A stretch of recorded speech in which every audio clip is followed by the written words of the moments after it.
out the roots, he let the beats build, bitch. And we never switch.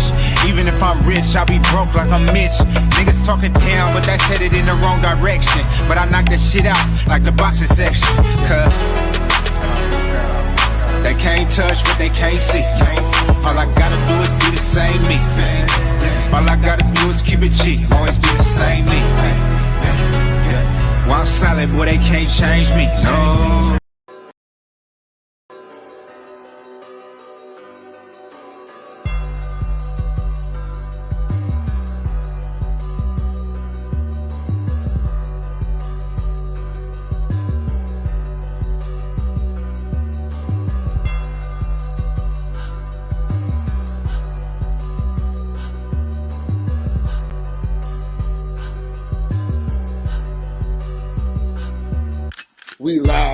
We live from the boxing section, you dusty ass niggas.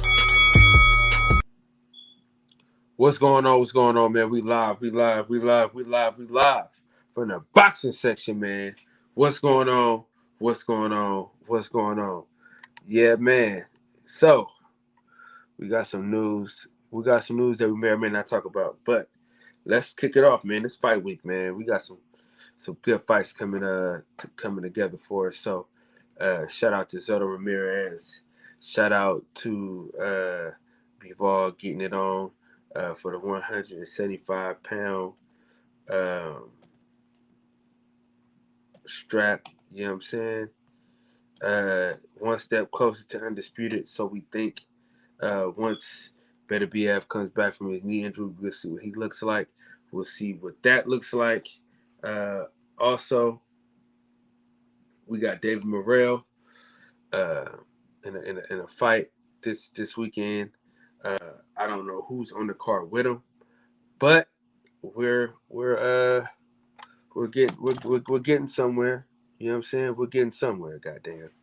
As long as we're getting somewhere, I'm cool. We got the OG in man. Santos, what's going on? Shit, nothing much, man. What's happening?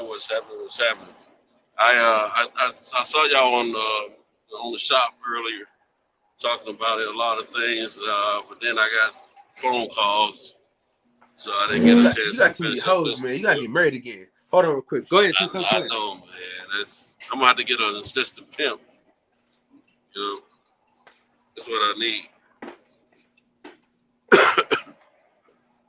Shout out to the chat. What it do? Whoever's here, whoever hasn't come yet, shout out to you. Want to say hello. Been a few days since I've been over here.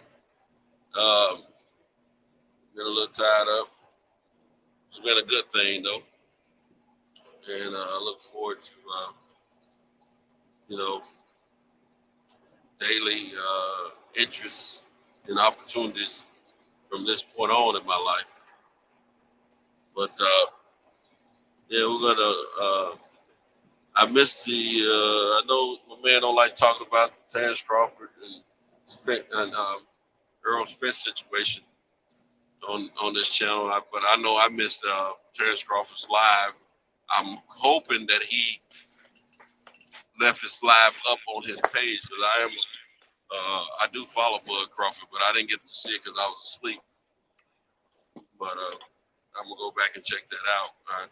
From what I was hearing on the shop, there's some interesting information that he shared with everyone. So I'm interested in going back and checking it out.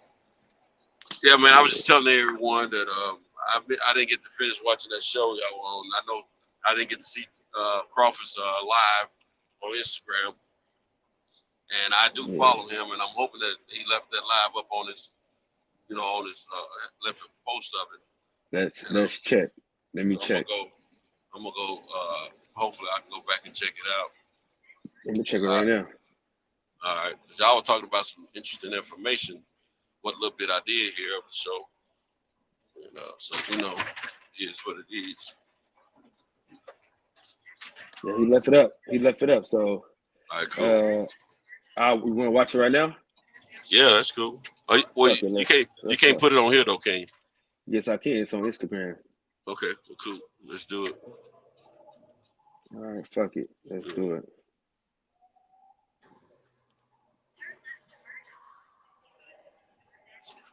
What's up, everybody? We about to get ready to go live. Well, we already live, but we about to get into it.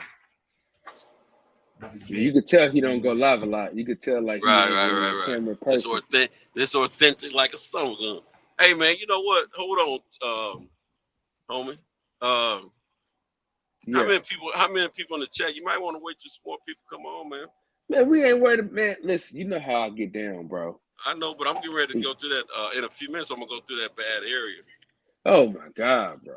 Yeah, Don't so yo, man, you got I'm it all coming back started on up. though. That's what I mean, it's gonna be a few minutes. I mean, it is what it is. I will be in that bad area right now, but I went past my exit, so I had to drive further and go back. I'm just saying. But you know, It's only it's only 20 minutes, man. Big dog, Willie, salute to you, my brother. It's I know, but I'm only, saying bro. if I can get It's to the only other side of that area, it might give us a chance to bring some more people in. Then we all can enjoy it together. That's all I'm saying. But you can do it how you want to, bro. Man, we I could mean, just like you watch said, it again. he left it up on live, so you know. Okay, go ahead, go. Let's do what we can do right now, though. Yeah, man, you ain't seen it. I haven't seen it all the way through either, though. So that's what I'm saying. Okay. All right.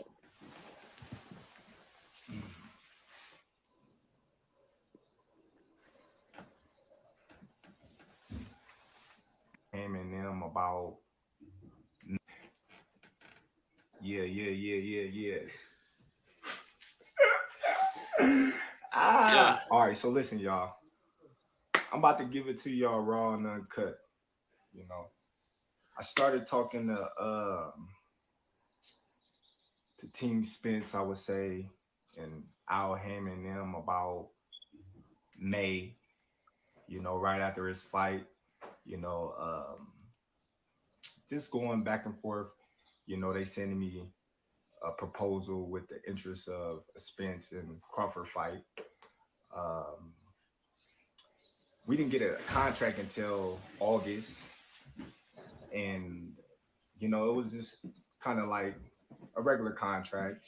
You know, it wasn't nothing. It was initial proposal. It wasn't even a contract. It was a proposal, and Spence Crawford, the intentions of us fighting. Okay, so we going on the basically the negotiations of what a contract would look like before we actually got the actual contract. Al goes in to saying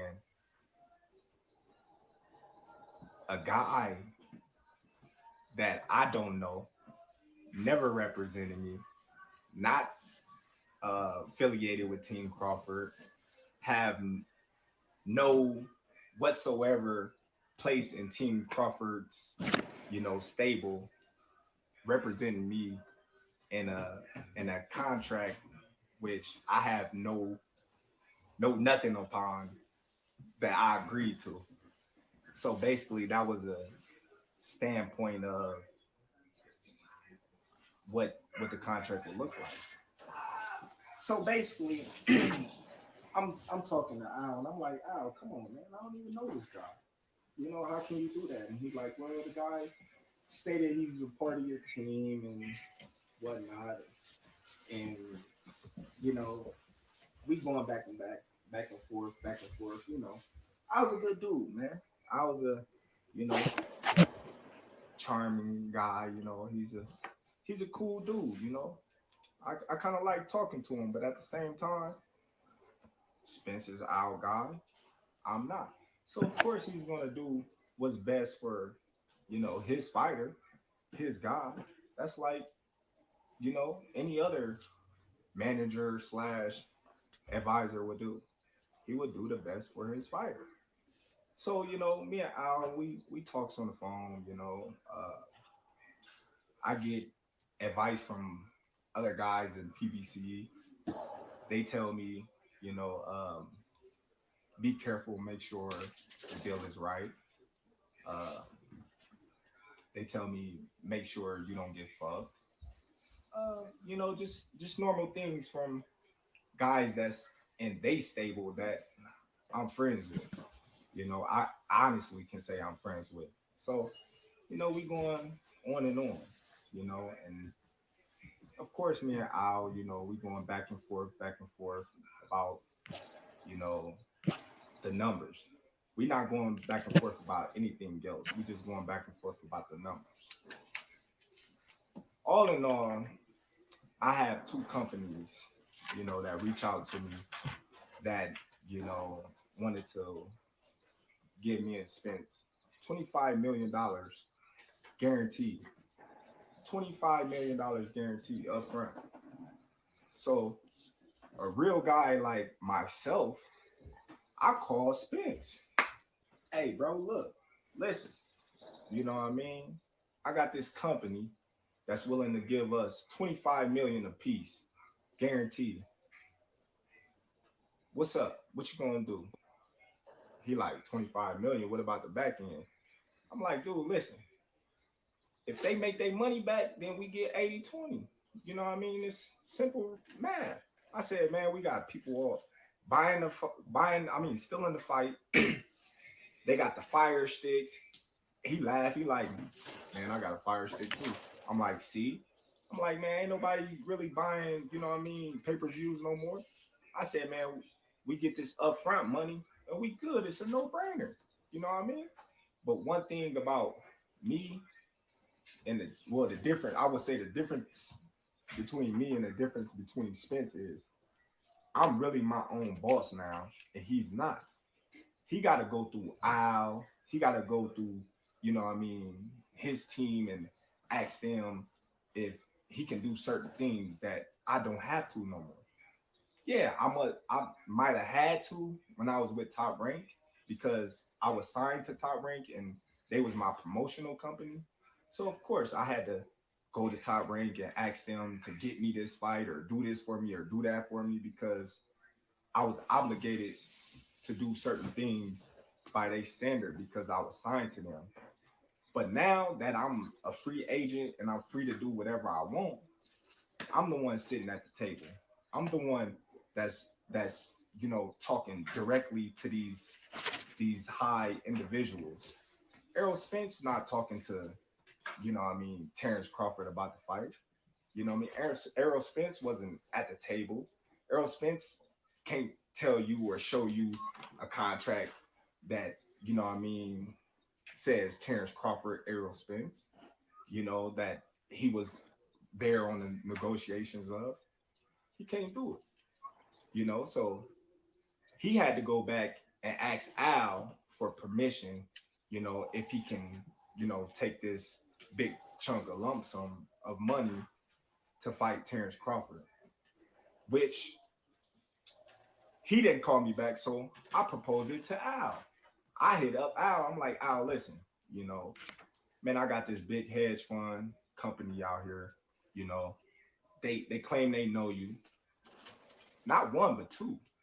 Not one, but two. Two companies willing to put 20 plus million in both of our pocket, guaranteed. Al tell me straight up, I'm not letting nobody touch this fight. Like, all right, cool. But I'm like, why? He like, why would you want to put a ceiling on yourself? Why you want to put a cap on yourself? I'm like, well, that's not putting a cap on myself if this company is taking a risk. And, risk, high risk, high reward. If that's the case, I can't seem to see a fight that's been doing millions, since Floyd and them. So, that was an altercation, I asked Al, I said, since this fight is dragging on with me and Spence, and we can't get things together, why don't I come out and meet you with my lawyer and we just wrap it up? Just me and you and my lawyer. Al said, his mother was, not doing too well, and I honor that and I respect that. Family first. I'm a family oriented type of guy, so I know what it is, to, put your family first. So I'm cool with that. But then again, as negotiations still drag on, and I had stated that I wanted to fight in this year, um, I asked Al again because we seemed like we wasn't getting nowhere. So I asked Al. I said, Al, listen, why don't you get Spence and you, since you his representative, and I'll get myself and my lawyer, and we just make this fight. You know what I mean? Anything we gotta do, we can do it right there and sign, seal, deliver. And Al told me straight up, that ain't never happened in the history of ever, where two fighters sit down at the table and they come to an agreement and they get a fight made like that. Not even Floyd Mayweather and Manny Pacquiao. So I'm like, okay, well, it's the first time for everything. I never heard of a fighter ever taking zero guarantee in a fight. I never heard of a fighter of a 4-rounder taking 0% of a guarantee. That is something that's new to me, but that's something that I was willing to do to make this fight happen.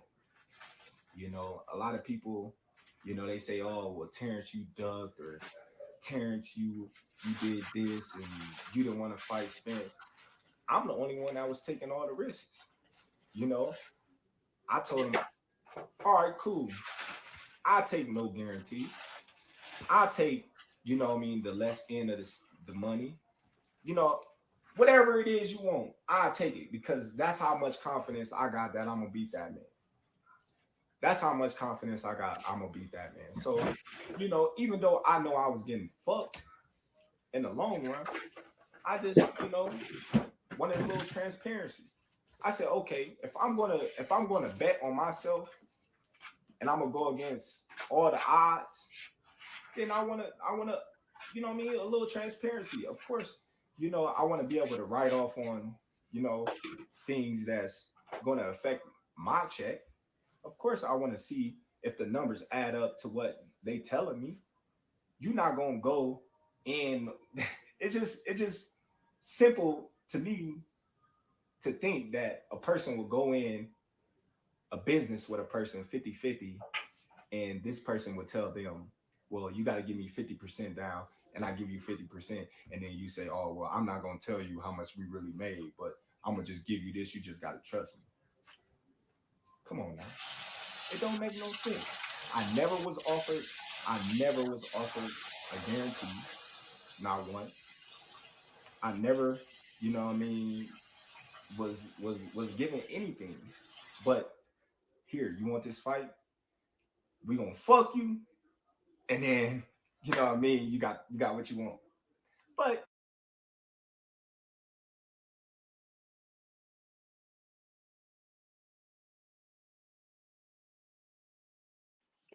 DJ, what up? What's up, bro? Man, I did that for Santos. That motherfucker dropped off. Did you get to see it?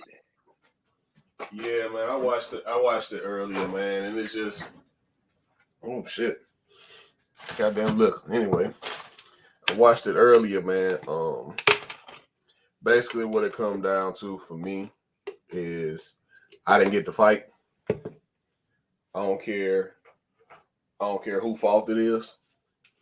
I don't care who's trying to fuck who. I'm a fan. I didn't get the fight I wanted to see. I don't care who fault it is. It was two parties involved or multiple parties involved, no matter how you lay it out. They couldn't get together and agree on shit from what it sounded like. It sounded like the two sides couldn't agree on shit. So all this time that they was telling us that the deal was agreed to, according to Terrence Crawford, all that shit was capped. And even at some point, like, he confused me at some points. Like, so did you get a guarantee from them, or did you not get a guarantee from them? It seemed like at times he was double talking himself. But at the end of the day, my overall point is, and what I've been saying, I don't think Showtime really wanted to put the money up for that fight. or they didn't want to put a huge guarantee up for that fight because they don't feel like they're gonna sell the way a Caleb Plant or a Caleb Plant Canelo fight would sell. They probably feel like with all the promotion and shit they did with Fury and Wilder, they probably feel like they didn't get back as much money as they should have. So they're not in the business of taking big hits, and I'm guessing by the guarantee that Terrence Crawford was asking for, or whatever he was asking for, was too rich for their blood, and they decided not to, or he decided to move away from negotiations because he wasn't getting what he wanted. So at the end of the day, like I was saying, I don't care whose fault it is. I don't care. That's y'all's issue. Whatever kind of money he was asking for, that's y'all issue.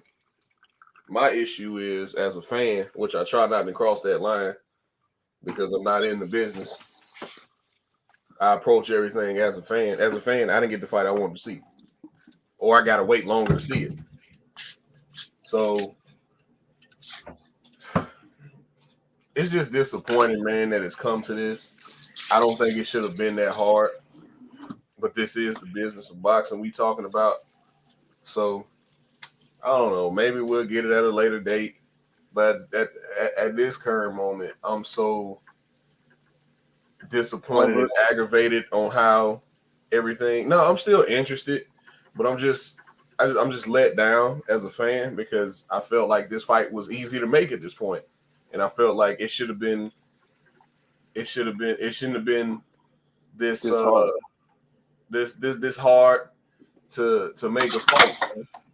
I don't ever think it's this. I mean, especially if you feel like the fight ain't gonna sell.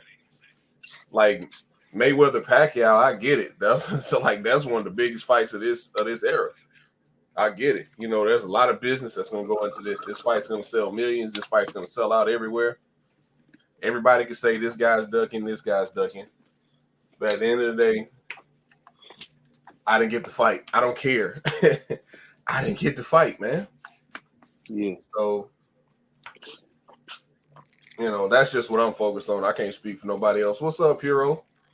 What up, fellas? What's going down? What's going on, man? Same old shit, different day, bruh. What up, Kyle? What up? What up? You know, just talking a bit of boxing business. You know how it is. Yeah. Yeah. I'm gonna say this though.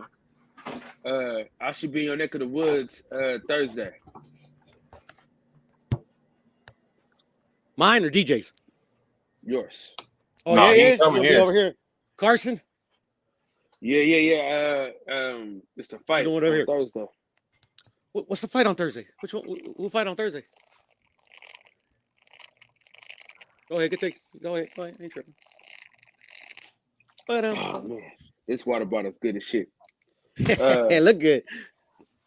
It's on UFC Fight Pass. Oh, it's a UFC card. Mm-hmm. Oh, okay. Yeah, I'm not a big UFC fan. Well, not no more, at least. Well, it's boxing though, so. Oh, they're boxing at the UFC Fight Pass. Anybody like up and comer or? Well, it's one of my homies. Coley. Aaron Coley. So. Oh hell yeah, man! One of your homies, man. You got to do that. Yeah, so it's a trip worth taking.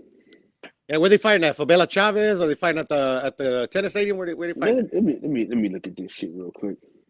Because that's where I used to train at back in the day, the Fabella Chavez Boxing Center, and they have amateur fights there all the time.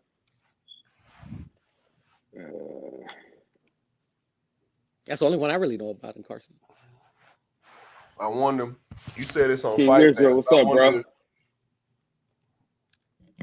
What you say, Kyle? Yeah, I was shouting out King Israel in the chat. Hi. What's going on, man? Yeah, man. Well, fuck, man. It is what it is, bro.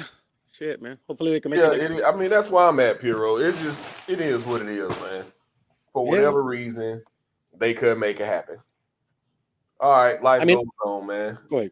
Yeah, you know. But I'm glad like Bud came out and cleared some stuff up, at least in my head, you know. I mean, I'm glad he came out and said something, but there's two sides and then the truth, man. You know how that go. Yeah, but the thing is, Al Heyman doesn't talk to media, so we're never going to know their side. Right. You know, so it is what it is. Yeah.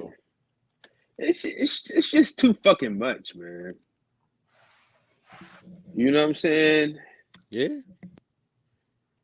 Just I put don't- yourself in Crawford's shoes, though. Like, we just fans, you know, we just want to see the big fights, you know. But put yourself in Bud Yeah. Crawford's shoes. You know, That's what I've if been we trying. believe. That's what Go ahead. I'm trying to get people to do. It's like, bruh, like 25 million sound a lot. It sounds good, but like, shit. I mean, it sounds great, but you know, like Bud said it, and I believe it because it makes sense. Like, Al Heyman is not going to let anybody else touch this fight because this is the biggest fight that he has available to him at this moment. So, you know, unless he's gonna like open the books up to these hedge funds, he's not gonna take any other. He's not gonna take any financial backers. Yeah. Nah, because then what? He owed him something, right? Owed who what? He owed. I mean, ain't nobody just giving away money for free. You gonna owe them something? No. But you understand how the hedge fund works, right, DJ? No, not for real. I wasn't a business major. Okay. Real quick, I'm not one either. I just know a little bit about a little bit. A hedge fund is literally just like a big pot of money, and it's a bunch of investors. And who runs the hedge funds? They just look for opportunities to invest in. So pretty much the way I'm kind of seeing the way Terrence is trying to explain it, because Terrence ain't the biggest talker because he doesn't talk a lot. You know, he said that himself. But you know, so I think these investors saw Terrence as a means to an end. Maybe they in the hedge funds due diligence. They're like, okay, you know, maybe PBC could use some money for this fight, could use a bit of help, you know, and they saw, okay, they're trying to make this fight. Let us contact Terrence Crawford because we know he's by himself, he's his own entity, and we'll see, we'll give him a proposal. And then Bud took that proposal to Al, and Al said, nah, I ain't letting nobody else touch this fight. And he said, all right, cool. Yeah. Okay, so yeah, I get that part. What I'm saying is then, like, what's to stop them? Because this is just the way I look at it, man. I mean, yeah, ain't nobody just gonna give you nothing. Nope. I get it. I get the whole hedge fund thing, but in my opinion, nobody's just gonna give you anything. He was gonna owe them something. Well, that was what he was gonna owe him. He was gonna that's what they pretty much. He wasn't gonna owe him anything. They were trying to get something from Bud. And what they actually got something from Bud. They got an in to try to see if PBC would play. Excuse me, PBC. Al Heyman would play ball with them, and Al Heyman said no. So that's like that ended there. Yeah, I got you. Senso, man, where you been hiding at? Sentos. Well, you know, I got a couple of jobs. Yeah, he got the hose. That's what happened. He got some new hose. I'm actually back out. That's all that is. I'm actually taking interviews, man. I'm trying to find an assistant pimp to help me out because the state was getting a little full, man. I'm retired, Sentos, but damn, sounds appetizing. How much to pay? I'm just saying, man. Hey, a retired pimp can work part time for me. It's just a reward. It's a rewarding job. Trust me. I'm locked up, man. How much is to pay? All the coochie you can talk them out of. I thought that was obvious. Yeah, that's what I'm thinking. Oh yeah, that's out of my wheelhouse. Hey, I got cut off on that interview, man. So I'll check it out later. I mean, I still got it up. I still got it up. I didn't know when you dropped off, but. Yeah, I thought when he was talking about that 25 mil that Al didn't said ain't nobody. We ain't get far. We ain't get far. Okay. I paused it. We didn't get far. You wanted to watch it? You want to watch it? Or you need to go. I'm gonna tell you something, man. He was saying some stuff in that interview. I mean, in that live that I had already touched on. I kind of figured some stuff like that was going on. Al didn't want nobody to touch. You remember I was saying something about Eddie Hearns go get money. You see what I'm saying? Yeah, Eddie Hearn go find some money in a minute. Yeah, and see, Al didn't want to. I knew he didn't want nobody touching that fight. I knew him. It just all made sense to me, man. But I ain't and he spoke well of Al. So I don't think he did. I don't think he really bashed anybody. He just came out and was like, all right, y'all, look, this is what's going on. Because everybody wants to know why this fight fell apart. You know, from at least from my standpoint, this is what's going on. I think I'm not going to sit here and, you know, just let these narratives continue to be out here. But, yeah, you know, it's just, and I'm gonna tell you something. I listened to him, man. I was like, some of what he said made sense. And like I was saying earlier, like some of the stuff that he was saying, I kind of felt like he was double talking. But at the end of the day, man, just the way I feel, since we've been debating these points for so long, we didn't get to fight, man. We didn't, but we can't, you know, what's been killing me is folks been pointing the finger instead of being boxing fans first. It's the business of boxing that always screws the fight up for us, bro. Always. Facts. Big facts. And this man wanting to go out and put some money on the books before the end of the year. As a businessman, I totally understand. And I totally get it. Not just as a businessman, but as a man, period.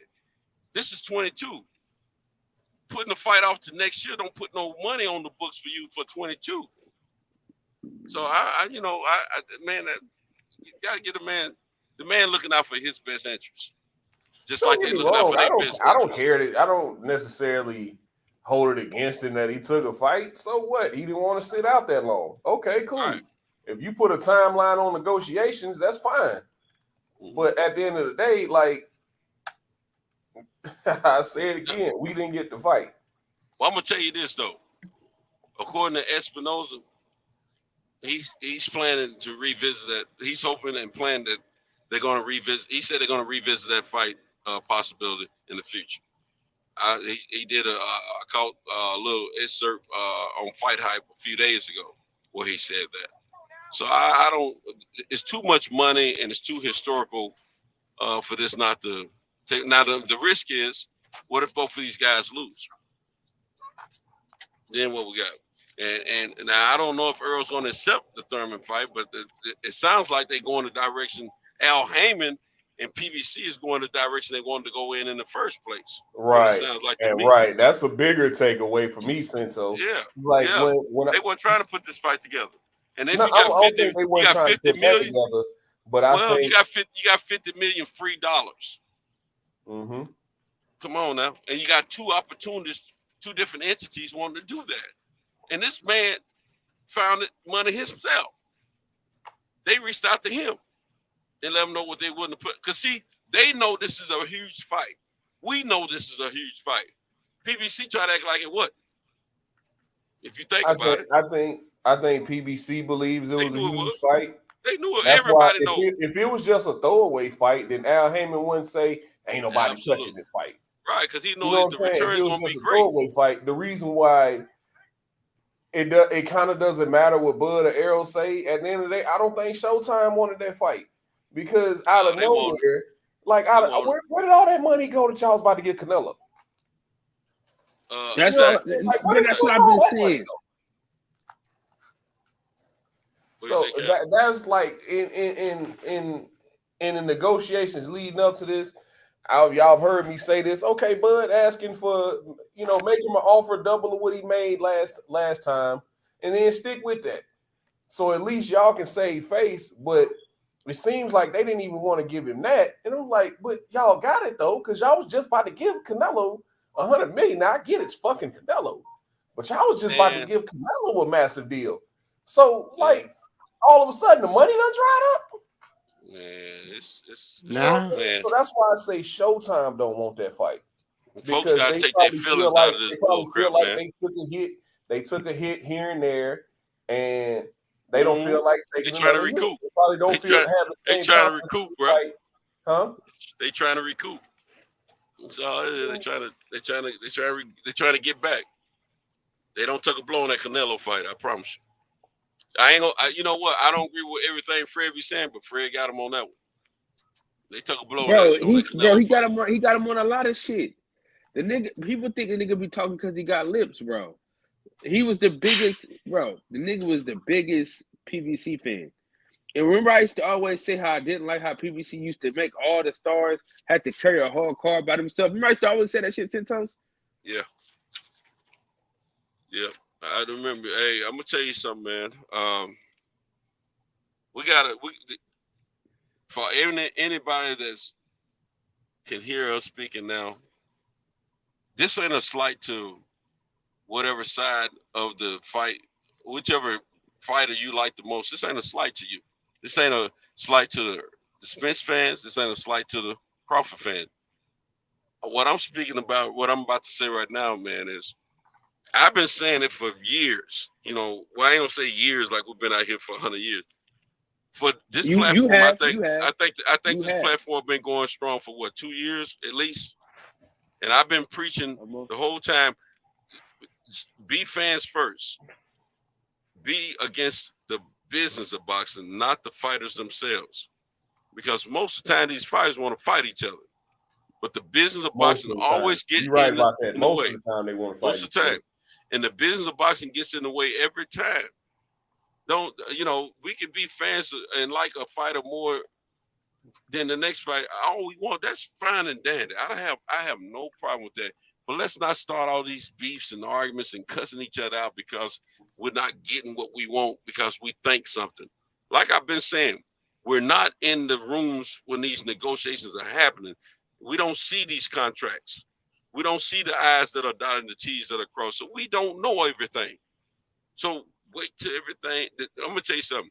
This man just gave us a gift. In my opinion, he don't told us a lot more intricate information that we ain't never heard nothing about no $50 million, 25 each. We ain't heard nothing about that. You know what I'm saying? I think this man has given us some gifts that we can. This situation right here need to help us put the brakes on and stop pointing fingers until we know more. Because, like I've been saying, they telling us what they want us to know. They're giving us information that they want us to chew on. They want us to paint these narratives.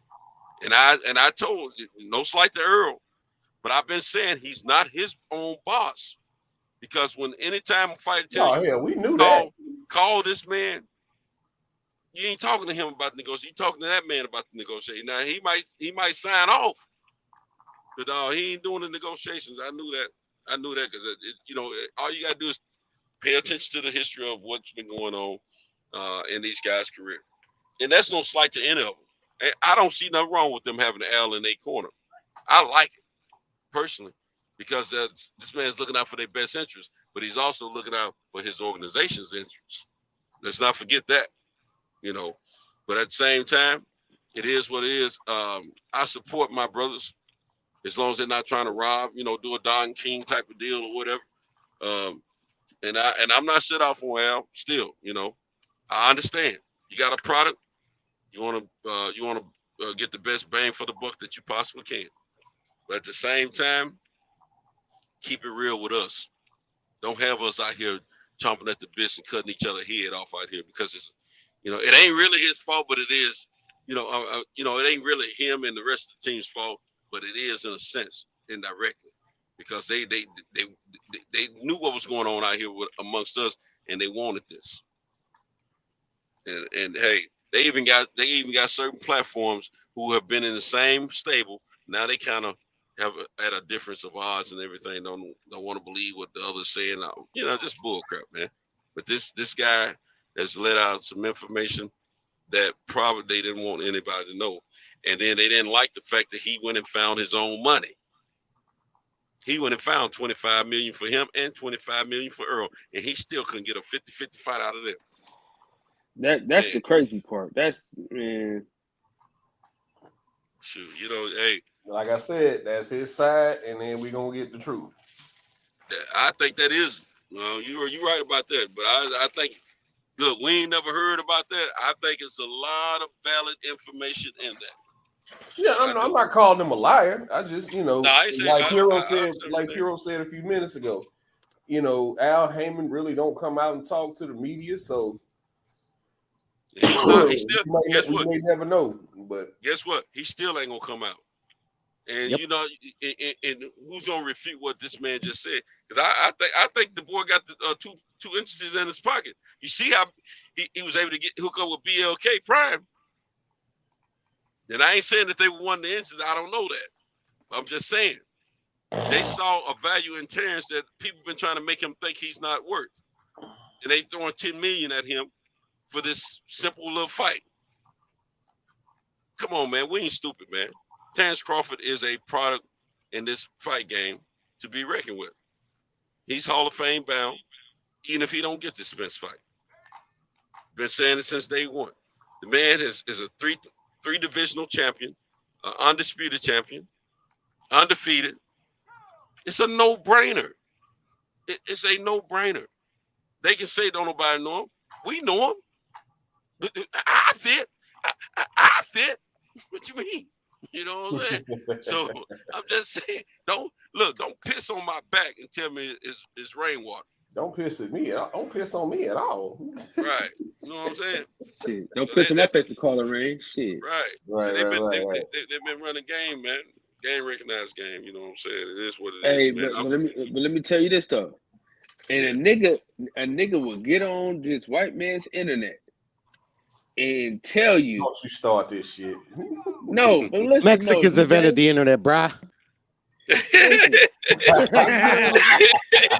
like that. Hey, get on the white folks' internet and gonna say, "Oh, that's not good for business." What the fuck? You like they say, "Oh, he don't talk enough." Then when he talk, "Oh, that's too much information. I don't believe it." Man, shut the fuck up. Yeah, I heard that stuff. I heard that on Fred's show. Yeah, I'm like, hey, listen. When the nigga asked us what books was he talking about, I said, "What the fuck? What you mean? What books?" Yeah, shit, the books that got to show the information about Hey, you talking about some? I ain't gonna get paid. All the different fights. No, motherfucker, this fight, nigga. You know exactly what we was talking about. Yeah, they moving goalposts, man. They don't want look at it, man. Here. It's a situation where they don't want to give this man any credence for what he's speaking on. And I'm gonna tell you something. Everybody that knows, everybody on this panel knows a brother or a homie from their hood that moves like Terrence Crawford. We all know guys like that. That's one thing I admire about Terrence. I'm gonna tell you something. I have even more respect for Terrence now than I had before. I've always admired him as a fighter. And I mean, he's been my favorite fighter for a minute since Floyd retired, pretty much. And probably before Floyd's retired, because I love the way Terrence moves. I do. He moves in silence, man. I'm sorry, man. The real killers I knew, that's the way they move. The real gangsters I knew, that's the way they move. They don't brag and boast about nothing. They don't talk a lot. They don't show a whole lot of nothing. But you know they making things happen. And I admire guys like that. I always have. So I ain't tripping. But Cento, this the thing that was this what gets me out of everything else. Right? It's one thing if we don't hear anything at all about the negotiations, but they told us all summer that we've agreed to a deal. This side has agreed to a deal. Then they come back a couple weeks later. Well, I ain't agreed to nothing. Yeah. So then we've agreed to a deal again. Then we got this date coming up. You know, I want to fight on this date. I want to fight on that date. So we got a deal on what whatever date this is, and it's like it was just a bunch of we've come to an agreement. We've come to an agreement. It was a bunch of malarkey. God damn it! And at the end of the day, we ain't got shit. Right, that part. We got Bud and Avenesian. What we talking about? I'm gonna tell you something. I found out that when I was in New York. Hey, Piro, you're an asshole. At the Wilder fight, that's when I found out this fight wasn't going down. Just like I didn't want Cal to be right for nothing. I'm here to tell you, Cal, you were right than a mother. So I didn't want you to be right for nothing. I kept. And I told you, what was I saying? Yeah, and I kept saying what? Yes, it's happening. We heard it. It's happening. I had faith. I was planning to buy me a ticket for next month. Everything, all that. Man, L-Dub still mad at me, man. Because that's the only time I ever questioned him was that fight. That's the only fight I ever said wasn't gonna happen. Anything else he say, I believe it, I take it, I run with it. But everything in me just knew that it wasn't happening. You know what I'm saying? I just knew. I looked at it, right? This is what I looked at. First of all, you got two stubborn niggas trying to fight, right? Right. Somebody always want to be the winner, right? So in negotiations, somebody got to feel like they won the negotiations. That's what it comes down to every time, bro. And I realized the old saying goes, the best deals are what both sides felt like they got took. I'm telling you. And there was no way. Was it two stubborn dudes that didn't want to that wanted to win in this situation, or was it one of the fighters dealing with the other fighters? What do you think I'm talking folks? about? Because Earl I'm not talking about the fight. I'm not talking about the fighter, bro. Okay. My bad. I ain't talking about the fighter, dude. I said my bad, bro. I mean, what we gonna do? You heard what he said about ain't nobody touching this goddamn fight. Right, exactly. I'm with you. That's why I didn't know you. I just want we're on the same page. I'm with you. Yeah, we're on the same page. All I'm saying is this, man. They could have fought in Saudi Arabia. All I gave a fuck. You know what I'm saying? Right. Who gives a fuck? Right. But this, I would have gave a fuck. Nah, fuck it. I would have. Let them get their money. Let them get their paper stacks. They gonna get that. They already got that, to be honest. But this is the thing. No. I wanted to see this fight, and I wanted to go to this fight. No fucking Abu Dhabi motherfuckers. They don't even give a fuck about this fight. We do. Listen, man. Fuck me. Fuck you. Fuck DJ. Fuck Santos. If they give them niggas $100 million each, take your stupid ass to Saudi Arabia. You know what I'm saying? Fuck us. I don't give a fuck about us. If they give y'all niggas $100 million each, and then they say, "Hey Al, we'll give your ass 100. Shut the fuck up, nigga." I don't give a fuck. You know what I'm saying? Just fight. You know. But my thing is, Steph, you can come on the platform because we can argue about this. But what I'm saying is, people keep talking about what Crawford did, dude. There is blame for everybody to take hold and hold on to. Everybody got to get this work. Man, Terrence Crawford is not alone. Everybody want to say Errol ducked or Bud ducked. Man, both fan bases took an L. What Michael Jackson say? Hey, what Michael Jackson say? You are not alone. I am here. Because guess what? This is another 6 months to a year. We got to sit up here and, people gonna debate whether or not who ducked now. Like, I'm telling you, fan bases took a fucking L in this fight, man. Yeah. Only goofy motherfuckers are gonna call any of these fighters ducks, bro. Come on. Listen, this is why I have taken my talents to the young up and coming fighters that have that are overzealous with vigor. You know what I'm saying? I'd rather them chase their dreams of not getting big fights than to watch these niggas not get the big. Oh man! At least you can make something depressing, make people laugh. Hey, listen, dog. We got to think about this, dog. Listen. At the end of the day, right? It's all about the bottom line, bro. Like, think about this. You got two girls. You don't want them to fucking meet at the restaurant. So what you gonna do? You gonna do everything you can to make sure they never meet. You know what I'm saying? That's all this was. Listen, and I'm gonna tell you this though. This is where Bud fucked up at though. He should have took a 2-fight deal and called it a fucking night. You dig what I'm saying? Because he could have got a fight with PBC this year and then fought Earl next year. 2-fight deal.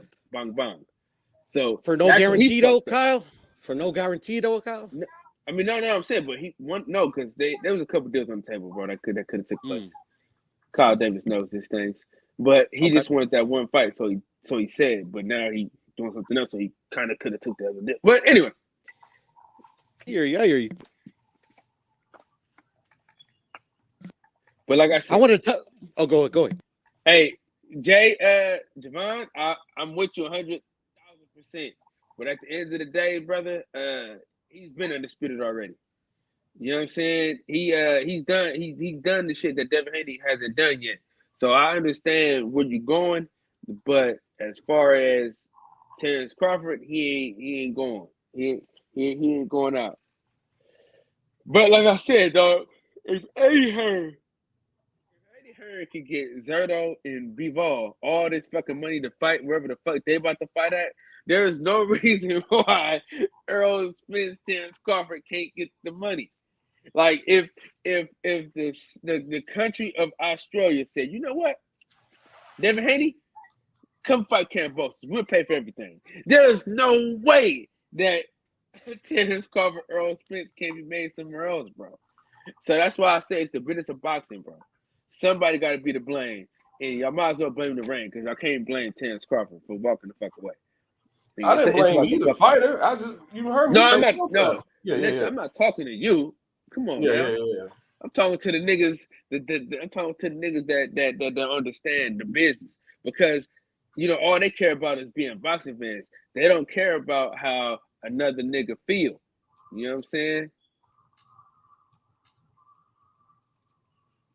I did this shit brick by brick, and I'll be damned. Damn, if I love another nigga tear down because you don't like the way another nigga talk. Hey, hey, look, I'm just saying. That's my homie. That's my homie. We got to step out the car after that. And that's my homie and my brother. We got to stop out. I felt where he was coming from. I feel you, but you're a little too loud right now. I need you to step out the car. You got to feel him, though, man. Because he said, nigga, I built this shit brick by brick, nigga. Nigga, do you know what it's like to build some shit brick by brick? Your country ass should know better.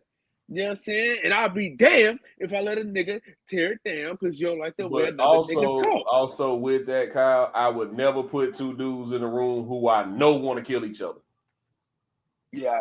I don't watch the show. I don't listen, DJ. I would love to string you along, but I don't watch the show. I just love that clip, like because it's just yeah. Oh, so you don't even know the full context of the situation? Nah, I just know life. You know what I'm saying?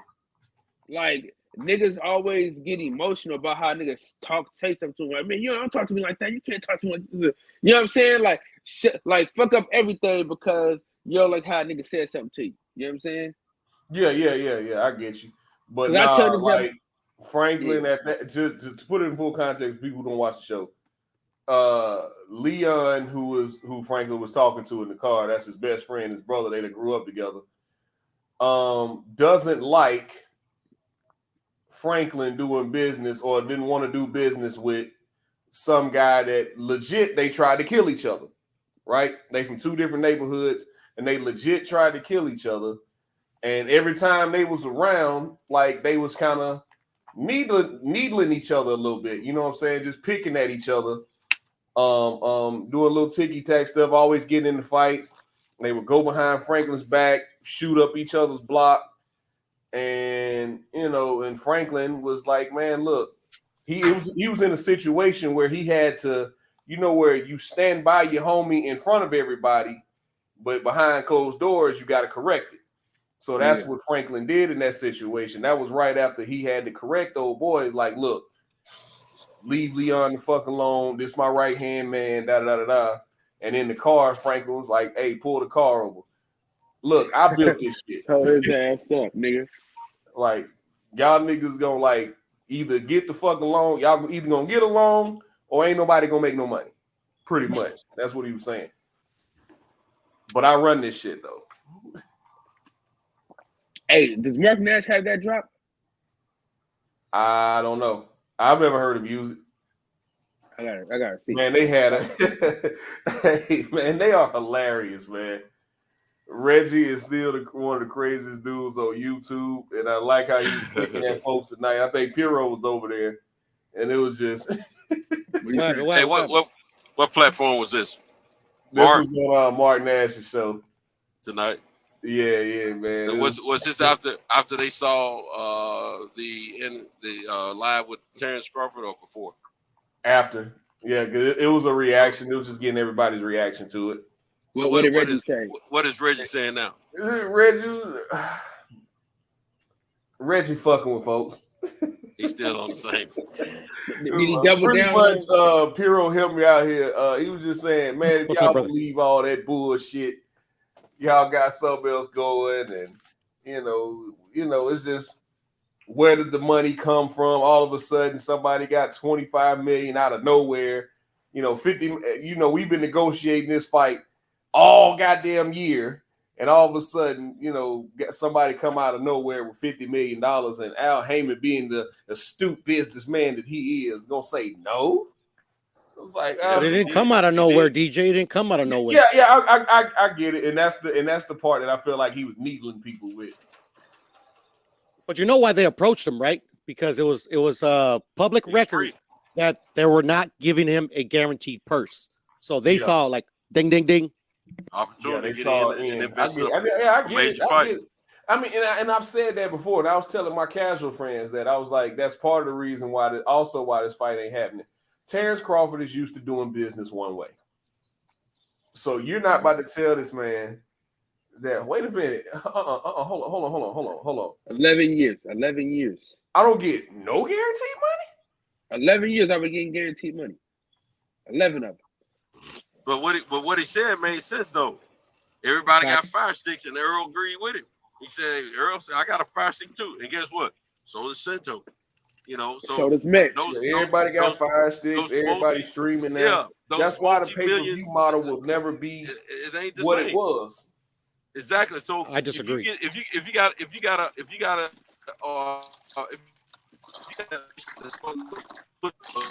disagree with that, Hero?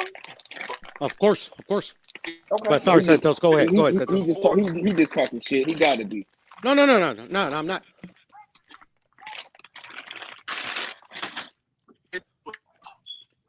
You cutting off there, Santos. We can barely hear you.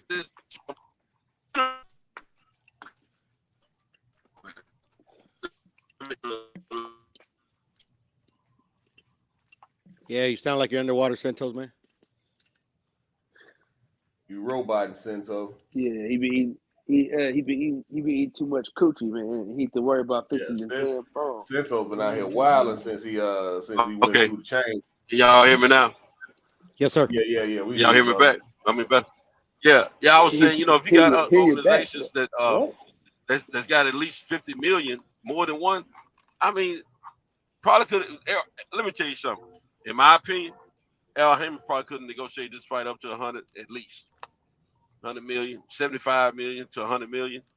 And he could have got some takers out there if he was willing to let somebody in and not even use his own funds or whoever funds he was. Showtime wouldn't have had to put as much in. PBC wouldn't have had to put as much in. And they could have been chopping up a whole lot of money, man. They could have been making straight profit. You know what I'm saying? But like my man Terrence saying, with the current situation of pay-per-view sales, you got to take what you can get, man. That's why Eddie Hearn's working the way he's working. He's taking these $150 million. I'm about to say Eddie Hearn don't give a damn where the money come from. Right, He gonna make sure he get his guys he don't paid. give a damn what blood money he taking. No, you shouldn't. And you know what? As an astute businessman, you shouldn't. As long as it's legal. As long as you can claim it legal, you shouldn't care what. I don't care, man. I don't give a crap, man. If it's all on the money or somebody peed on the money. Look here, if I can get my fighters taken care of and paid, and I can put a good fight in front of my fans, that's all I care about. You know what I'm saying? Yeah, I mean, how many times? I mean, look at the fight that's happening Saturday. One of the biggest fights. See, when I say biggest fights, I don't give a damn about the numbers. And me and Eldo was talking about that today. It's like I don't care about what the numbers gonna do. I don't care. I'm looking at the skill level. Right. One of the biggest fights in boxing this weekend, Bilbo Zerto. Righteously, that fight should be happening in fucking Vegas or something, right? But he got all that Saudi money, or what they at? Abu Dhabi, right? They in Saudi Arabia, Abu Dhabi. Wherever the fuck Abu they Dhabi, get Abu paid. Get paid. Wherever the fuck. Yeah. But they getting, I don't know what because did it go to purse bid or did they negotiate that, Piro? Do you remember? No, they almost went to purse bid, but they struck a deal last minute. Okay. So they getting broke off. They said, hey, we got this money for you, nigga. Come get this paper, nigga. I'm gonna say this, man. They can say whatever in the crap they want to about Eddie Hearn. Yeah, he take care of his fighters. That motto, earn with Eddie Hearn is real. He making Absolutely. sure his fighters get paid. He making sure that his fighters are fighting. It might not be the fights we want to see every time, Absolutely. but he's doing business, and his fighters ain't complaining about the business. We got Right. fighters complaining about the business on this side over here. I'll give that weasel that much. Yes, sir. And look, I don't like his persona any more than anyone else because I know he'll tell a lie in a I heartbeat. don't like him either. I don't like him. I mean, I can't say I don't like him because I don't know the paid. motherfucker, but He getting them paid. you know, he pays fighters. He pays fighters. sir. That's why you don't hear a lot of them complaining. I when ain't they heard don't nobody fight. complain about their money. So my hats off to Eddie Hearn. I'm gonna tell you something. If Eddie Hearn had these two fighters at the table, this fight would have happened. They'd have fought twice. Yeah, they You would know, have. Eddie gonna stick a rematch clause in there. Yeah, absolutely. Gonna be twice or three times, and they Yeah, would have been wow. happy with the funds too. I'm gonna say at Would've been least happy with the twice. funds. But, Yeah, at least you know, twice. And Twice. look, they'd have fought in Saudi Arabia and fucking Wales or some shit. But hey, they'd have You know what's better? fought. You know what's better than 50 million? What's better than 50 million? 51 million? 51 million? No, getting 50 million twice. Mm-hmm. Two fights. You're gonna at least Agreed. you're gonna get 50 million or more each fight. I'm gonna tell you something. I don't know the ins and outs of it. AJ got beat up. AJ got beat up pretty good by Usyk twice. And how much money he make off them fight? You know, I don't really care. Don't even answer that. 100 million. What the A fuck? guap. Man? He made a guap.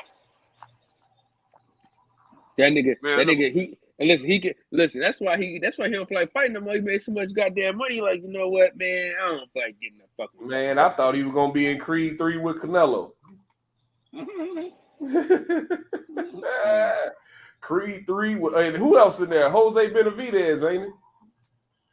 Mm-hmm. Yeah, They could've picked a better boxer. Benavidez in there. I think Tony Bell, you came back for Creed 3. It's like They shout could've out picked- to y'all getting that movie money. I'm kind of mad that one of us wasn't in there though. Who? One of us, What you mean? nigga, Kyle Davis, nigga, DJ, nigga. Bro, you had the little you had the little yellow dude from Oakland in there twice. Who? The other little yellow boy from Oakland. What's his name? What they call? Oh, Andre Ward. That's his name. Yeah. I'm gonna tell you like this, DJ, fucker.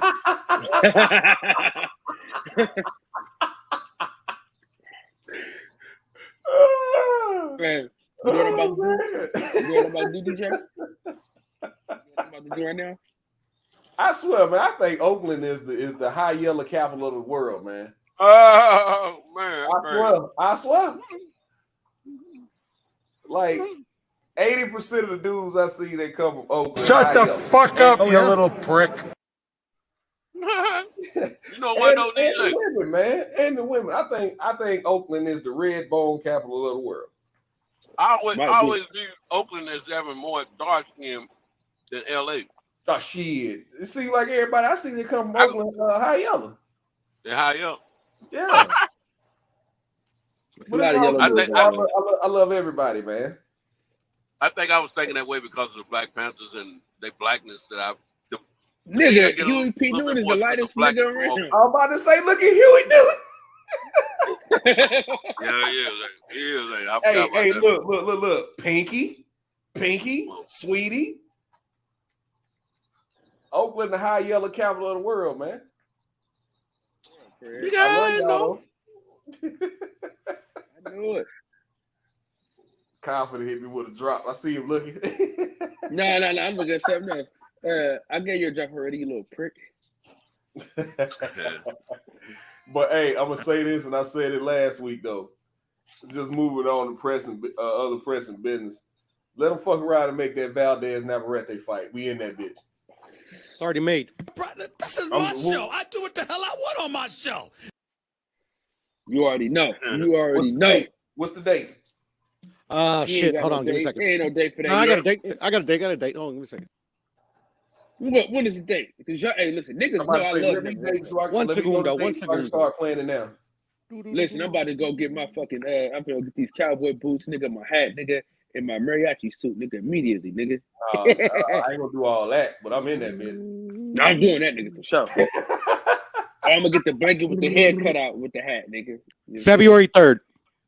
February 3rd? Where? Where? Vegas or LA? Give me a second. Where you find this at? Is it on Top Rank already? It was on ESPN, a couple other websites, but you know they're closing in on the deal. But that's the date that was floated. Okay. February. Shit. All right. Shit. Nah. That's Hey, Let's see if they say anything about where it could be. Let me see. Damn, that's a couple days after my daughter's birthday. I ain't gonna be able to make that. Yeah, shut the fuck up, DJ. You a fucking baller, nigga. Make it fucking happen. God damn it. Yeah, Bob Arum said it. February 3rd.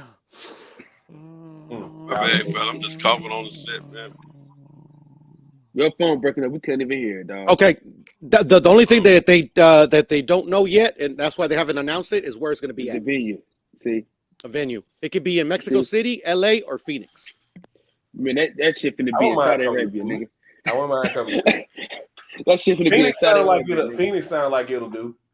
That's a great I hope fight. it's in That's a Texas. great fucking fight. I hope it's Yeah, in that's Texas. right. Oh man, I kind of. That's gonna be a great scrap though. DJ, you heard what I said?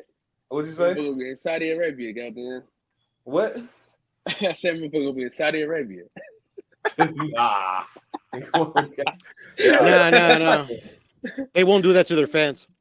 Nah. This is definitely gonna be like Piro said. This is gonna be in fucking Mexico, Vegas, LA. I say probably LA. Mexico. I say LA It's gonna before be- Phoenix. no, it's gonna I be- don't know if Bob really got a It's gonna foothold. be in in that Mexico. like that. No, it's That'd gonna be be in dope. Mexico. I'm there. I'm fucking there. No, it's gonna be in Mexico, bro. Because both them niggas from Mexico, like both of them niggas is Mexico. Mexican. Yep, they Mexicans. But it could be in Phoenix too, because that's where Valdez is. Well, I mean, he's from the border. Fucking what's it called, Nogales. You know, but his family, his mom lives in Phoenix. You know, LA. Fucking tons of Mexicans. Mexico City, obviously. Yeah, It but might I'm not be a saying bad though, place to be in February. But I say Valdez is Mexican born and raised, right? Yes, sir. Yeah. Okay. Well, he's like he was born over there. He spent most of his life in Mexico with his daddy, but you know he would cross over all the time with his mama. Okay. You know, he stayed with his dad because he wanted to concentrate on boxing Okay. I got you. and more competition in Mexico. his English is fucking great. Hey, man, yeah, man. I mean, like shit. He's You know what? well, You know he has what fucked dual, me I'm up? sure. Bro, I didn't know Loma spoke English. You didn't? No. Because Yeah. every interview I've ever heard him in, he's been speaking Russian, right? Actually, you're right. You're right, DJ. You're right, DJ. You probably barely Every started. interview I've seen him in, I've always seen him just speak Russian. I've never seen him speaking. I've never heard him speak English. So that shit fucked Who me you up talking last about? weekend. I was like, wait a minute. You talking about Lomo? Yeah. Oh yeah, he speak a little. I didn't know Loma spoke English. Yeah, he speak a little. Yeah, he speaking. Okay. I mean, yeah, he does. He's been on social. I've seen him on social media speaking English. Yeah, see, I don't follow him on social media. So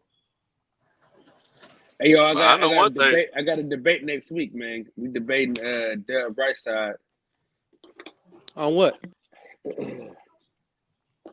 on the better prospect, Keyshawn Davis or Abdullah Mason.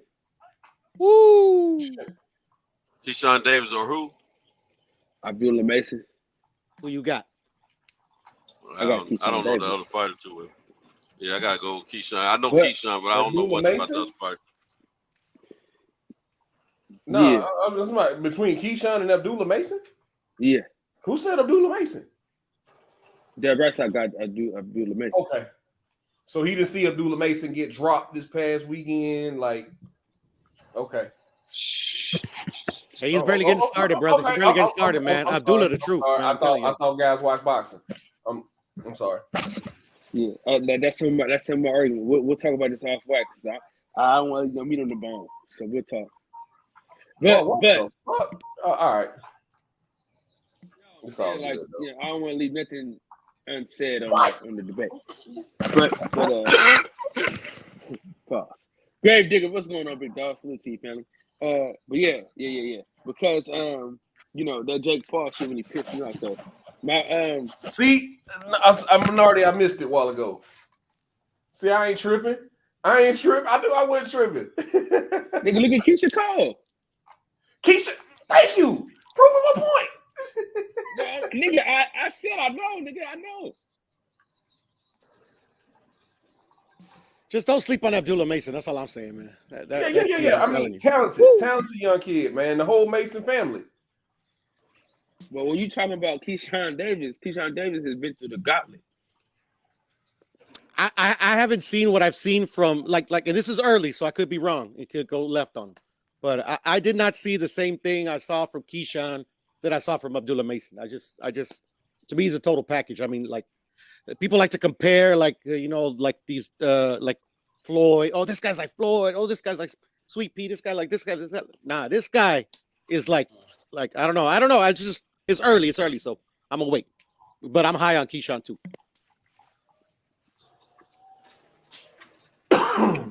It's a great argument though. But what I'll say is this: Keyshawn Davis is a fucking boy. Like he's fighting men right now. Like he's fighting people that have good records. So he'll be fighting for a belt next year. We shall see. So, no, nigga, I'm telling you. All right. Against who? I don't know, but you know. Devin got all the belts, so shit. Like he could But be Devin's anybody. only got one more fight, bro. He got Lomachenko, Paulie Shakur Stevenson, and he getting up out of there. Makes sense. Yeah. I think it should be Loma and then Tank, but that's just me. Yeah, he'll get that WBO belt. If Lomo beat Devin, you could see that, but I don't think he's going to beat Devin. I think Devin going to show him up. Lomo didn't look too impressive to what little bit I saw of the fight this last impressive his last 8 fights, man. Dude. He looked good against Takanati. And Comey. Bro. He looked good against Bro. Richard Comey ain't been right since he got knocked out by Tiffany Lopez. I'll give him Richard Comey, but shit, I mean, Nakatani is a punching bag with arms, man. Let's like Facts. Yeah. But he just got knocked out yesterday or this morning. Excuse me. Yeah. He just got slept this morning because I didn't know he was fighting this morning. L-Dub had to tell me about the card that was on. You missed them, DJ. They were fire ass fucking fights, bro. They were bomb ass fuck. Man, I saw a couple of them, man. Oh yeah, nice. Yeah. What promotion was? Motherfuckers was going at it, man. You know, I really don't watch them. Anything below 118, I really don't keep up with. But I'll watch them. I mean, if I catch them on, I'll watch them. What promotion was it on? It was more likely Mr. Honda Taken, but it was on ESPN and the DAZN. Yeah, I saw him on ESPN Plus. Okay. It was in Japan. I think it was like 108. And I should have better go back and watch that there. Yeah. Watch the one with Junto Nakatani and Rodriguez. Man, that was a fucking fight. How about ESPN going up on that app twice this year in like 2 or 3 months? What app? They put more content on. They put more content on. That's where I watch all their fights on the ESPN app. Yeah, I mean, like pretty much all of their boxing fights are on ESPN Plus. Like 80% of the UFC cards are on ESPN Plus. Then you got 30 for 30. You got. I mean, if you watch soccer, you got different leagues of soccer on ESPN Plus. I thought I was seeing all that already. I mean, since the pandemic, I've seen every ESPN boxing match on the app. Content. Plus, you still getting all the other channels. You still getting ESPN, ESPN2, ESPN News, all that type of stuff. So, no, I'm talking about the app. I ain't talking about your television. Yeah, I'm saying that's what I'm saying. They give more and more content, so they update. I get why they went up on the price because they're giving you a bunch of free boxing fights. They're giving you a bunch of free UFC fights. Mm-hmm. So eventually, they're gonna have to go up on their price, on their subscription price.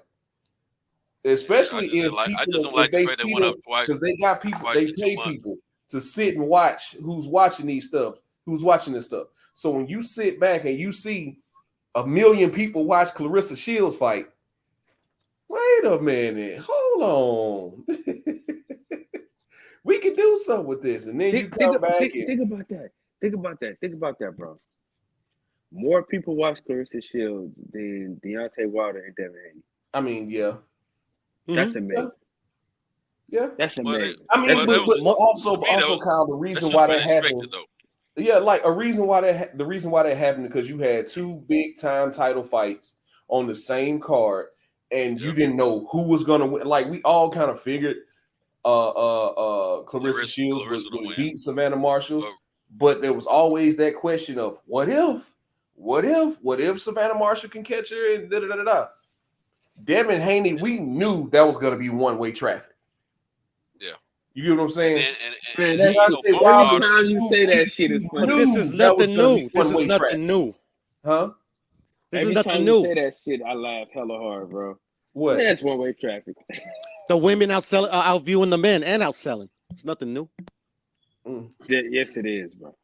Now, have you ever heard of Katie Taylor and Amanda Serrano, bro? Who else fought on that night? Shakur Stevenson and Oscar Valdez. Shakur Stevenson and Oscar Valdez. Oscar, yeah. It outsold them, and it outviewed them. That was the first time I've ever seen that before. I thought I would never see that. Devin Haney and Tank fought around the same time. That's right. I think they fought on the same night. See, if you got the right, if you promote these fights the correct way, you got a big enough fight, and at the right venue, it's going to happen that way. Unless you got some bigger names that they in the men's area that they have to do compete against. I'm happy to the last 2 women's cards that have gone down internationally, because both of those fights were watched worldwide. That's why I say internationally. I'm glad they both were very successful and they were very highly viewed around the world. It needed to be. It needed to happen. And I'm gonna tell you another thing. These American promoters better get with it or get gone, because I'm telling you, y'all let Eddie Hearn and the other European cats over there take over with this women thing. They about to get paid. They don't untap the new market. And they about to get some money, and these women gonna get them some money too. Who you think is promoting Terrence Crawford's next fight? Hold on, I need y'all to do me a favor though. Y'all need to take your hats off to Jake Paul right fucking now, man. Shout out to Jake Paul, because without Jake Paul, Amanda Serrano don't get that fight with Katie Taylor. I'll take a hat off for him for that. I take my hat off for him. I love what he's putting money in the fight game. I love that, but I still stand where I stand about his career or whatever. You know what I'm saying? Don't worry about his career right now, Tintos. Worry about it when he gets to the 10 or 15 fights. You worry about it, motherfucker. No, I'm worried about it. You ain't worried about anybody else. When he fight a real Kyle already gave him his credit for helping Amanda Serrano, because that's all he helped. That he helped Amanda Serrano. Yeah. So, Montana Love got his own fight card November 12th at his hometown. Hey, listen, Piro, I love you, but hold on, I got to time you out, brother. I got the time you. I got the time you out there, brother. This is my show. I do what the hell I want on my show.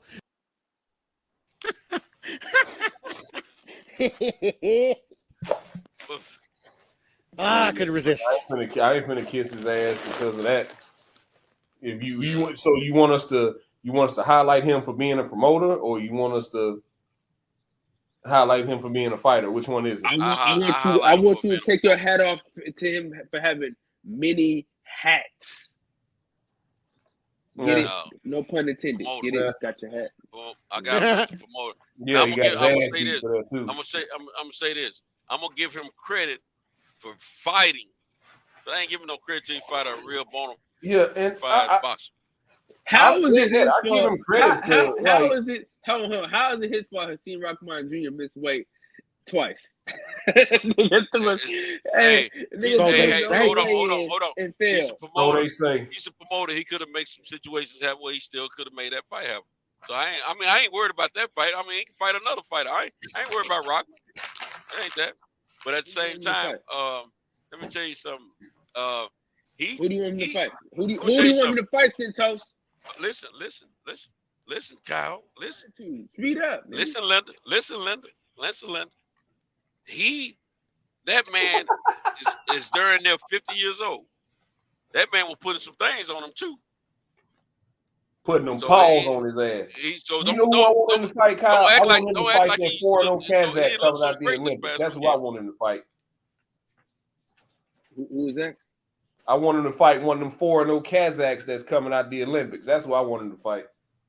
Yeah, he'll sleep on them niggas. Oh yeah, okay.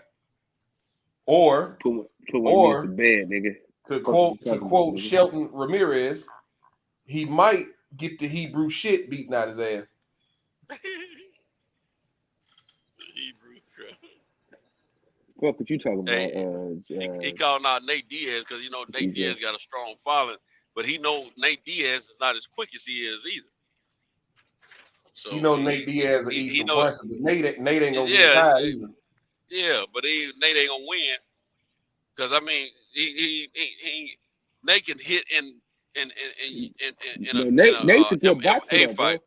A lot of people, in an MMA fight. In an MMA, hey, I've seen the man. I've seen his hand skills. I understand what you're saying. I know he's decent, but he ain't no boxer for the boxing ring. He's good in MMA. How many professional boxing fights has Nate Diaz ever had? He gave Andre Ward some great work. That's fucking sparring, man. Don't give me that shit about sparring because a lot of guys look good in practice. I'm just telling you what Andre Ward said, bro. That's cool. But how many professional boxing fights with 8 or 10 ounce gloves has Nate Diaz ever been in? Thank you. He gonna get whooped by Jake Paul. Period. Nate Diaz gonna take a lot of fucking punches, but he gonna give a lot of them back, and they gonna the winner by split decision, Jake Paul. No, I'm gonna tell you. Whoa, DJ. Hold on. I gotta correct DJ. The problem child in front of that motherfucker. You said a problem child. No fucking problem for me. I don't care. No, I'm about to be a problem for you. Keep this shit going. Shit, Alante Green. Alante Green. Let him fight him. Who the fuck is that? Nate Diaz gets knocked out because he comes forward. Who the fuck is that? Nate Diaz, a fighter out of Cleveland, Ohio. Nate Diaz has only been knocked out one time. He's from Cleveland. He ain't gonna do that. He's from Cleveland, man. That's his hometown. Yeah, but that was in MMA. He'll get knocked out in boxing because he come forward. He don't protect himself. He gonna and then Jake Paul can't hit. He's only been knocked out one time in his entire career. That's MMA. We talking about boxing. Yeah, with lighter gloves and more weapons. So you mean to tell me motherfucker can head kick him and can't knock him out? I'm just telling you, he gonna get knocked out. Who knocked him out? Who knocked him out? He gonna catch a combo from Jake Paul, and Jake Paul can hit now. He can hit. I'm gonna give him credit on that. The boy can hit, and his boxing skills are better than what Nate Diaz think he is. He gonna get knocked out. I'm telling you. Who knocked him out? DJ. Josh Thompson. I think it was like 2011, 2012, something like that. Head kick, boom, with face planted. But that was the only time. Head kick. Huh? You educated me. You educated me on, so I didn't think he had ever been knocked out. Honestly. Yeah, he's only been knocked out one time in his entire career. Yeah, I'm saying that because of his style. He got a lot of scars. Him and his brother got a lot of. Everybody know everybody know how the Diaz brothers bleed because they got a lot of scar tissues on their face. So Nate Diaz is gonna get busted open. They toughen the summer gun. Yeah, they toughen the summer. But see, you. But the longer the fight goes on, the worse it's gonna get for Jake Paul. Hey, but Nate Diaz, right? He never been a champion, huh? No.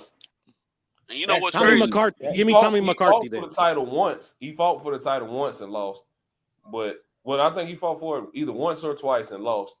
But the thing is, this is why he was so pissed off at Conor, because Conor got a quick, and he ended up beating Conor in that first fight, and I think he beat him in the second fight too. But the reason why he was so pissed off is because Conor came in with this quick ascension and really didn't have to fight a lot of top guys. Like he was on that Islam Makhachev shit. He got that Islam Makhachev package where the only top guy that he really fought him on short notice and he beat him, right? He fought the dude with no camp. He fought Chad Mendez off 11 days notice with no camp and he beat him. That was really the only top dude that he had to fight. Nate Diaz been fighting top 10 guys pretty much since like halfway through his UFC career. So it's like it's not as easy for me to get a title shot because I'm fighting all the guys that are in the top 10, in the top 5. You fight one top 10 guy and get a title shot because you can run your mouth. Like, I got a problem with that. And that's what guys feel like Islam Makhachev did, even though we see now that Islam Makhachev was legit. But he didn't have to fight any of those other guys. He didn't have to fight the Gaethjes, the Poiriers, the Chandlers, the Dariushs. He didn't have to fight any of those guys. And he got a title shot. Just like Sean O'Malley. Sean O'Malley just beat, arguably, because a lot of people feel like Peter Yan won that fight. Personally, I had it a draw. Everybody's looking at Sean O'Malley. How you go from being 11 to 3 off one fight when you didn't have to fight but one guy in the top 10. All of a sudden, you right there for a title shot. So you got guys like Chito Vera who's had to fight all of these top 5 guys, and he's on like a 5 or 6 fight win streak fighting top 10 guys, and he doesn't get a title shot. That's the gripe that a lot of these fighters be having. But they'll put him in there with another killer, and he'll probably beat him or not, and he'll still be sitting there waiting on a title shot. So, do you think anybody can beat Islam Makhachev? Like after what you saw him do to your boy? There's somebody out there for everybody. I'm still mad that fucking Edwards, man, kicked my boy head. It is what it is. But Kamaru, I tell you what, y'all gonna hate watching that third fight. That third fight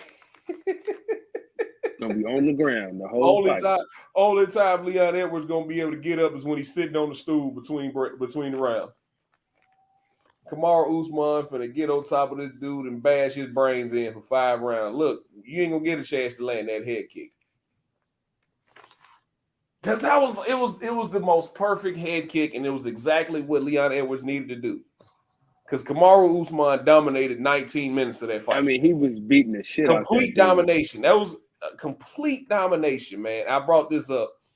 Imagine if when Jose Benavidez was fighting Terrence Crawford done dominated the whole fight, and in the last minute of the 12th round, Benavidez swings an uppercut from hell and sleeps Crawford. That's what happened in the Leon Edwards and Kamaru Usman fight. Yeah, because Usman definitely was running things in that fight, man. He was beating the dog shit out of him. Wasn't running For things. those of y'all who don't watch MMA, that's what happened. Yeah, it broke my heart, man. I was I called y'all after I saw it. I was like, oh my God, what happened? To be honest, he's still the champion to me. No, Leon Edwards is the champion. He needed a knockout, and he got a knockout. No, I'm just saying, but that shit, he was getting his motherfucking ass beat. You know what I'm saying? You know, I still feel like he's a better fighter because of the way he dominated the fight. Anybody can get caught. But I mean, that dude showed got caught. Some hard and skill on the other guy's behalf too. How the fuck did he get that kickoff though, bro? Like, God, I mean, Kamaru Usman leaned right into it. He ducked right into it, bro. That's why I said it was the most perfect head kick. It was. He did. He ducked right into it. You're right. He ducked right into it, bro. He won't make that mistake again though. I know he realized once he saw it what he did wrong. Yeah, I think. Can I get this guy? That's so great, you know. Hold on, what's that? What we got? Who the fuck is that? Can we get this guy for Jake Paul? Can we get this guy for Jake Paul? Come on, let's do it. Let's make it happen. Who the fuck is that guy? That is Fang Long Meng. That sound like somebody I don't too much want to fuck with. Hey, I give Jake Paul like shit, man. I'd be like he'd face a boxing for one day if he fights this man. What weight class is he, Puro? Is he a cruiserweight? Cruiserweight. Okay. He'll fight that nigga, man. He'll beat him up. I mean, like, there's not a lot of names in the cruiserweight division. Like, I feel like the cruiserweight division has been the redheaded stepchild of boxing for a very long time, man. Yeah, you're right. Because Jay they Opataya is the they name. supposed to be Jay Opataya. heavyweights. You They got supposed to be Okoli, heavyweights. Breedis. What's the poly guy that just beat Breedis? I think he broke his hand in Jay that fight. Opataya. Jay Oh yeah, Opataya. okay. Yeah, but He I got couldn't I remember don't his think- name, I but don't think- I caught like the last 5 rounds of that fight. I don't think the cruiserweight division has been so recognized since Holyfield, man. Makabu. Even with Usyk was doing his thing, it just didn't seem like it was. It got a little bit more attention, but it wasn't the darling of boxing. But when Holyfield was in a Michunu. cruiserweight, man, the cruiserweight was on fire, bro. Okay, because you gotta think though, Santos. Like you gotta really sit and think, nigga. They supposed to be heavyweights. Because Joe Louis wasn't Joe Louis like that same size. Yeah, he won 96, knocking folks out knocking them on their back and telling Muhammad Ali, you would have been the bum of the month, not just on the bum of the month tour, but you would have been the bum of the month. He told Ali that. Ali said, "You really think that?" Yeah. Oh, okay. But Ali was a different type though. Joe just didn't know that. Ali was that dude. They won the best chin. They won the best chins ever. He better than Sugar Ray. He better than Cassius Clay. Who that new boy got a pit bull? He better than him too. Tyson, he better than him. What you calling the Harlem Night? I mean, No, Coming to America. Come to America. America. Yeah, the barbershop. He's the new boy, Tyson. Yeah, he better than He Tyson. beat Joe Lewis's ass. He beat Joe Lewis. Yeah, I like that. Man. Every time we get to talk about Tyson, got his ass. white man got to bring up Rocky Marciano. Every Bring time. Rocky Marciano out of A white man got to bring Rocky Marciano out of You know what? I read what's his name the other day. What's his name? Satchmo. You and Joe Louis, good friend. How between me and you? How old is Joe Louis? He said Joe Louis 176 years old. 176. He said you ain't never met no Martin Luther King. Bro, that's my bro. Listen, man. I'm gonna tell y'all what's fucked up, right? When I was a kid, right, I watched that movie, right? That's like one of my favorite movies. So I used to go around calling this nigga Martin Luther King all the goddamn time, and nobody corrected me, bro. Martin Luther the King. Bro, like so you saw that in Coming to America, so you thought that was Martin exactly Luther Yes, bro. Yes, dog. Man, That's I didn't like man. when I watched in another one, man. When I watched Life when I was younger, I didn't know who Rick James was at that point. Like when it first came out, this was like 99, 2000. I'm 10. I'm with you, old. bro. I did not know that. I did not know that was Rick James at first, bro. I didn't know who Rick James was, but my uncle was like, "Damn, Rick James bigger than me now." So when I got older and I realized who Rick James, I was like, "Oh shit, that's what he was talking about." I didn't know who the hell Rick James was, man. Yeah, because Rick James. Wait a minute. Rick James was in the movie Life. Yeah, Spanky Johnson. He the reason why they got Life. Oh yeah. You right. Yeah, dude who played Spanky Johnson. That was Rick James. Yeah. In the beginning. Yeah, I was thinking about why they were in prison. Yeah. Okay. Then you got K Get right. Mm-hmm. That's the Pepe. Hey, that role gonna stay with him. Nah, he always gonna be Jake from Jason's League. Yeah, I see that, but I think he always plays some kind of role where he kind of special or something, he's a different type of guy or something, But I'm gonna tell you, man, Coming to America, I paid in Harlem Nights, same both movies. I paid. I took a group with me 4 to 5 times for each movie to the theater. We didn't have 5 sticks and none of that back in them days. Gotta have movie screens. I paid for a group of folks to go with me to those movies 4 or 5 times each. Hey, Grave Digger, I completely agree. Enjoy them all. I agree. What happened?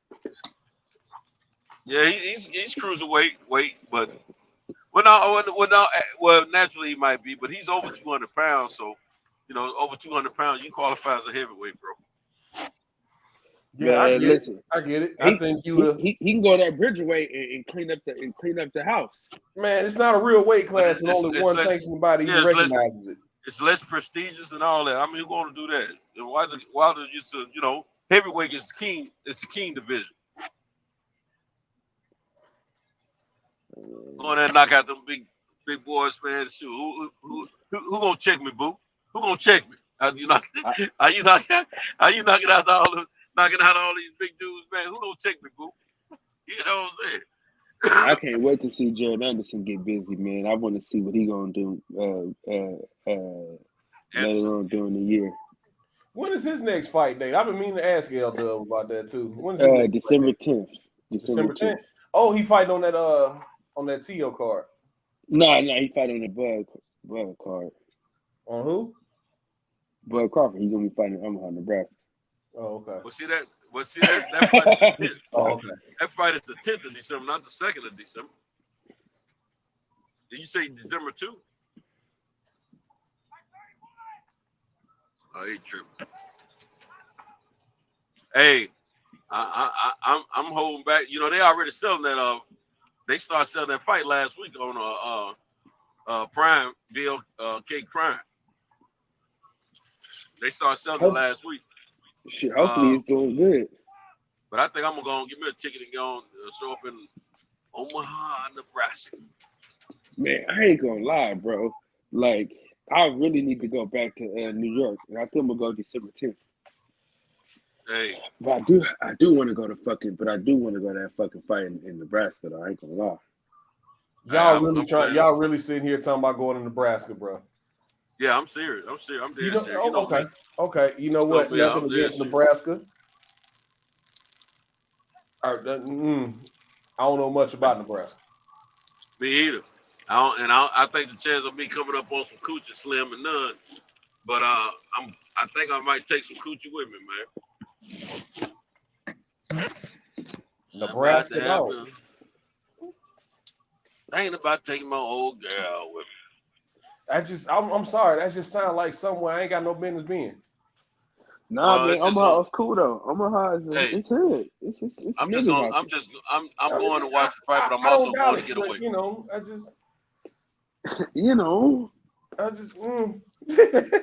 Hey, look, I'm looking at it like this.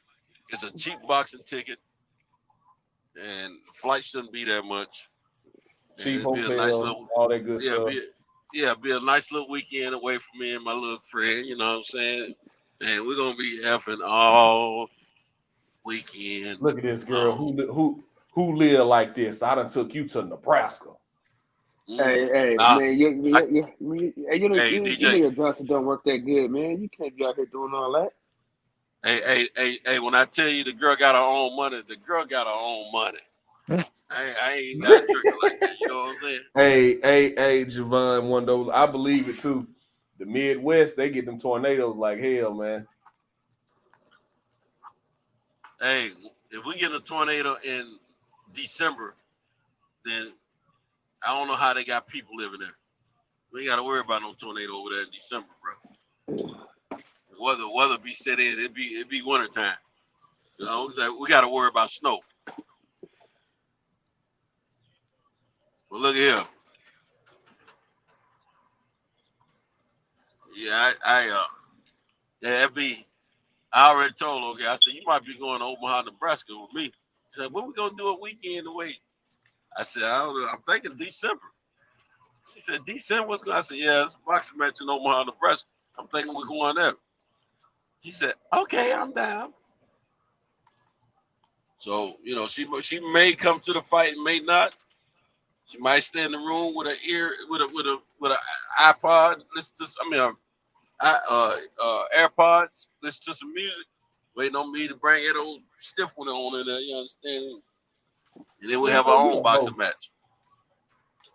I did what?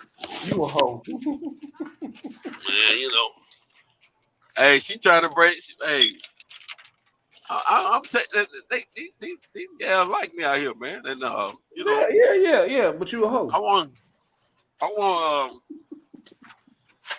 you know, God said, "Go forth to be fruitful." Now I ain't trying to make no babies, but No, but you definitely a hoe.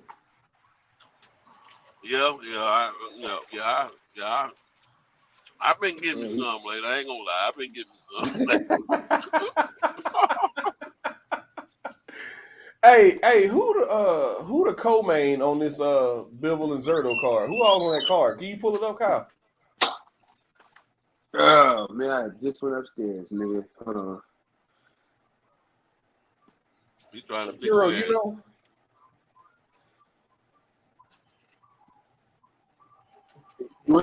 Are you on the phone or the computer? Who on the computer right now?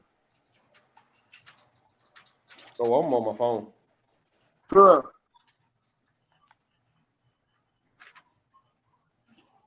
Man, StreamYard on one of their tantrums tonight, man. They run the phones hot tonight. Keeping the betters. Hey, bro, listen, I was trying to judge a battle knockout show, bro. My phone got so hot, nigga, it turned off. Yeah, StreamYard don't play, boy. Mm-hmm. Sometimes it's cool, sometimes it ain't. Mm-hmm. Yeah, you're right. I don't know why it's like that, but that's exactly what it is, man. Yeah, like tonight, my phone didn't get hot at all. You know what I'm saying? Shoot, mine warm. My phone warm. warm. My phone is warm, man. Real warm. That means it's hot in the South. Ain't that right, DJ? Yeah, that warm. It's warm, man. I'm about to put some money on Zerto. I'm about to put some money on Zerto though, because he an underdog. So they still got Zerto underdog. Well, I guess got so. him as the underdog against Bivol? Yeah. Oh yeah, Bro, these lines been crazy lately. They had Clarissa as the underdog to Savannah Marshall. You kidding me? I didn't see that. I thought she was up. Yeah. Man, I thought the odds had Clarissa. Yeah, she was like a plus 275 underdog or some shit, man. Nah, I should have went on and looked at that, man, because I definitely would have put some money on that. I knew she was gonna beat that girl. I think Puro put some money on it. I know Puro put some money on Zerto. She, and they love them so me. Hey, Puro must be eating some oatmeal right by now. I say Puro probably went to sleep. Nah, I ain't sleeping. Dang, I'm looking. Hey, man. I've been missing y'all, man. You know, hey, I've been having a passenger, man, a few times a weekend lately, man. Man, you need to stop lying to us. You miss us, bro. Stop lying, bro. I do miss y'all, man, but y'all ain't got no feet. Y'all, you know, y'all ain't got, man. She got a split. I mean, what am I gonna do? She got hips. She got hips, titties, booty, mouth. Man, we know you ain't worth shit, dog. We know that already. No, y'all might. Hey, I've been tuning. I've been listening. I just ain't been signing on. Shit. You ain't been listening to nothing, man. We finna trade you for Troy. Okay, go ahead. See how you do this. Your numbers ain't that great with me, but I know it'd be working with Troy. You gotta have pickle commercials and everything. Y'all gotta have pickle commercials and everything, man. We already got pickle commercials. You know what I'm saying? We already got that. With that being said, we got a special word from our sponsor. A special word from the sponsor.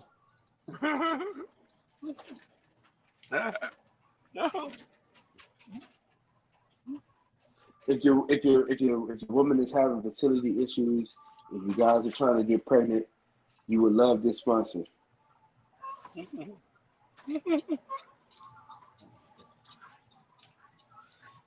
Hey, you know you got at company you gotta tell the folks where Troy get his pickles from. He get them from Pickles and More. I thought you got him from the Pickles side and, of his bed. Pickles and More. No, it's Pickles and More. I thought you got dry pickles on the side of his bed though. You forgot the other sponsor, Kyle. Oh, Brandon Washington. No, not Brandon Washington.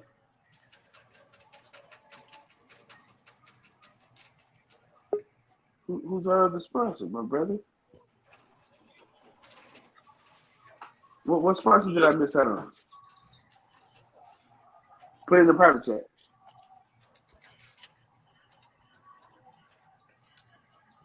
What sponsor? I'm waiting for him to put in the private chat. He ain't put in the private chat yet. I don't know what he's talking about.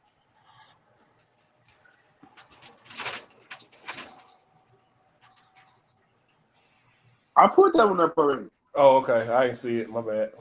Yeah. That's why I said if your woman. Oh, what's up? What's up, man? What up, Steph? What's up, gentlemen?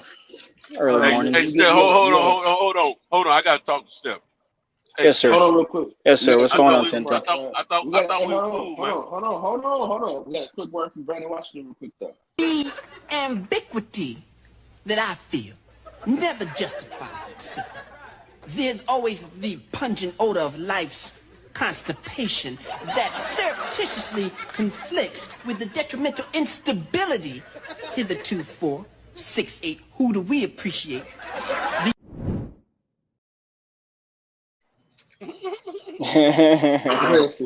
What's going on, Tinto? Hey, man, why you cut our connection off, man? I put out the what now? Our connection, man. I still didn't hear you. Why you cut you and I connection? Why you cut our connection? Cut our connection? What you mean? Phone number, man. I didn't cut no. What you talking about? I can't get every time I send you a text, it bounce back, man. At least it was last week. I don't know about this week. Oh, man. I know you don't give me a Google number. That's what it is. Nah. I think at that time, because Kyle said the same shit. He's like, "Why you blocking me?" I said, "No, man. I probably just didn't pay the bill on it, but it's cool now. We good. We all Gucci. We Gucci." You don't want to talk to a brother, man. Damn, no, we brothers. I know it was working when we were in New York. Yeah, we brothers. We brothers. Nah, man, nah. How we doing though? How we doing? Doing good, man. Good to hear from you. That's good. Stay safe on the road, sir. Drive safe. I am, man. I don't have my co-pilot tonight. You know, I could. You know, I've been touching titties while I was driving. Them nights y'all didn't hear from him, but it's badass. I ain't got no titty in here tonight. How's the weather getting in Tennessee right about now? Oh, it's cool, man. It's straight. Like 50s? 50s, 60s. Well, it was like 70, 80 yesterday. Yeah, but, like, it was 82 here yesterday. Yeah, in the mornings it's been like 50, 60s, you know. Nice. Yeah. Still about 2 months away from like wintertime. It's still catching weather down here. Yeah, I was gonna say it's still about 2 months away from the winter, so that's word. Yeah. You like pretty much the end of fall. Right on though. Mhm. Right on. That's good. Now look, I'm gonna let y'all know now. Friday night, I'm gonna have a passenger, man. Maybe be on the show, maybe not. I don't know. But I think Cal been going to the club working anyway. Where I've been hanging out on the other platform. We ain't miss you old fart. Fuck you. Look, man. Did you get past your bad spot already, Cintos? Yeah. I've been back. But look, I deserve to have hoes plural. You know, I had 21 years, man. I stayed low down with one. I deserve, man, to have hoes in different area codes. You understand me? So it's all good. And I'm gonna, you know, it's my job to stimulate their economy, and I don't mean financially. You're a wild boy. I was just gonna say, yeah, go and get the work, man. Go on and get that work. I'm putting the work Let me in. translate that. Santos out here having a bunch of raw sex. Yeah, bust all up in them hoes, man. For sure. You know what? I wasn't even saying that, DJ. He's gonna be a dad again. But you know what? He's gonna be a dad again. I like fucking baby mamas too, man. No condoms. No way. Oh man. I ain't No gonna condom, front. man. No condom. I have felt some flesh though. I ain't gonna lie about that. Hey man, you're man.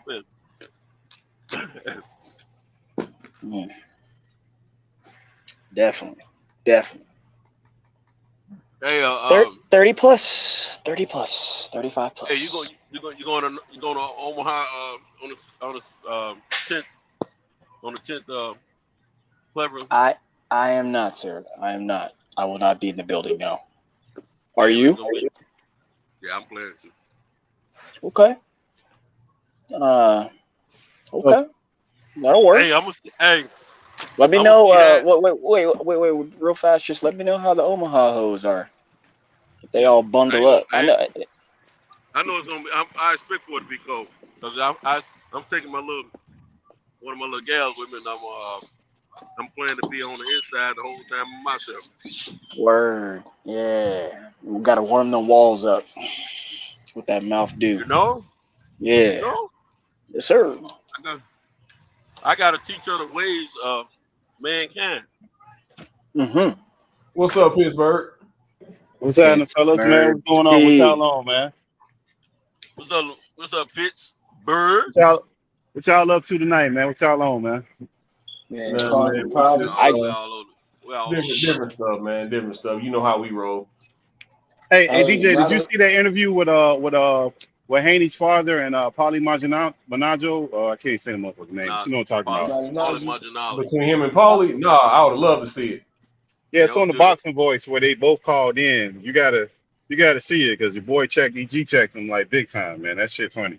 Yeah, I mean, Paulie Malignaggi been saying some disrespectful shit about Devin Haney for a long time, man, and it's about time somebody checked him because I remember years ago when Paulie said that the Europeans were taking over boxing and all this type of shit. He touched on that too.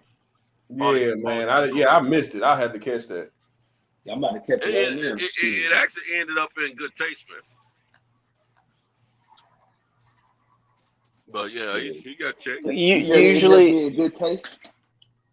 Yeah, to me it did end up in good taste. They wasn't at each other's store when they ended that interview. that's what men do, Cinto. They can talk it out. They can compartmentalize. Rather than sit there but Paulie, what happened was he wasn't sure of their history. So when he realized some history that they had that he didn't realize, or he stepped in and helped his ass when he didn't have to, it fucked him up. And it threw the whole tenor of what was going on off. Because he had no idea that he was there during that situation with Adrian Broner, how he helped his ass when he didn't have to. So it just showed the character of Haney's dad, and it just shows how Paulie just not aware of shit. He just be talking. He forgot, and then he didn't even know. He knew at the time, but he let me know. He said, "Oh, okay, now I remember," because he basically forgot. Yeah. He acknowledged that he remembered. Yeah, you gotta watch that shit. And then he probably admitted too that he be race baiting too. He admitted that he do it for clicks. He said that he be race baiting. Clicks. He said clicks. But see, I'm gonna tell you something. I'm gonna tell y'all something about. I got Paulie's phone though. I don't talk to him one-on-one before. I can call him up. You know, he got my number. I got his number. Who's this again? Paulie Maldonado. Oh, interesting. I'm gonna tell you about Paulie. Paulie know what time it is. He know everything he's saying, bro. Yeah, he knows. But this is the thing. In the boxing community, Paulie is well respected, believe it or not, with the brothers. And the brothers don't feel he's racist. Yes, he is. I don't know about that. I was about to say, I can't damn. I don't know about that. Look. No, he said boxing. No, he said boxing community, not us. He said boxing community. The fighters, amongst fighters, Okay, amongst fighters. Trust me. Okay. When I tell you what I'm saying, I'm telling you what I know on this issue right here. He's well respected amongst his peers in the boxing industry as far as other fighters, black fighters. And they all vouch for him as far as his credibility and things of that nature, you know. But yeah, Paulie gonna say what he's gonna say. He's gonna stand on it. But at the same time, he knows Paulie knows how to sell. Period. I'm not gonna sit here and say that he may not have a little bit of racism in him because I think naturally we all do. Oh shit. Nah, But at the you same time- can't say that though, bro. You got prejudice. Racism and prejudice, two different things. Okay, we're gonna say prejudice. We'll change the word. Same difference in the South. We're gonna change the word. I understand what you're saying though. We're gonna change the word. I think we all have a little prejudice in us. You know, not a lot, but a little bit. You know, because I know I've sit around and I've said it many times. Man, that's some white stuff right there. Those white folk be doing crazy stuff. I don't say that. I got plenty of white friends, and I ain't talking about just friends, just lollygagging friends. Friends I can go sit down and break bread with them and things of that nature. I always have had white friends, even when I was growing up in the projects. But at the same time, Paulie, he don't cut his teeth in this industry with the brothers. He know what it is to hang out with the brother. All that. I mean, he ain't stupid by any means. But at the same time, yeah, he say some stuff he probably shouldn't say, you know. But at the same time, he ain't as bad of a person as we have perceived him to be here, like you know, Man, since fuck Paulie. the wildest stuff. Yeah, I feel you. Yeah, anybody's telling Paulie. Paulie play that game too hard, man. When you play that line, when you dance on that line too hard, you're gonna cross it. And people ain't trying to hear that shit, man. But I'm gonna tell you, he said what he said. He never took it back. Never apologized, and he keep promoting that bullshit about the Eastern European bullshit. Well, he explained all that too on that interview with yeah, and then somebody bounced.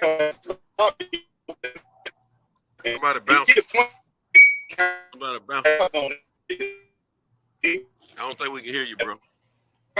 Hey, Pittsburgh, you roboting real bad, man. Reverb. It's like they hitting them reverbs on. Bing, bing, bing, bing, bing. That's why I be sounding sometimes like. Mm-hmm. Hey, can y'all hear me now? You don't hit the dead spot. Yeah, can y'all hear me now? Yeah, that's better. Yeah, but DJ, go listen to the interview, bro. You'll appreciate it. You'll appreciate that. Okay. It's not that long. It's not that long. I want to say it's like what, 10, 15 minutes until it's a little longer. Call in to the show. It's a little longer than 10 to 15 minutes. But Whose show is it again? Whose show is it again? On the Boxing Voice. The Boxing Voice. Man, I'm not sure I really like those guys. Oh, you ain't gotta watch it for them. Just watch Neither, No, I know, but I just there's something about that show that like kind of creeps me out a little bit. But they say some bizarre shit sometimes, but that content was good. Trust me, if you haven't seen that interview, you'll appreciate that interview. Let me tell you something about the Boxing Voice. That show was the first show to get Wilder and Eddie Hearn on the same show at the same time, trying to promote that Joshua Wilder fight years ago. That was the first show to do that. That was the first show where they called that fight, and they really had some real dialogue. Even and Wilder ended up calling Shirley Finkel on the show too at the same time. But that's when they first started trying to get that fight together. So I mean, it's I think they're bought. So you think they bought? I sure do. A whole lot of shows are bought, whether you know it or not. I know. Yeah. See, that's why I said what I said. They're one of them. A whole lot of them bought. Nothing wrong with that. Nothing wrong with that. Let me clarify. Nothing wrong with that. Nothing wrong with that. Just saying, man. They come off that way to me.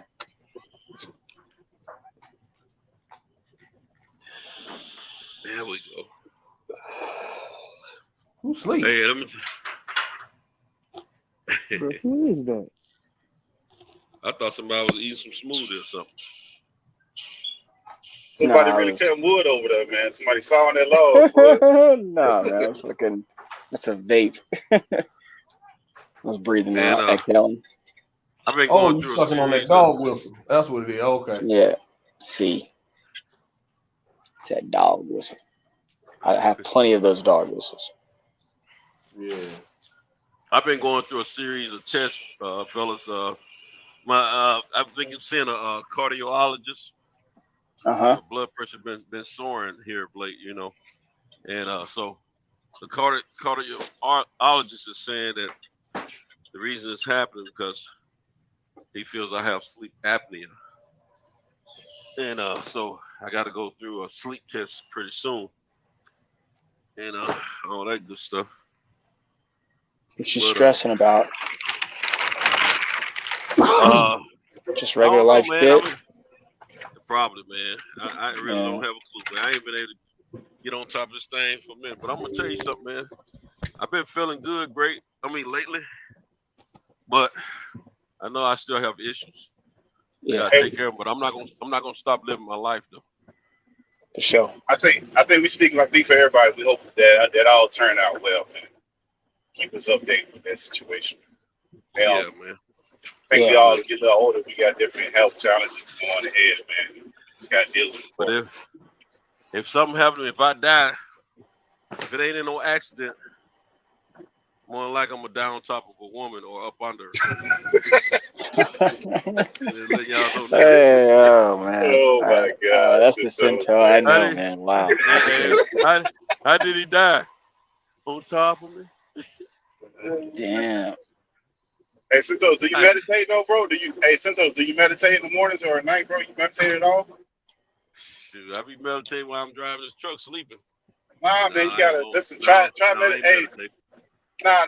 Try listen. When you get an opportunity, look into meditation and YouTube. It's got certain health benefits. Trust me, it does. Yeah, I gotta get into that stuff, man, for real. You don't have to do it that long. They have Kyle, are you there? health benefits. Sorry, go ahead. I was just asking if Kyle was there. Say it again, Steph. Kyle, are you there? Kyle? Cal was going up the steps about 30 minutes ago, so he probably asleep too. He's going up some steps. This is the late night crew right here. The third shift. That part. Yeah, but try that meditation, man. That helps. Because if you look at like when they're trying to do a documentary on all these guys who were like real successful with all these mega people who come up with all this late breaking shit, at some point you'll notice most of them, at some points in their day, that's part of their routine, and then they simplify their life, even down to the fact that you'll see certain people, and they'll wear the same clothes because they don't even want to think about wearing fucking clothes, so they wear the same shit over and over again. Because they're not trying to waste a lot of mind power and energy on that bullshit. That shit don't matter to them. That's not part of what their purpose is. So they don't give a shit about that. Like we be worried about that type of shit. You see these people, they don't worry about that. You ever seen like if you look at CNBC like at the beginning of your January, February, they used to have Warren Buffett, Charlie Munger, dude from Microsoft, Bill Gates would be on there. And them motherfuckers look like they got their suits off of the Kmart rack. But those clothes are like clothes that they've always had, and they don't put a lot of effort into that shit. Like they have a lot of habits that they do, and they don't break the habits. Right, that's true. Dr. Dre wear the same outfit pretty much daily. He got the same stuff in the closet. Yeah, change a whole lot of it. It's not worth. It's not worth the energy, and they don't have nothing to prove to nobody, so they don't give a damn. Poor people always trying to look rich, and rich people always trying to look either mediocre or poor. It's always the opposite. Brokest motherfucker got the most expensive shit on. That's true. Yep. And we got. Is any fights this weekend? Yeah, Vivo and Zerto are fighting this weekend. Yeah. Oh man, what you think about that stuff? You got Vivo or Zerto? What you got? And there's one more. There should be one more fight. I'm excited for that. I would say early on, I was really leaning Zerto. Like I was just like, man, can be a surprise knockout or something like that. But now that fight week's upon us, I've kind of, my betting mind came up. I started thinking with my mind, so I'm like, man, Bivol. But my heart tells me Zerto. Kind of some pussy shit, but I'll get it together here before fight night. We'll see what happens. But it's a good thing, man.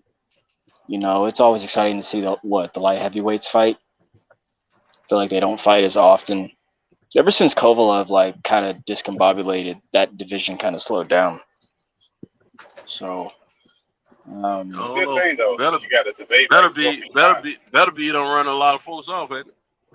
Yeah. Yeah, but he's a really, really interesting case because the last 3 or 4 times I saw him fight, it's almost like Joe Joyce. It's like him and Joe Joyce are they get better right before our eyes, even though we're kind of expecting Father Time to kind of just hit the corner on them.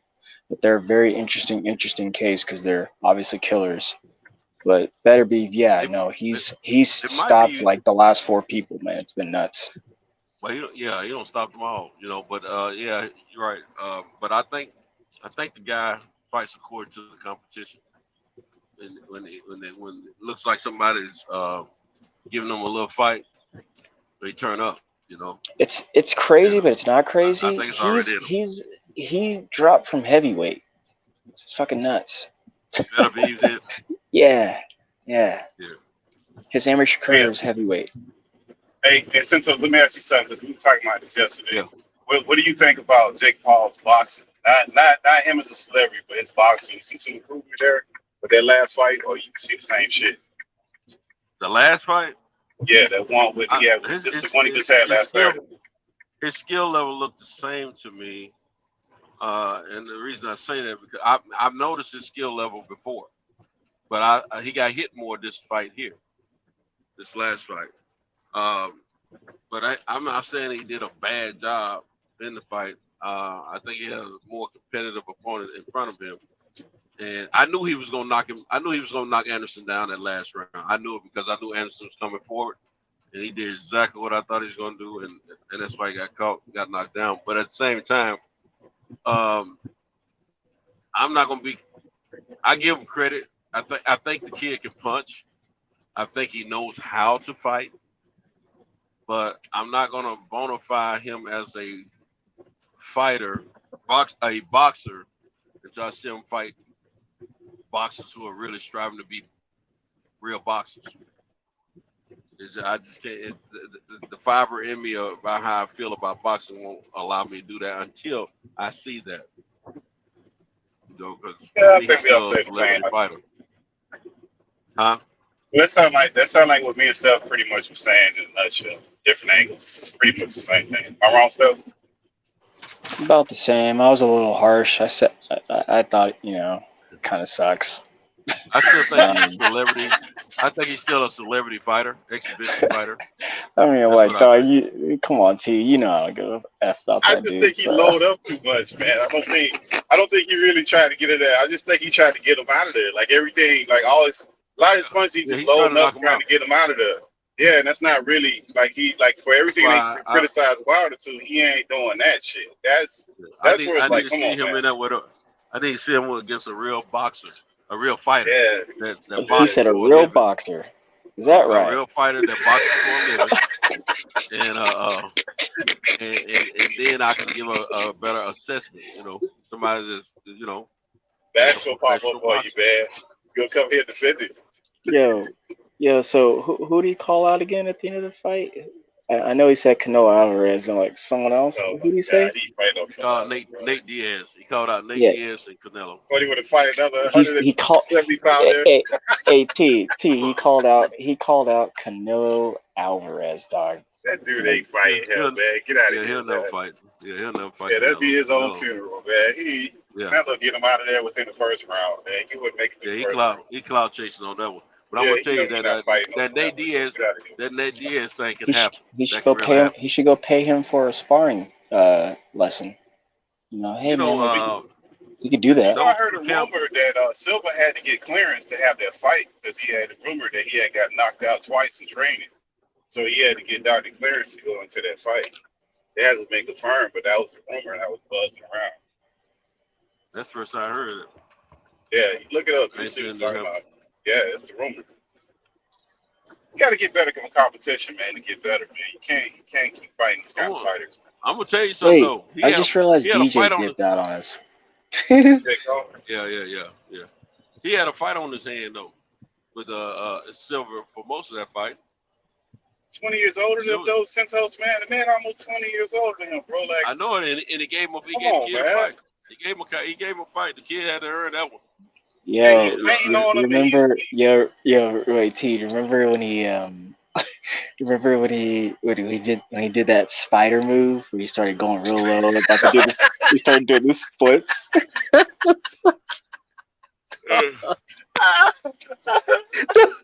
Oh my god! I almost died, man. Oh my god! In fact, I did die just to come back and let you know, hey man, Jake Paul's the shit. Now, who did that? Who did that? Anderson Silva, man. That fight, man. That fight he just had, man. The Anderson Silva fight he just had, man. I mean, he did the splits. Man.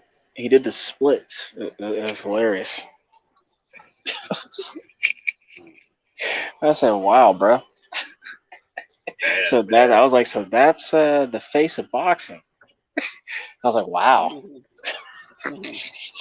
Yeah, they wrong. They wrong for that.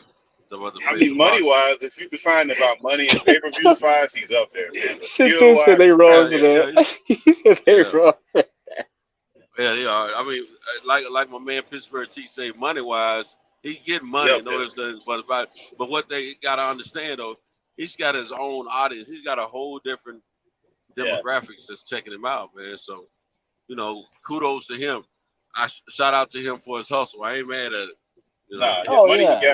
Money got it. Like until he be some real boxers that's what they do for a living.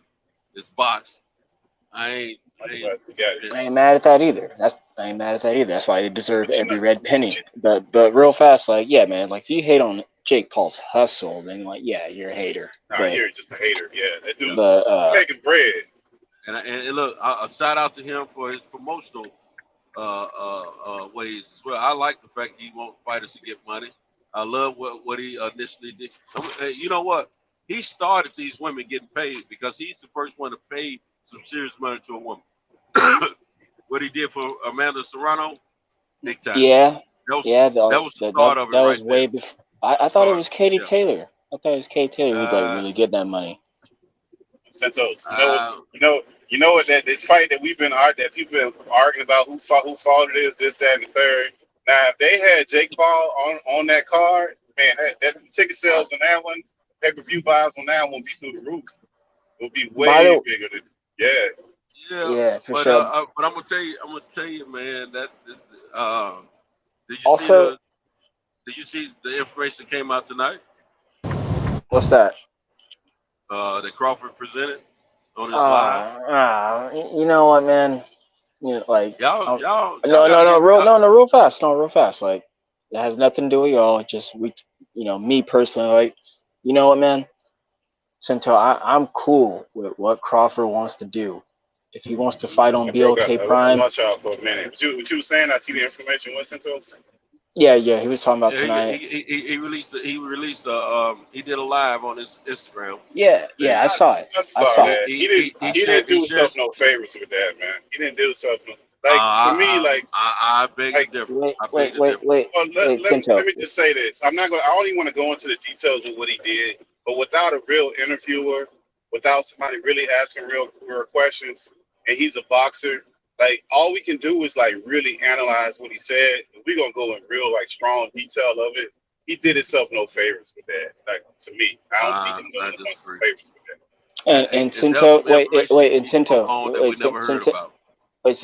want to get this out, then you can go, like, and then me, man, look, even before he came on and said his, had given his, whatever that was, him coming out and saying something, because about 3 weeks ago, it was released that he was going to be fighting David Avanesian. So when that came about, I said, cool. I said, fine. That's what you want to do. That's what you chose. Great, brother. I'm cool. I'm fine. And as for Errol, it's to be seen. It's to be announced where his next move will be. It sounds like And- they're trying to go the direction they wanted to go in the beginning. They wanted to keep the house in house. They wanted to keep the fight in house. Wait, before we even get there, like, since we're talking about, you brought it up, so like, It ain't Earl. It ain't Earl. That ain't the problem. It's the business of boxing, like I've been saying the whole time. It ain't Earl. The fighters want to fight. It's the business of boxing. what's wrong with the business of boxing? He don't want. Look, Al want to keep control of the whole thing. He did. Look, if there's $50 million minimum out there for that fight, go get it and pay these guys. But there's no confirmation that actually happened. Hold on. I gotta give credit to Eddie Hearn, man. I gotta give credit to the man.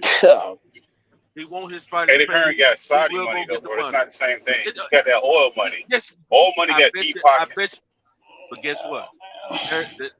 They're buying the fight from him. I bet you they'll buy it from PVC.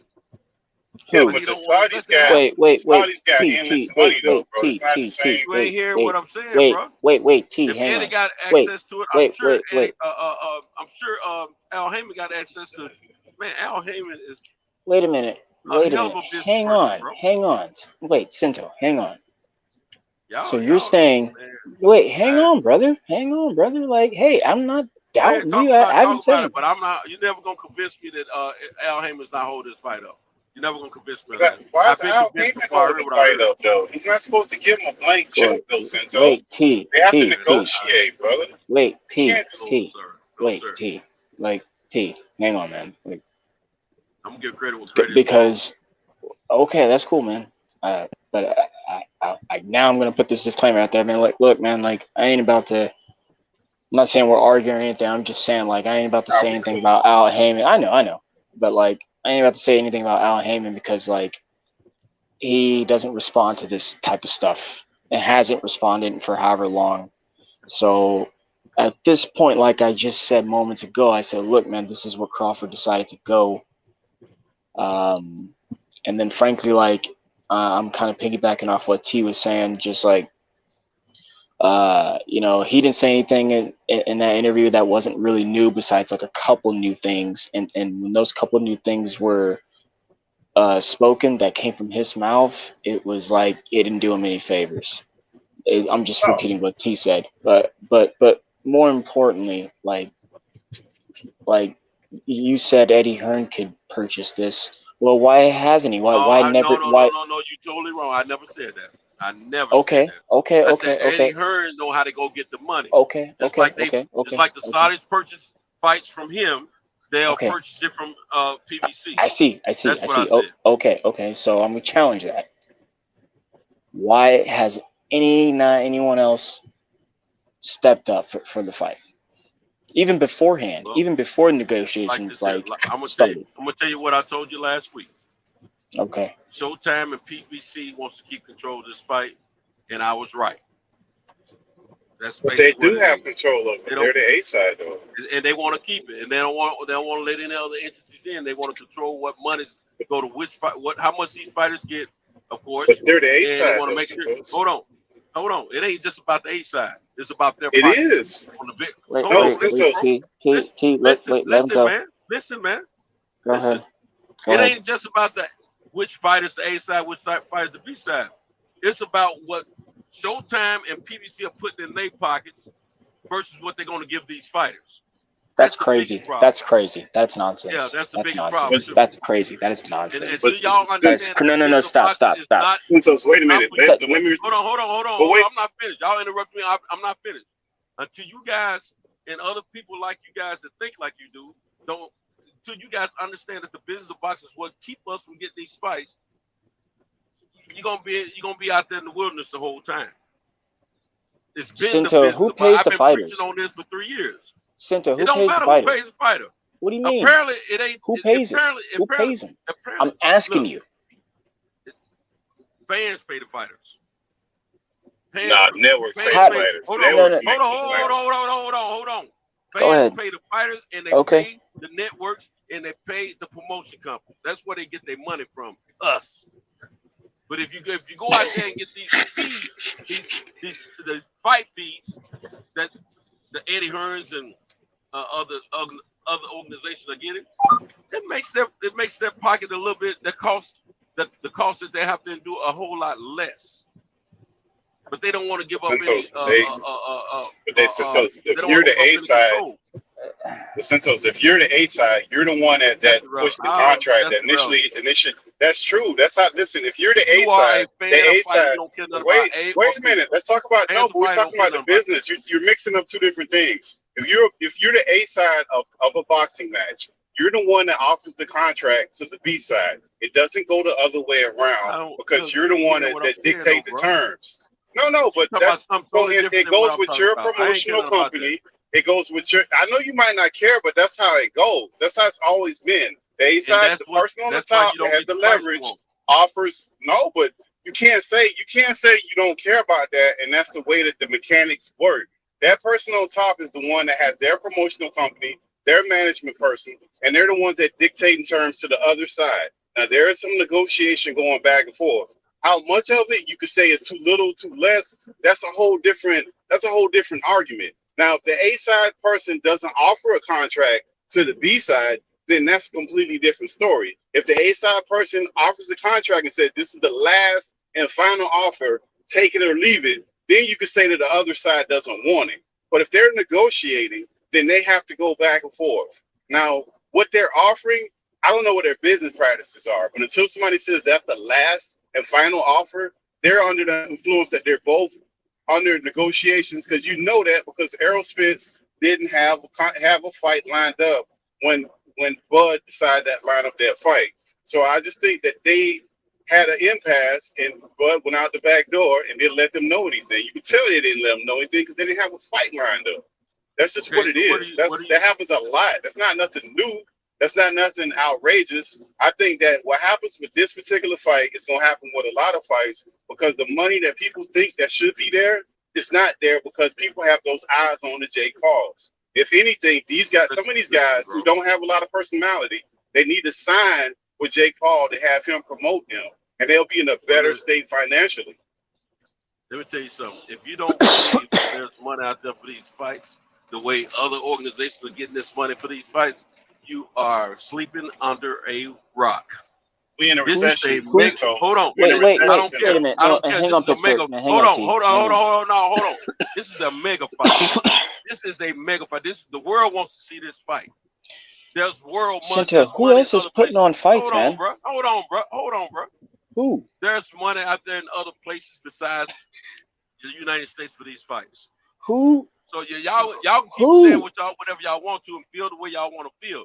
But I know when a true fan of boxing ain't trying to hear that bull crap. Who? We know besides what time Showtime, it is. And all you gotta Fox, do is go back. ESPN, Bro. Sky Sports, DAZN. Who else is putting on fights? If you go back and check the records, you will know what's happening here. ABC, so and that's why CBS, I've been going off of the whole time. HBO. Yeah, I'm gonna let y'all ride out with that, and I'm gonna stick to what I've been. Who else? Okay. No. I'm with that. I grant that. I grant that. I'm cool. You can't even hear nothing I'm saying because you keep. I heard everything you said. I heard everything you said, sir. Yes, sir. Yes, sir, I did. Yes, I did. Yes, I did. And I have the same question. Yes, sir, I did. You still talking, and you still talking. Sir. Now you still talking. You still talking, bro. Sir. You still talking. I'm not answering. I'm gonna get what I want to say out, then I listen to you. Now I'm gonna go back to I'm gonna keep on with boxing from the day when I was 4 years of age, and I became a fan of boxing. And I'm gonna listen. I'm gonna pay attention to the history of what I've learned about boxing. Mm-hmm. And then when it came down to, they want to put our ears on what the business of boxing was doing. I'm gonna pay attention to all that, and I'll base my conclusions off that, because usually my information ain't too far off. And I'm not gonna be manipulated by this bull crap. Y'all can, not me. Mhm. I ain't stupid. I ain't gonna be stupid like that. You get that? I know this fight. Y'all can believe whatever you want to believe. That's y'all mind, y'all heart and soul. I'm gonna pay attention to what I know. I'm gonna go by the facts, not the feelings. Now, you I say jive what with you want that. to, bro. I jive with that. Yes, sir. I jive with that. I have no beef with that, Cinto. I'm with that. Yes, sir. I'm with that. You kept saying there are other entities, so my question remains the same. I was asking who besides the same companies over a good time period with a pattern of success. Can you name some other entities like you were mentioning there? That's all I was asking. I don't even give a crap where the money's No, coming from, bro. that's what I was asking you though. Look, man. I'm answering your question. I don't give a crap where the money's coming from. Let these guys fight. Quit holding up these guys' pockets. If they want them to fight, they'll fight. These two guys want to fight. They're the fighters. It's the business of boxing. And if y'all want to believe that it's It's the not fighters, y'all, that's y'all. That's y'all. It's the business of But boxing. It's Santos, always if been the you business No, of boxing. demand, no, T, Always Santos, been if the you like, business of boxing. demand, wait, let me say this. Let me say this. If you demand a certain amount for a boxing match, somebody has to put up that money, and they're not putting up that money just to get their money back. They have to make a profit. If they don't believe they can make money, then they're not going to put that money up. It's all besides Showtime. There's other networks, and nobody stepped forward to put that money up on his terms. So clearly, the market doesn't believe that what his terms is, that's what it was, because the money wasn't put up. It just wasn't. Go ahead. I'm gonna say this right here, and I'm gonna be done with it. Crawford made a statement in his live that he called Earl and let him know about the $50 million that was that an entity, one or two entities, wanted to offer for the fight. Minimum. I don't believe that, man. Now, hold on. I know you don't. That's why I'm making clear now. Until Earl comes out and says that he didn't get such phone call, I'm riding with what I heard Crawford say. If Earl come out and say he didn't get that phone call, then I'm gonna reopen my ears, and then I'm gonna be waiting for the two of them to come on together and refute one another. Until then, I think he got the phone call.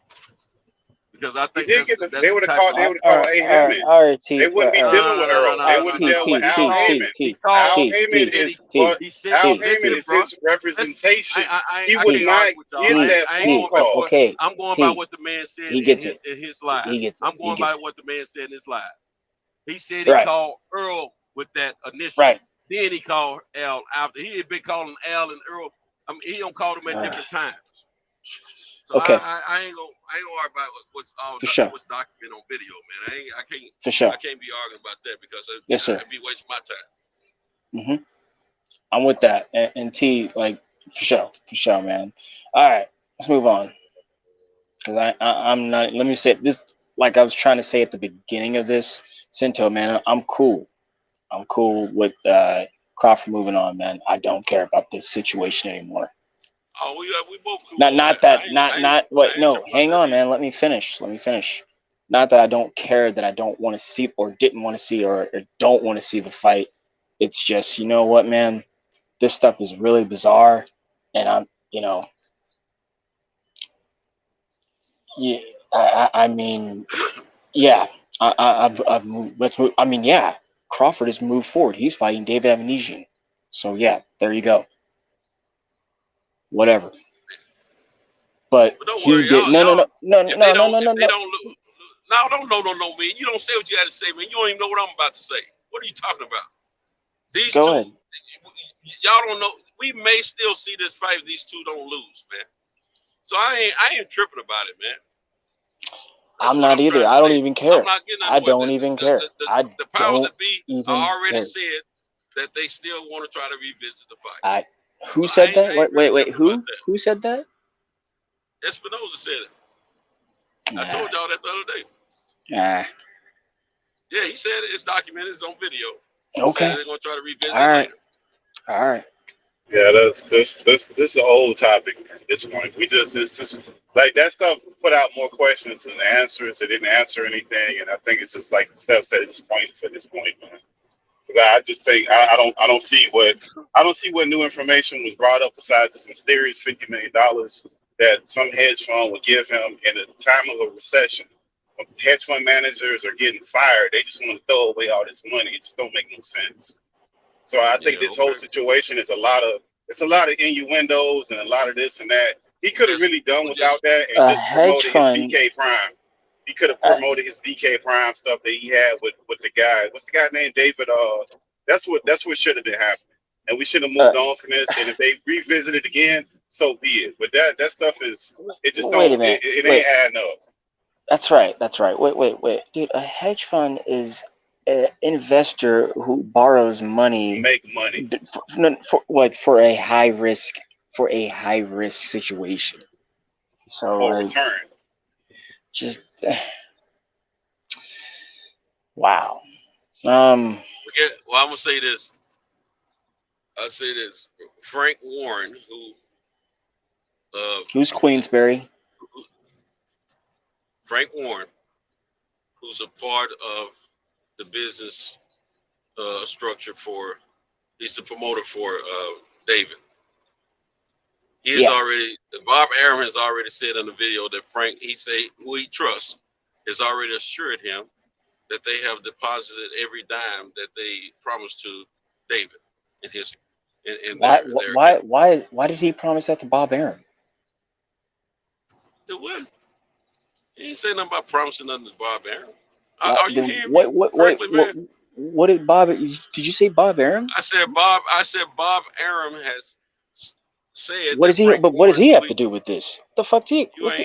Why you can't listen before you speak? I listened to you, and you. No, what does he have to do with this? You got it wrong. You said something about a promise, and now you said what Bob got to do. You ain't heard nothing I said. But Bob, what does he have to do with this? What does he have to do with it? If you stop interrupting me, you will hear what I'm saying. Bob Arum made this. He was being interviewed. I forget which source it was now. I don't want to get it wrong. But he was being interviewed, and they asked him about that situation, Terrence Crawford fight. And he said, well, I don't know much about the BK Prime. I don't trust him. I don't know him. But I will say this. Frank Warren, who's the promoter for David, who I do trust and I've done business with, and I know he knows what he's talking about, has assured me that every nickel that they promised David to fight Terrence has been deposited. So we know at least one of the fighters' money is good. But that has nothing to do with the fight negotiation between Bud. No. I'm not talking. I know. I'm just saying, this fight is going down. I believe they started selling. Right. They started selling pay-per-views last week. Right. And I'm waiting on ticket prices right now. I plan to be in Omaha, Nebraska, live watching that fight if the Lord's willing. That's all I'm trying to get out. Cool. You know what I'm saying? Cool. So y'all ride how y'all want to ride and support who you want to support. I support boxing. I don't support the business of boxing. I support boxing. Okay. And that's where I'm a fan first. Yes, sir. Of boxing. And I love both of these guys, Earl and Crawford. I think they're both legit guys. I think they both are real guys, and I think they both want to fight each other. I don't think either guy wants to fight each other any less than the other. Mm-hmm. And I'm gonna say it now, and I'm gonna keep saying it. It's the business of boxing, and until the business of boxing, put the fans first, which will never happen. This is what we're gonna get sometimes. It's just the way it works. Mm-hmm. They're gonna worry about their financial statements before they worry about your joy. Yeah, that's any business. I got one more question, and then I'm just get ready for work myself. My question. Sorry that I was interrupting you earlier about that, but my question was related to why would Frank Warren be telling Bob Arum or assuring him about his money to someone, like BK Prime when Bob Arum's got nothing to do with this. In fact, freaking Terrence Crawford is suing that man. Why are they even Okay. talking about Terrence Crawford in the sentence? Okay. Let me ask you something. No, What don't. kind of No, work no. do you do? Answer What kind that of work first, do you do? please. I'm this gonna Answer answer. that. No, are you gonna? What kind of work? Dude. What kind of All work right. are you doing, bro? Oh What kind of my work you gosh. do? I Oh drive my trucks. gosh. I'm in the delivery industry. Guess what? I talk to other truckers all the time, other owner operators all the time, daily, about their business. They talk to me about my business. We share information. Bob Arum and Frank Warren has done major business together the last few years, so they probably have gained a friendship beyond business. So it's like two homies talking about, hey man, this is what's happening in the business, blah blah blah. And this This was what in I an got going interview. on. And this was in an interview. Man, what are you saying? I said Bob Arum was interviewed, not him and Frank Warren. Right. Bob And I Arum. said this is what this was in like a video interview, right? Exactly. It's documented. Where? Who? Hey, Who hold did? up, fellas. We got somebody I tell you what, backstage. A go DJ or Cal Google listening. Somebody. Google There's some Bob folks Arum backstage, fellas. and There's some folks backstage. A it should DJ come. listening. Okay. I told you I can't quote you who interviewed because I can't remember the source, but I can go find it because it's in my library. But at the same time, it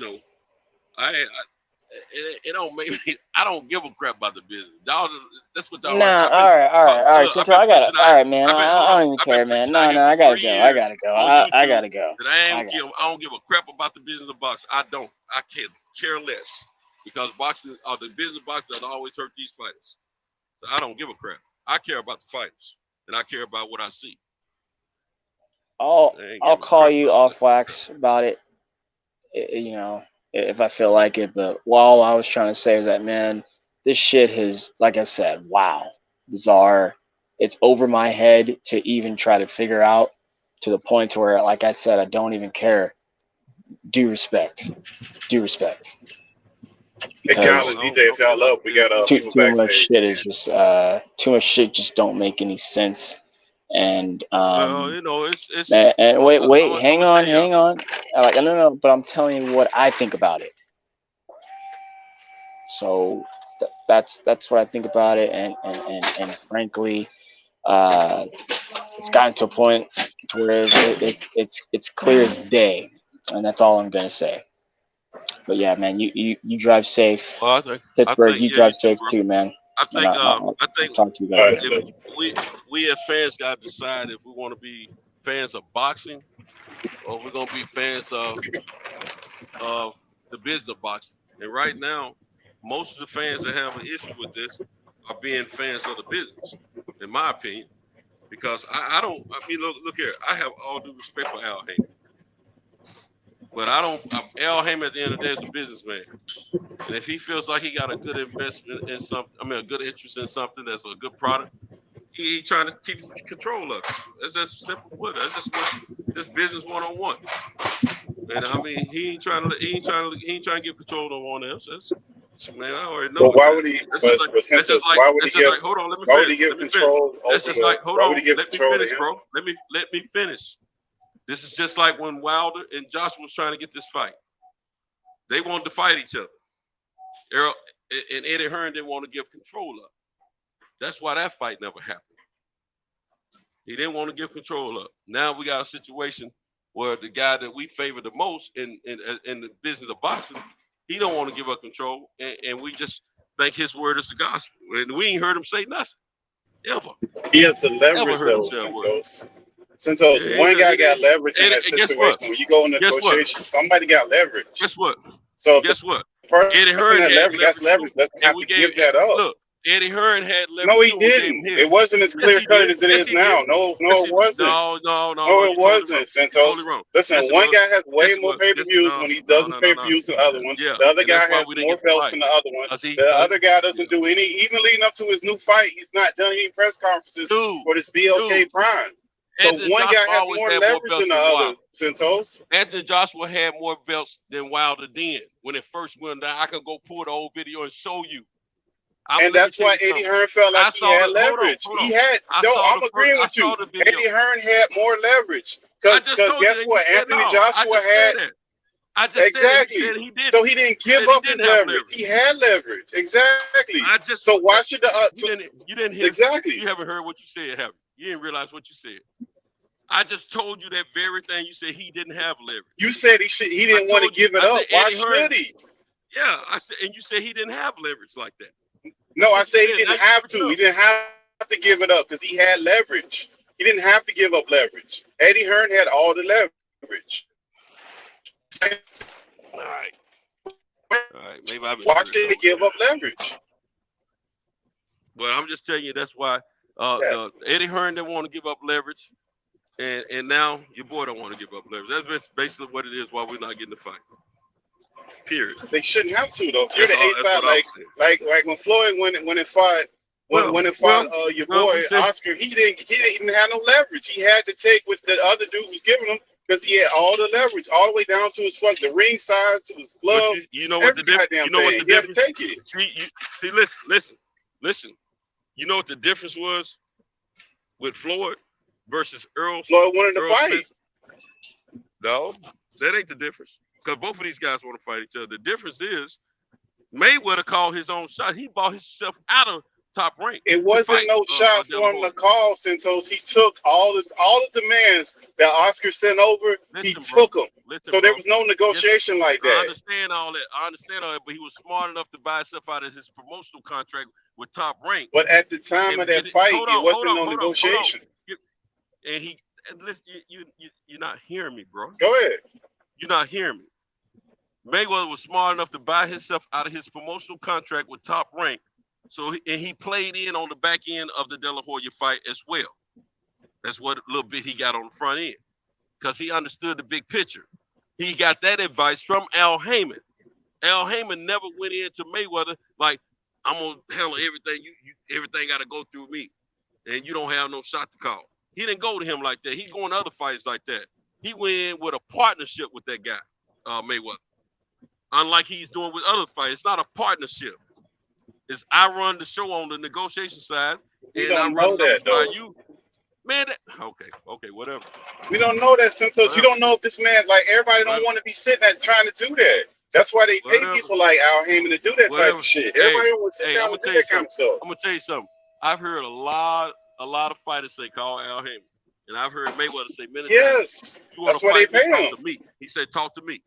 And everybody don't work like that, though, Santos. If I pay a guy to cut my grass, I'm not gonna fire my lawnmower and cut the grass and tell the guy don't worry about it. I did it because I want to prove it. If you pay that guy, let him do his job. If I'm the boss on the ball, but if somebody want to talk to me about delivering something, if they want to talk to somebody, you can't drop no contracts and stuff. That's what they pay that guy. If somebody want Trans Movement to deliver something, they're gonna have to talk to me. Period. And then when it come down to collecting money or something like that, I might let them talk to somebody else for them to collect money on my behalf. But until then, they talk even to if me. you're the boss, you have people that run that have you. You might have accountants. You might have people doing your taxes. That does not make you a boss. That means you have people working for you. Earl don't run no negotiations, bro. Period. That's not what he's doing. That's why you pay Al Heyman in them. But you okay? So you think Crawford was sitting at the table negotiating? You think Crawford was sitting at the table negotiating? That's what you think? Yes, I do. He's got lawyers. Yes, I do. He's not doing that. He tells the lawyers to negotiate that. He's not doing no contracts. Lawyers are not managers or promoters. There's a difference. He's not sitting at no table drawing up no contracts. Making sure that the I's are dotted, T's are crossed, and the language is correct. But it's the same. It's somebody working for him, though, Santos. These guys aren't. They're boxers. They're not doing all that. As long as you present, that's all the better, bro. As long as you what difference do it make? If I pay somebody on my payroll and they know what I want, and then they bring me the contract back and it's got what I want, why do I have to be there? That's why I pay that guy. You know what? You know what just happened with Kambosos and Devin Haney? And Haney took all the terms. He said, "Okay, fine, whatever it takes." And guess what? His daddy didn't want to. His daddy didn't want to. He's on record saying it on video. He didn't want to, but his son told him, "Make it happen. Give him what I want. Whatever you want, make it happen." Because you know why? You know what his daddy said out there? He said, "That's what he said. He wanted, and he's the boss, and that's what I did." You ain't gonna never hear Haney didn't have no leverage, so he had to take that. And he had no leverage in those negotiations. No, he didn't have no leverage. Kambosos had the leverage. It ain't about that, bro. It ain't about that. It is. He wanted to make the fight happen. He wanted to make the fight happen, so he made it happen. Somebody has to have business. Somebody got to dictate terms, man. Somebody, everybody, we can't come 50-50 to the table all the time. Yeah, they dictated terms. They dictated terms. They had the leverage. But look here, if a fighter sees an opportunity for him and his opponent to get a better deal, why wouldn't he look at it? A man would be stupid not to try to look at what deal we talking about? No, we don't. No, explain. I'm trying to figure what you're saying. What deal? What deal are you talking about? I ain't gonna do that with you. I ain't gonna do that with you. I ain't gonna do that with you. We can talk about something, man.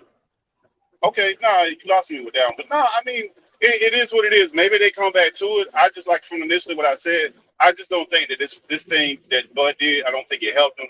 I think for anything, he should have been promoted. This new fight that he has with David. I can't even think of the dude's name. I don't know what's his name. But that's who he should have been promoted. If they come back to it, they come back to it. Nothing would have been better on that situation because it wasn't a forum where he was asking questions. So he couldn't really give answers. Like if I start talking and nobody's answering me questions, I might broad stroke over some shit that's real important. And then you just left to speculate. And that's what happens. We're just left to fill in the fucking dots. So I don't see how this shit did any favors. The realism is there was no fight to be had this year. I got that information when I was in New York, and I'm not going to refute. I'm not going to waver from that because I know what I got was bona fide. And I was one of the main ones preaching and ranting that this fight is happening this year. It wasn't happening. I found out on the 15th of October, it wasn't happening this year. If a man can't go out and do what's best for him and his family and his business, if people don't think he can do that, there's something wrong with them. That's not what they are. They're in negotiations. They're both. I'm gonna say this. Neither one of them is fighting, no, Santos. Are they not? Are they no, not? Neither one of them was fighting when it was in negotiation. Okay. Nobody had nobody had a date for another fight. Well, the word is out that it's a possibility that Spencer Thurman may fight. I ain't after he bounced, after he left the negotiations, Okay. On the 17th. Now, how would they put that deal together so quick since everybody wants to that's not being confirmed, Santos. That's rumor mill. That's rumor mill. Until it's confirmed, we can't say that. Exactly. And I personally don't think Earl's going to take the fight, but that's what they wanted in the beginning. We'll see. We'll see what happens. Yeah. We'll see. I mean, but we know that he also. Yeah, but I mean, this whole thing with Bud is weird. It ain't nothing that Spence wanted in the beginning. It was the business of boxing that wanted it. The in-house. It's not the business though, Santos. When he takes on the role of being a promoter and being a negotiator, he's part of the business. That's like saying the people that have been saying that Trump he's not a politician, but he's fucking president. When you take on that role, you take on the responsibilities of that. Let me ask you something.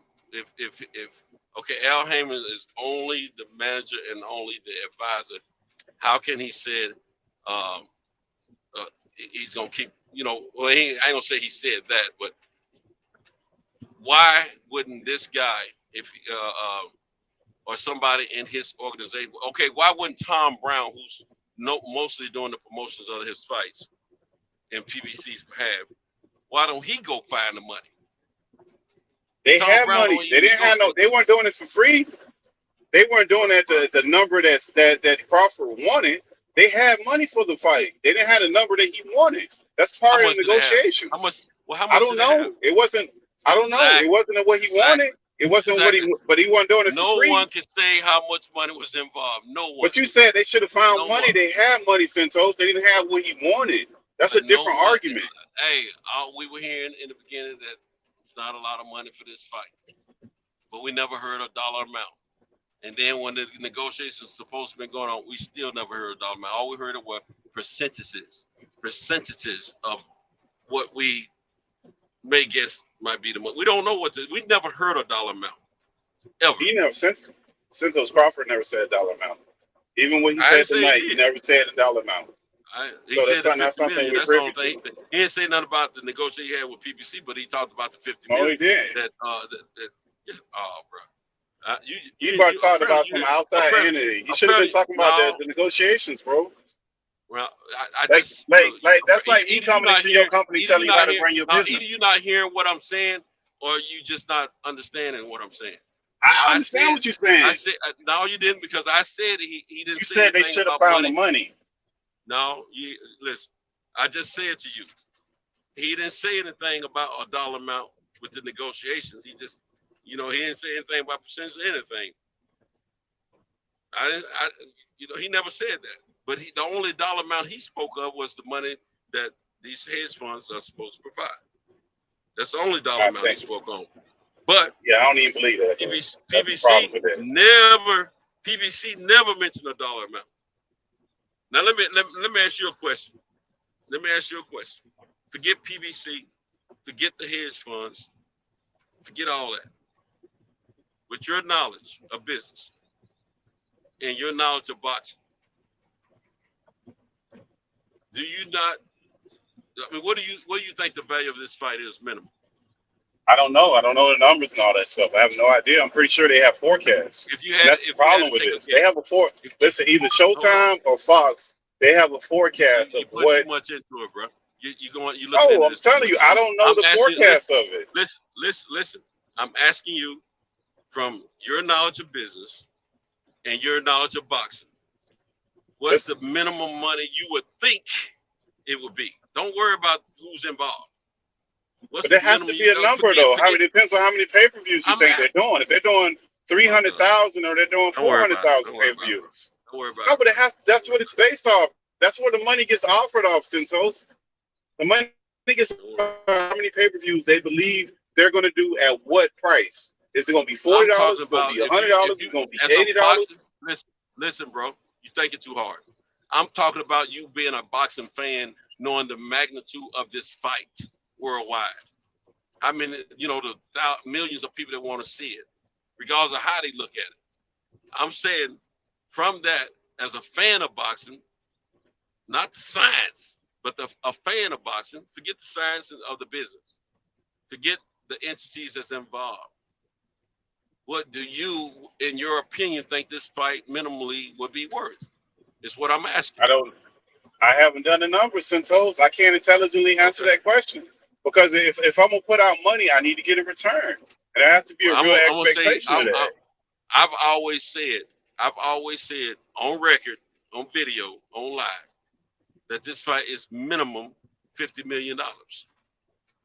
Per person? Per fighter? No. Per fighter, or are you talking about total? I said this fight, minimum is $50 million. Okay, so minimum. Let's do the 50. Let's say it's 50, right? You got 50 million, right? You're gonna pay the networks what, 10%, 15% of that?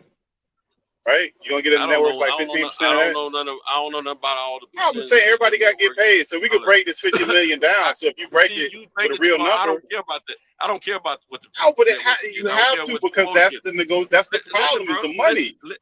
You thinking too hard, bro. I'm serious. Oh man, I'm showing you even if we go with your 50 million and break it down, it's not the money. I just told you take the science of the business out of it. You can't take that out of there. That's where the money comes from, Santos. That ain't you looking at net. I'm talking about gross. I'm talking about what I felt in my mind that this minimum. I ain't saying about net and gross. I'm saying let's say it's $50 million. You got to break that up between the network, the fighters, the managers, promoters. That money got to be all broken up. The TV networks, everybody got to get a piece of that. My God, bro. My God, man, I ain't nobody caring about that. Look, for real, T, ain't nobody caring about that right now. Man, you got to care about that. That's the business of boxing, man. Listen, see, you talking about the net and what's going in somebody's pocket. I don't care nothing about that. I'm saying this fight, the value of okay, you know how you got a dollar and it has a value? I'm talking about the value of it. I'm saying the minimum value of this fight in my mind has always been $50 million. Minimum. Okay, all right. That's what I'm saying. I ain't caring nothing about what goes in nobody's pocket. I'm talking about the minimum value. I ain't talking about what's going on. I'm talking about when you break it up. It has to be profitable. If you're talking about what the networks get and everybody else get, you're talking about what going in folks' pocket. No, it has to be profitable, Santos. For somebody to put that money out there in this market with a recession, it has to be profitable. What percentage goes, if you're thinking about what percentage goes to which entities, you're thinking about what goes in somebody's pocket. It has to be profitable, Santos. Listen, let's draw away from this conversation. Let me just say this. Within the last week, I'm talking about the gross value of the fight. Listen, Santos, within the last week. No. My question to you was, with your boxing knowledge and your business, what's the gross minimal value of the fight you were thinking? Not what goes in where and all that. I don't care matters every day. Listen, Santos, every day, those fights, that fight is getting less and less and less attractive as an investment vehicle. Because if you look at the stocks and you look at these companies, they're losing. Look, Amazon was 120. Oh man, listen, $120 was what per share was what Amazon was a week ago. That shit then dove down over 30% in a fucking week. Like that's billions of dollars, man. The economy is not good. This is not like a normal. Listen, we talking like it's fine and style shit good. It's not. Okay, let me ask you this: do you think that the drug sales in the world are based on the stock market? Drug sales? No, that's completely different. That's healthcare. Okay, then. Okay, do you? No. Drug, narcotics. Drugs? What do you mean drugs? Okay, like what? You can use the drugs on the legal drugs too. You can use them too. They're not based on the stock market or the economy or anything like that. Do you think that everything's based off the economy though? Everything works off the economy. Do you think coochie is sold according to the economy? Yes. No, it's not. Yes. Man, coochie ain't never been sold. No, it has not. Man, no, it has please, not. you go to strip. Listen, Santos, when people ain't making money. Did you buy anything for your household yesterday? Yesterday, no, I ain't buy nothing. You bought absolutely nothing for your household yesterday? Absolutely nothing yesterday, no. Did your wife buy anything for your household No, yesterday? she ain't go nowhere yesterday. No, she ain't go nowhere. Okay. Did you buy anything 2 days ago, 3 days ago? Yes, the past week? the weekend, yes, okay. yes. Okay. Yes. All right. Now, was it majority money that you earned? Yes, money I earned, yes. And was it something for the household? Yep, sure was. Okay, then. Did you base it off the stock market, or did you buy because y'all needed these things and you love your family, especially your wife? I bought less stuff than I normally buy. I tell you that, I've cut back on shit I buy. That ain't I buy necessities now. I buy shit. I buy because shit. you love your family? Did you buy because you love your stuff family? You need. We're talking about entertainment, though. Okay, so entertainment. Okay, let me tell you something. It ain't how you buy the coochie. It's the fact that we buy it indirectly and directly.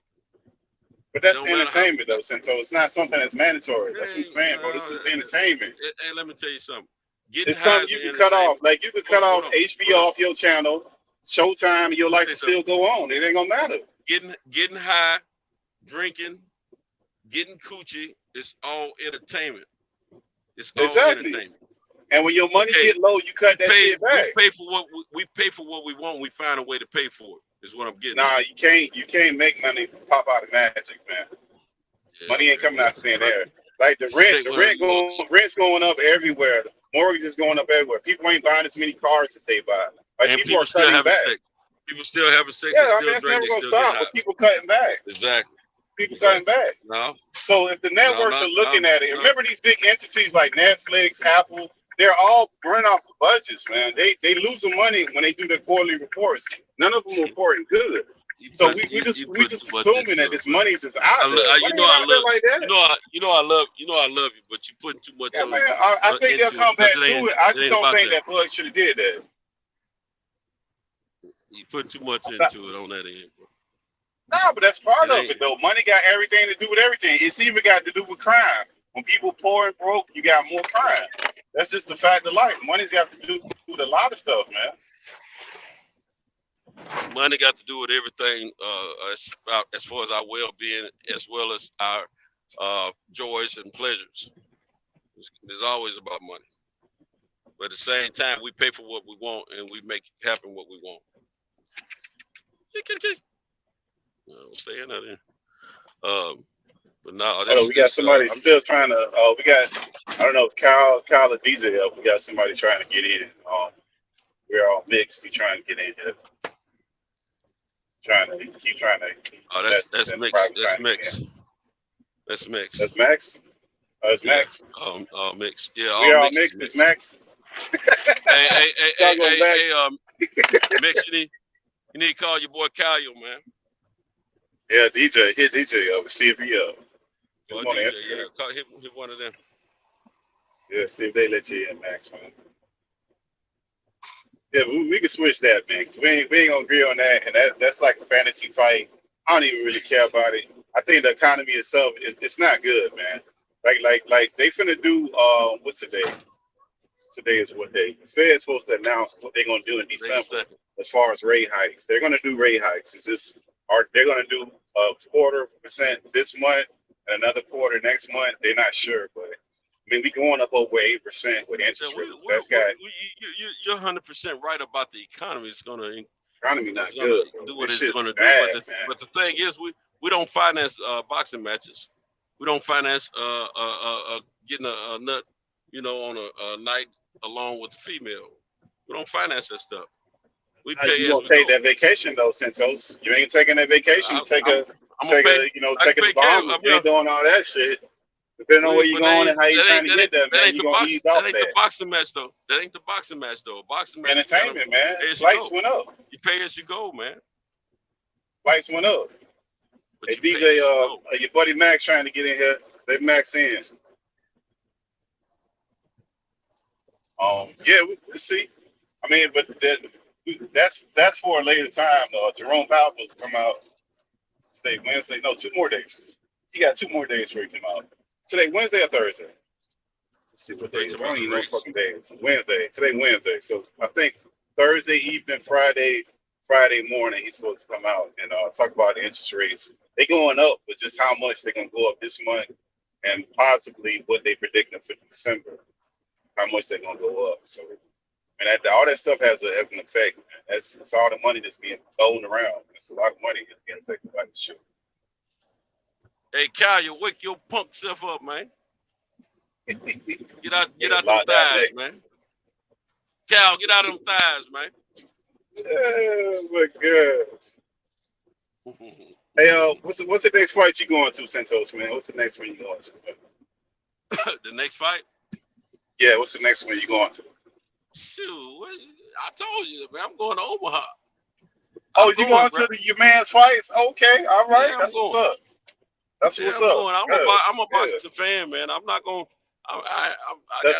If the man boxing, I'm gonna watch. I was planning to see him fight this year, and I said, he's fighting, so I'm watching. If Earl was gonna fight this year, I'll be trying to go to this fight too. Now, did they start selling tickets for it yet? Have they started selling the tickets? I hadn't checked since last week, but they already started selling the pay-per-view last week. Yeah, but I'm talking about the tickets that they got a venue and all that. Yeah. I don't know. Like I said, I hadn't checked this week. I've checked last week. I've actually had some rough moments here recently, man. My truck, I just got my truck back yesterday. Truck has been a little over $6,000. I had to spend like $6,500 on it. I thought I was gonna be out on $8,000, but I got a blessing, $6,500. So it's been down. Right here, man. Yeah, it's been down for a few days. You know what? I had to have the DEF fluid system depleted on my truck, man, because it was causing all kind of problems, man. And it's running fine now. It's straight, man. I'm loving it. It's driving like this. It's driving like I first got it now. Oh, okay. Yeah. That's an expensive system, man. All that fluid and all that stuff you got to have for that crap is expensive. Yeah, it's probably more hinders than it is help. It's supposed to make it pollution and all that. Yeah. It's supposed to make it burn cleaner, man. But actually, it's supposed to burn clean. But I think they're getting us, man. I think it's costing us money.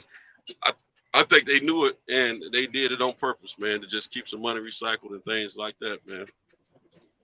Oh yeah, I mean it helps with the pollution though, man. But it's only gonna be so much, man. We run too dirty at this point. Also, man. my 95 model GMC has a cat engine in it, right?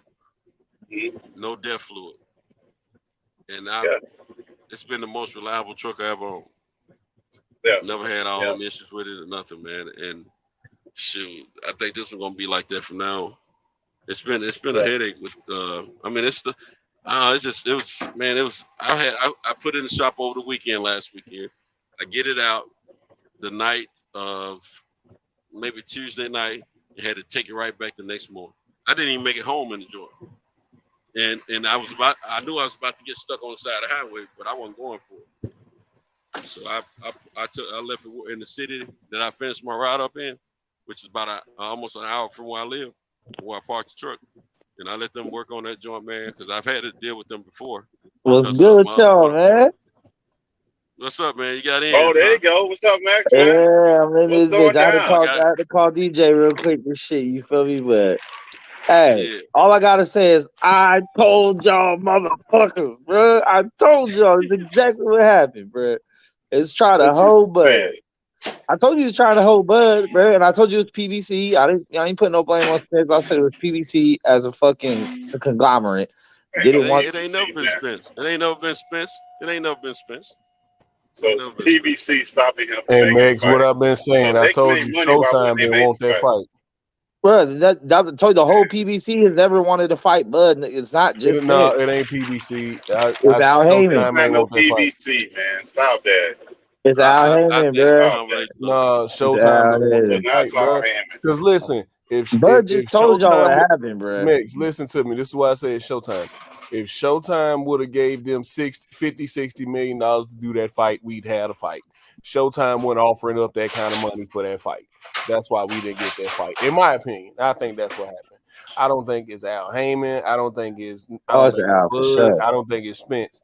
I think it's Showtime wasn't putting up the kind of money that Bud wanted and Spence wanted for that fight. As a network, I don't think they wanted to fight like that. I think they probably feel like they took a hit with the Canelo shit. They took a hit with Wilder's fight. They took a hit with I don't know what kind of hit they probably took with the Ruiz and Ortiz shit. Like I think that was Fox though. I think that was Fox. But they took some hits on some fights, and I don't think they was in the market to take another hit. So when you got reportedly the numbers that was out here that they was asking for, I don't think Showtime was willing to put up that kind of money. And so it left PBC scrambling. Okay, well, we're going to get the money. We're going to get the money. We're going to get the money. And Al Heyman don't want nobody else to have this fight because that's one of his biggest stars. So why would I outsource this fight? That means we got to outsource the income. The way I look at it, I don't know. I'm not like that's why I try to stay in my lane as a fan. But in my opinion, I think it all comes back to Showtime not willing to put up the coin, not willing to put up that kind of coin for that fight. That's basically what it came down to for me. And I've been saying that from the jump. I think it comes down to Al not putting up no fucking money. He like Bud said, he was never even offered any amount of guaranteed money. All his money was gonna come off the back end. So it's just like, like the shit that Bud said today was just like, yo, it's exactly what the fuck I've been saying for the past year, bro. I knew that was gonna be what it was. The contracts though, Max. That's probably not how PBC does their contracts. He's used to the way. Bro, when have you heard? Hold on, straight up. When have you heard of any major PBC fight where the opponent does not get nothing guaranteed? Not $100 million, not $10, not a fucking food stamp. It's never been reported. First of all, I'm not doing everything that. And now one of the biggest fights they could possibly make, they're gonna give zero guarantee. Not even like, yo, we'll give you $3 million guarantee, rest on the back end, like just nothing, zero guarantee. But I'm not taking everything that Terrence Crawford says at face value. Number one, I am, because he don't talk much. He don't talk much. No, but first he said it was 25 million, then it dropped to 20 million, and he wanted to talk. He never said that. No. He said that there was that wasn't PBC. That there was another company willing to put up 25 for him and Spence each, and then Al said, "I'm not letting no one else touch this fight." Yeah. Right, but all he was saying. That's like you going into your job right now, telling them how to run their business. They're not going to listen to you. You're not going to be receptive to this shit. It's not about that though. But here's the thing: Bud is like Bud said. Bud don't have a promoter. Bud is his own boss. And Spence don't even sit at the table. For real. He pays Al Heyman. He pays Al Heyman to do that for him. Exactly. Like, Exactly. So you can take Spence. So you can take Spence out of it. Spence has no say so in this shit. He's paying. And I Al think that's more evident. that, I think bro. that's more That's evident not true. now more than ever. I think Spence has That's no what I've been say-so. telling everybody, bro. I He said, yo, pays that guy to do it, bro. I'm thinking y'all. okay, we got okay. Trying to put Pittsburgh. Bro. I am not debating the fact that he pays Al Heyman to take care of that. The fact is, because he pays Al Heyman to take care of that, he is not involved. That's it. But if he doesn't want to be involved in it, Max, there's nothing wrong with that. He can't be involved in it. No. He You can't got to be. be involved in your own business. If it's your business, No, if he don't want to be involved in that aspect of it, there's nothing wrong with that. If you pay an accountant, do you want to be sitting there going over the books? You pay a lawman, you want to go out there? Yeah. I go over the books all the time. And I got a CPA. I got a CPA and I pay him and I still go over the book. Man, why you cutting the grass and you paying the lawman? Oh man, y'all trying to find somebody to blame. This didn't happen for a variety of reasons. Nah, I said back in that Ugas fight this was gonna happen, and this is exactly what the fuck happened. Look, there's been a lot of celebrities that have gone to prison because they didn't, their taxes weren't taken care of. And if you don't look at the book, I'm gonna tell you something. This is a business. In business, you have to inspect what you expect. If you don't, you liable to go to jail because you relied on somebody else that you pay to do your books. It's been proven fact. If you're not qualified to do that, you just fuck it up. If you don't know what you're doing, hey, bro. If you don't know what you're doing and you do your taxes, you're responsible for that shit. Nobody else is responsible. I'm gonna tell you what I learned before I started officially studying accounting. When I learned by the time I went to school and studied accounting, guess what? I had already been doing accounting practices and principles and didn't know it. I'm telling you, if you're in business of any type, if you manage money of any type of business or whatever, if you don't have to have education necessarily.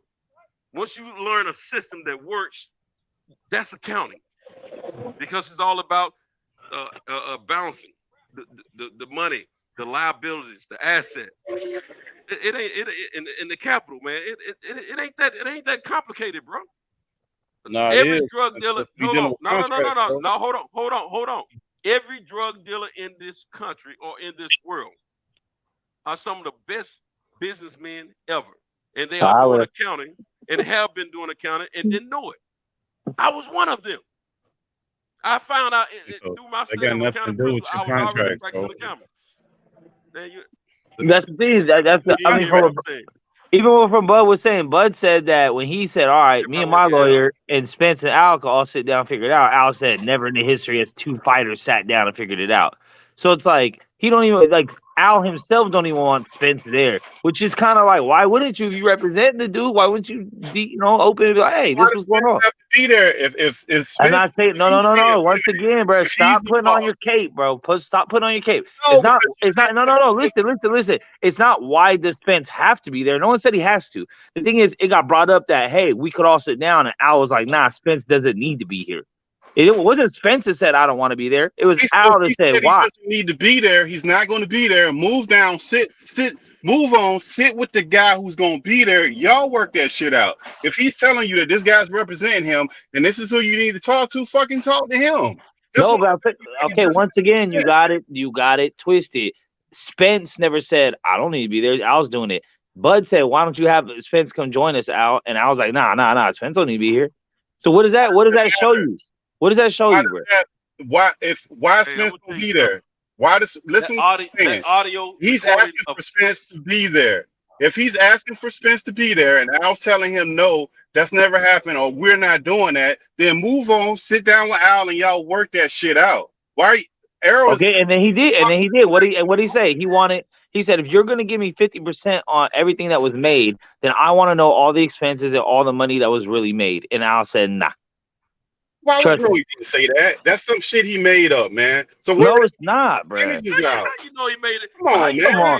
You see what I'm saying? The hate is strong, dog. People hate Bud so much they just start making up shit that is not even real, bro. That's not crazy. real.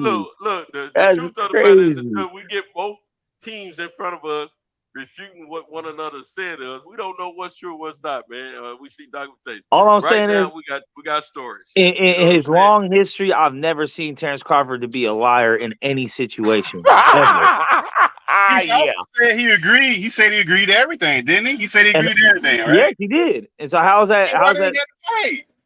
How's that? Okay, here's the thing, Pittsburgh. Let me break this down because oh my god, bro, this a lot of you grown men just don't get it, bro. So let me say this. Okay, if I send you a contract that says Pittsburgh, for me and you to fight, I need this size ring, these gloves, and this date, this venue, woo, and that's all I put in there. I didn't put nothing else. I said this is what my okay, and then you agree. You said I'll fight this ring size, these gloves, this date, this time, this weight. But then you say, hey, I noticed you ain't putting nothing in here about drug testing. So I want to add that we get drug tested. That still means that you agreed to everything I sent, but you added your own shit. That doesn't change the fact that you agreed. It's just that there wasn't everything in there to agree to. So yeah, Bud could have agreed to everything they sent and then sent back something and said, and add this. That doesn't mean he didn't agree to something. That means he's adding stuff that wasn't on there. Adding shit. But that doesn't mean you're not agreeing, though. That doesn't mean you're not agreeing, though. To everything, man. You're playing semantics. That's not. No, it's not. Bro, this is how I know motherfuckers have never negotiated shit in their life, bro. This is how I know people have never negotiated shit, bro. Yes, when you go get your house. Let's just say basics. When you go negotiate a house and you're negotiating closing price, you negotiate that in the contract. It's put in there. It's not that either you're going to pay all, some, or none of it. It's not a back. It's in there. It's written. It's written down. You both agree. That ain't the only thing. Okay, Pittsburgh. Or you don't. And then you agreed to that, Pittsburgh, right? You agreed to what's sent, right? But then you could be like, hey, I noticed you guys don't have no fucking weather insurance or whatever the fuck it is on this. Can I add that in there? And then we agreed to that. That doesn't mean I didn't agree to everything. That means you agreed to everything they proposed. They just didn't propose everything you wanted. That does not mean that I agree to everything blindly. I'm not adding nothing else. Agreeing to everything does not mean you don't add something. That just means whatever you sent me, I agreed to. And Max is 100% right. What the fuck, bro? Like that shit's crazy to me, bro. Like the fuck. Man, listen, man. First of all, the whole problem with Crawford, he introduced this idea that some group came in to offer him all this crazy money, right? That's what he offered, and he introduced that into negotiation. He's negotiating with Al Heyman and them. That's what they're negotiating with. They're in talks. They conduct their business a certain kind of way, and he felt some kind of way they didn't do that. That's not what they traditionally do. So they're not in the. That never happened before with them. That's what he's telling him. We never did ... This is how we conduct business. You could criticize them, but if they're telling you that's not how they do business. That's not how they do business. You can't make somebody change. That's not how they do business. That don't mean that it's never happened. Right. Because Sugar Ray Robinson always negotiated his own deals. Sugar Ray Leonard, him and his attorneys always did his own deals. And that's a different situation. And Sugar Ray Robinson, Bud is using that same method right now. Attorneys. No, he ain't. This is the first time he negotiated a deal, Santos. He never negotiated a deal before. I said he's using that. I said he's using that same tactic right now. I mean, that same model himself right now. This is the first time he ever negotiated a deal. He's always been on the top rank. I said right now, bro. He said right now, dog. Right now. Man, y'all motherfuckers hate Bud so bad, bro. Man, that dude's duck, man. That's a duck, man. I don't care what this is a duck, man. The guy that's been waiting 5 years to fight is the duck, huh? The one that's been waiting 5 years, got rid of his promoter, did all this shit is the one ducking. The one that took no guarantee is the one ducking. Right. He fired his promoter. That's his fault. That's no place to fire his promoter. They told him to. Obviously, he didn't take the no guarantee because he didn't take the fight. He didn't take the fight. He did. No, he didn't. It's fun listening to y'all go back and forth with this shit. But he agreed. He agreed. It's Showtime, and we didn't get the fucking fight. Agree and not agree at the same time, man. No. Here's the thing. Disagree, but I put this shit on the network because the network the one put up the money. Bro, we ain't heard nothing about Showtime in this conversation, bro. He was negotiating with Al, bro. Everybody, Bud took the hat on. Who Al getting the money from? So he bears that responsibility. I mean, shit. Who knows? Probably the Jews. Real talk. Al is. There you go. See, there you go. Al, real talk. Al is calling shots for Showtime. Yep. And Tom Brown. Yep. All right, so let me ask y'all this. Okay, so let me ask y'all this. About Tom Brown in no negotiations, but he's the promoter on on the contracts for PBC. And you don't never hear Okay. no fighter talk about you got to talk to Tom Brown ever. Okay. Alice represents all Deontay of Wilder's that, bro. He's representing all Deontay that. Wilder's promoter is Lou DeBall, whatever the fuck his name is. When that shit didn't happen with AJ, people weren't jumping on Lou, whatever his name is, saying, "Oh, you got to make the fight. It's him. He in the middle. DeBella He is holding not up the his fight." promoter. You don't hear that Lou DeBella's bullshit. not his promoter. That's He's just one of- he was nonsense, one of- man. Hold on. He was one of his managers. He wasn't the manager. He was one of his managers. So One of who his was the representatives. manager? He was not a Who was promoter the manager? for Deontay Wilder. Lou his DeBella. manager- That's his name. Lou DeBella. Ain't he the manager or the promoter? He was one of the managers. Shelly Finkel Ah, was the primary manager He's for still- Deontay Wilder and still is. You don't hear He still Shelly is. Finkel being pointed the finger out that he didn't want to make the fight. That's what I'm saying. Like, these narratives only spin one way when it comes to PBC. Some kind of way is Guess just like what? this. No. Hold on, Pittsburgh. Guess what? Who got Wilder blamed, is- Pittsburgh? Wilder is Who got two blamed for balls. that fight? He's a two Who got balls. blamed for that fight? Eddie It was never. Hearn got blamed for Hold on. that. Hold on. Y'all keep changing history. Who got blamed for not making that fight happen? It wasn't Wilder's side. Eddie It was Hearn got blamed. AJ or Eddie Hearn's side because they were the A side. They had all the belts. They had all the leverage to pick, all the and it didn't happen. So now that the shoe's on the other foot because PBC has all the leverage, it's pretty much vice versa, flipped around. And now PBC should get zero blame. That's crazy. How I PBC never gets said that. no No, blame. I never said that. No, I never said that. I never said that. They have. I have the yet to hear leverage to anyone blame exercise PBC their or Al Heyman for anything. I have not heard PBC one doing the person same put thing blame on. that PBC same thing. That's what the you just thing said. that You Red said Bull's it's doing. PBC. They don't want Showtime and PBC don't want to have the fight. I've been saying that for the past couple of years, and I've been saying that not when it just comes to Earl. They didn't want Thurman and Bud. They didn't want Danny Garcia and Bud. They didn't even want Sean Porter and Bud. That had to get mandated. So they have never wanted any other fighters to fight Bud. Period. No, none of the top fighters. Come on, man. You can't prove that. Why would they go? If they didn't want that, they would have never sent a contract over there. You can't send a contract over there saying in the back of your mind, I don't want to fight him, and you don't have another fight set up. If they sent a contract over there and they had another fight set up, then you could say that. They sent him a contract over there. Their fighter's on ice. He's not fighting. They were negotiating with the guy. Their fighter wasn't fighting.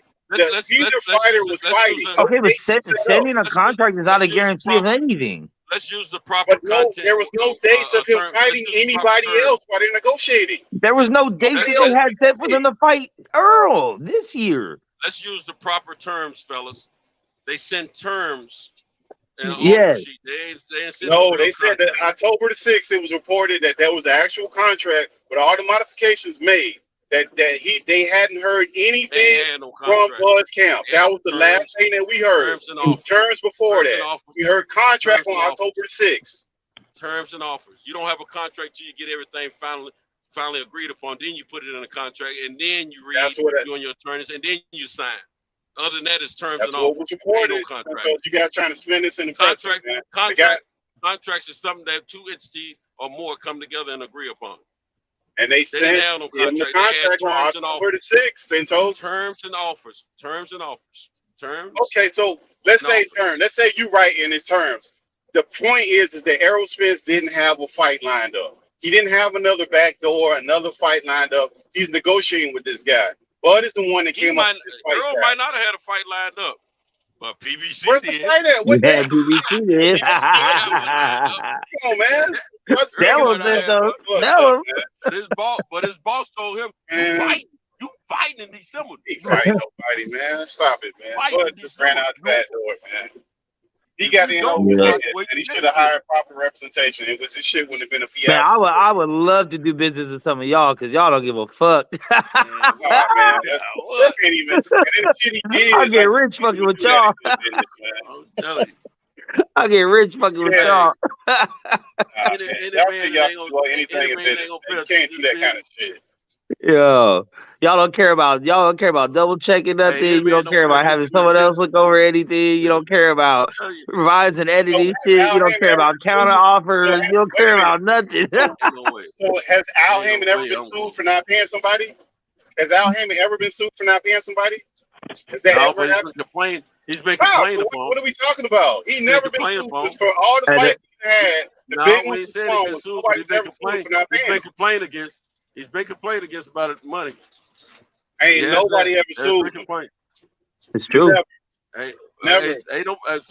A lot of promoters haven't been sued by their fighters. But has Al Heyman Hey, how specifically can I? been Hey, how sued can for I? not paying people? Hey, it's a catch-22. How can you sue somebody with no money to hire people to sue somebody? What are you talking about? His fighters that he's had His over all fighters, these years. all the fighters all that are the fights complaining he's about had, money nobody's have suing no him. money though. Like that's the point. What do you mean? They're not suing him for not paying. I'm saying they can't They're sue not paying Al him for ripping Heyman. them off either. They can't. What do you mean? Yes, they can. They got a contract. Bro, What are you if talking somebody about? owes you $100K but you ain't get it Bro, yet, what money you gonna sue somebody with? What money you gonna hire lawyers with? What money you gonna go to court with? You ain't got none. It's pretty much like the Birdman shit. If you have, Bro, no, but I'm saying it's the same shit. Wait, time out. It's the same shit that have more cash money, bro. Like you don't have the money to go against the big dog. That's not true. If you got an exercisable contract, you got a contract that stipulates what you're supposed to get paid for whatever size, whatever services are. You don't even really need a lawyer. You can hire a lawyer, but it's in the fucking contract. Now, if you don't understand what's in the contract, that's a whole different discussion. Nobody's getting sued For not sure. being paid. Which is why Bud said that other PBC fighters that are currently on PBC told him, make sure you look at the contract and you don't get fucked. Mm-hmm. You know who it was? He said he was getting fucked. He said he's getting fucked anyway. Yeah, he was. I already said said that they're he trying to was fuck getting Bud. anyway. I said that a million times.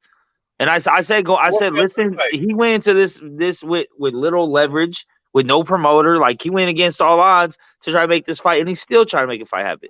So this is why I don't understand. Like this is why I understand, bro. If I go into business with you, Pittsburgh, and I'm like, yo, Pittsburgh, we're going into business, me and you, 50-50. I'm giving you 50% of everything I made, 50% of everything we made this weekend. And you say, okay, that's it. End of discussion. You agreed to our cool, and we shake hands on that. And then later I say, you know what? Here's your cut. And you're like, hey, so how much do we make total? Oh, I'm going to tell you that. This is your 50%. Then that's on you. That's on you. To the point of you not getting paid. And then, but if I say Pittsburgh, let's go 50-50, you say, yeah, that sounds good, Max. I agree. And I'm like, cool. And then you're like, but let me see the total pot when we're done, or let me see how we make this 50% or how we make everything. I'm still good with 50% though. And I'm like, nah, you don't need to see the books. Then that still means that you agreed to everything I proposed, but then you countered and, you know what I mean, added something on. I didn't want to agree to it. So what I'm saying is Bud agreeing to everything they proposed him, whatever terms they sent him, does not mean that he did not have other things to add on.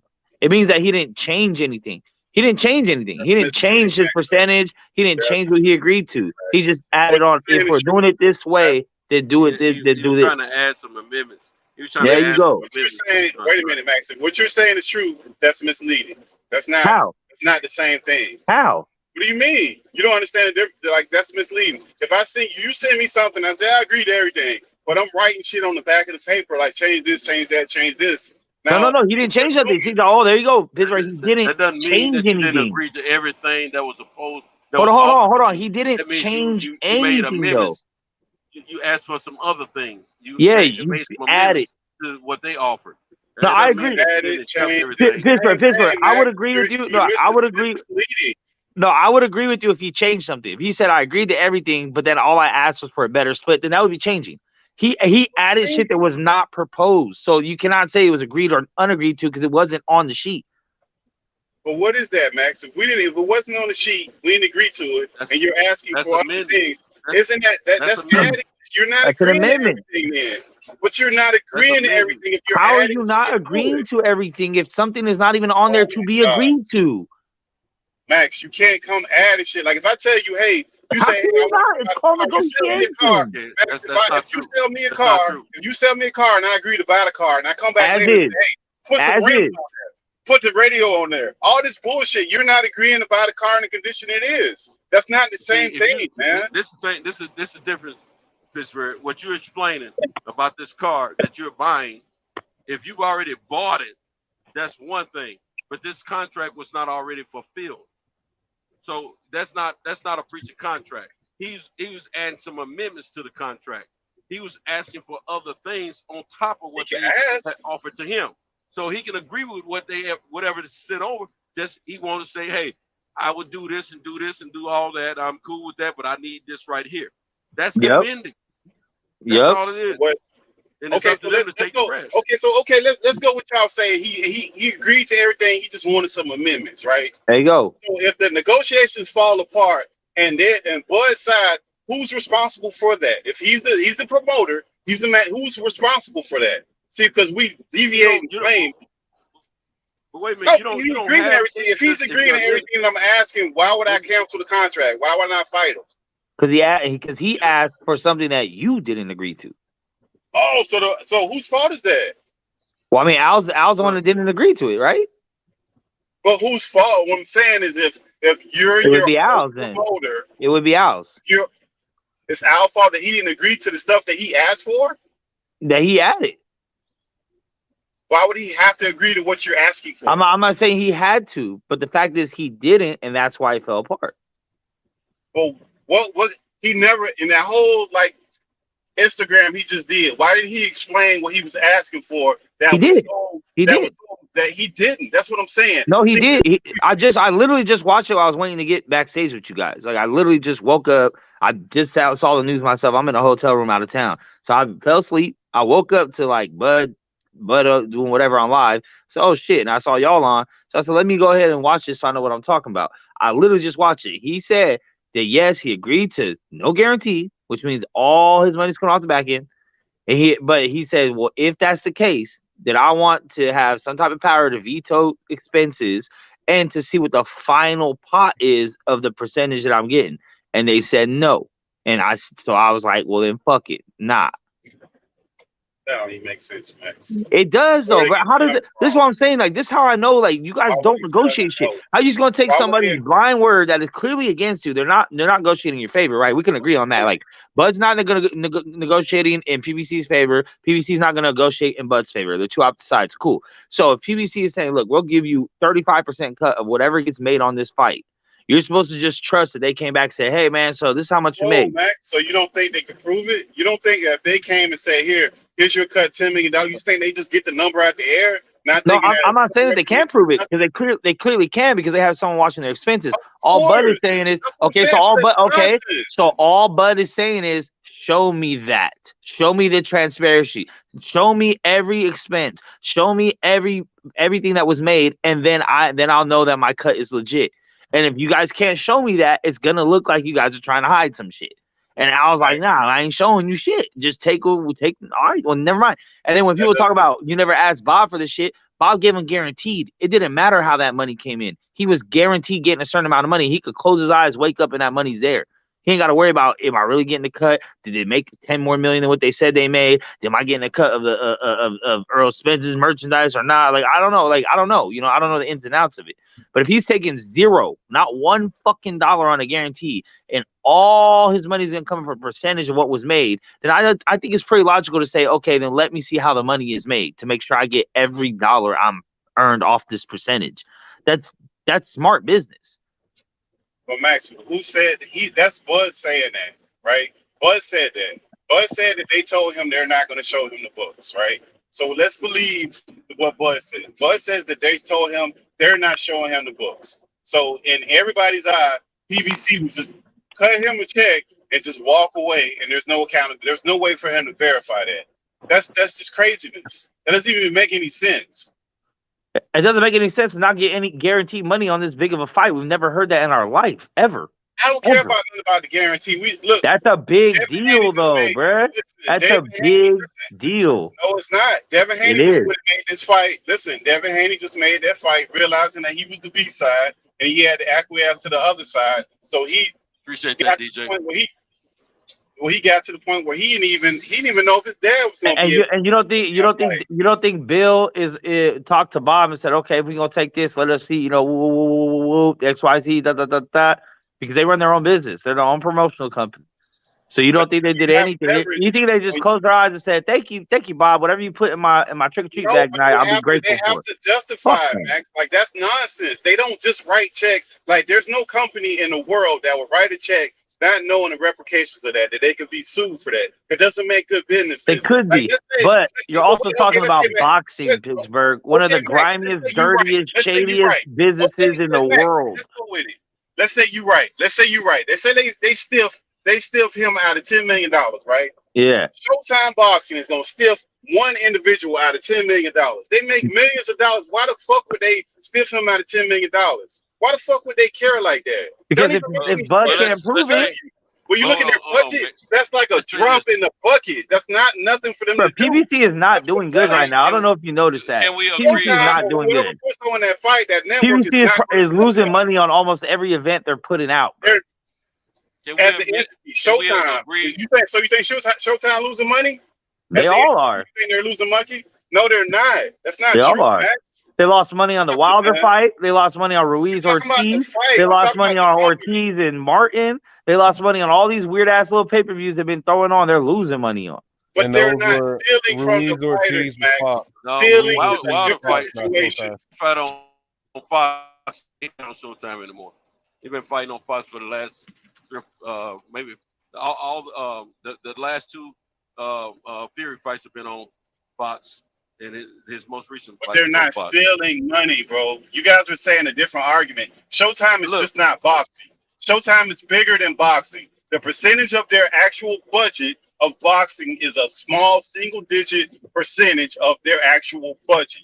So they're not going to risk their company for $10 million fucking dollars. It's a minute amount with their actual budget.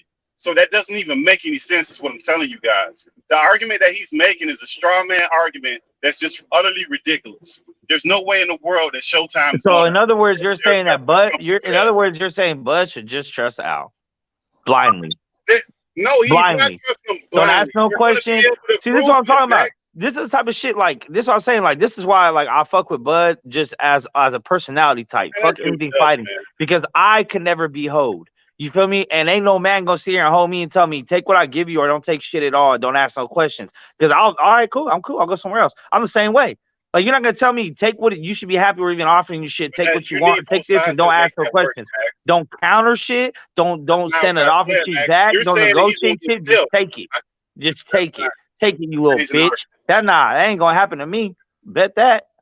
They already hold See, them all the now way. you- Go you get a injecting belt. all- I got a belt. Wait for me. I waited for you. Nah, bro. Like, how many more hoops does Bud need to jump through?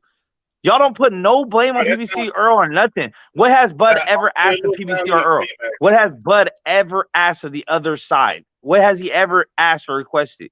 What asinine fucking things has he ever Reggie, fucking put on the table? salute. Max B, salute. Brandon Washington, salute. Sir Ambo, salute.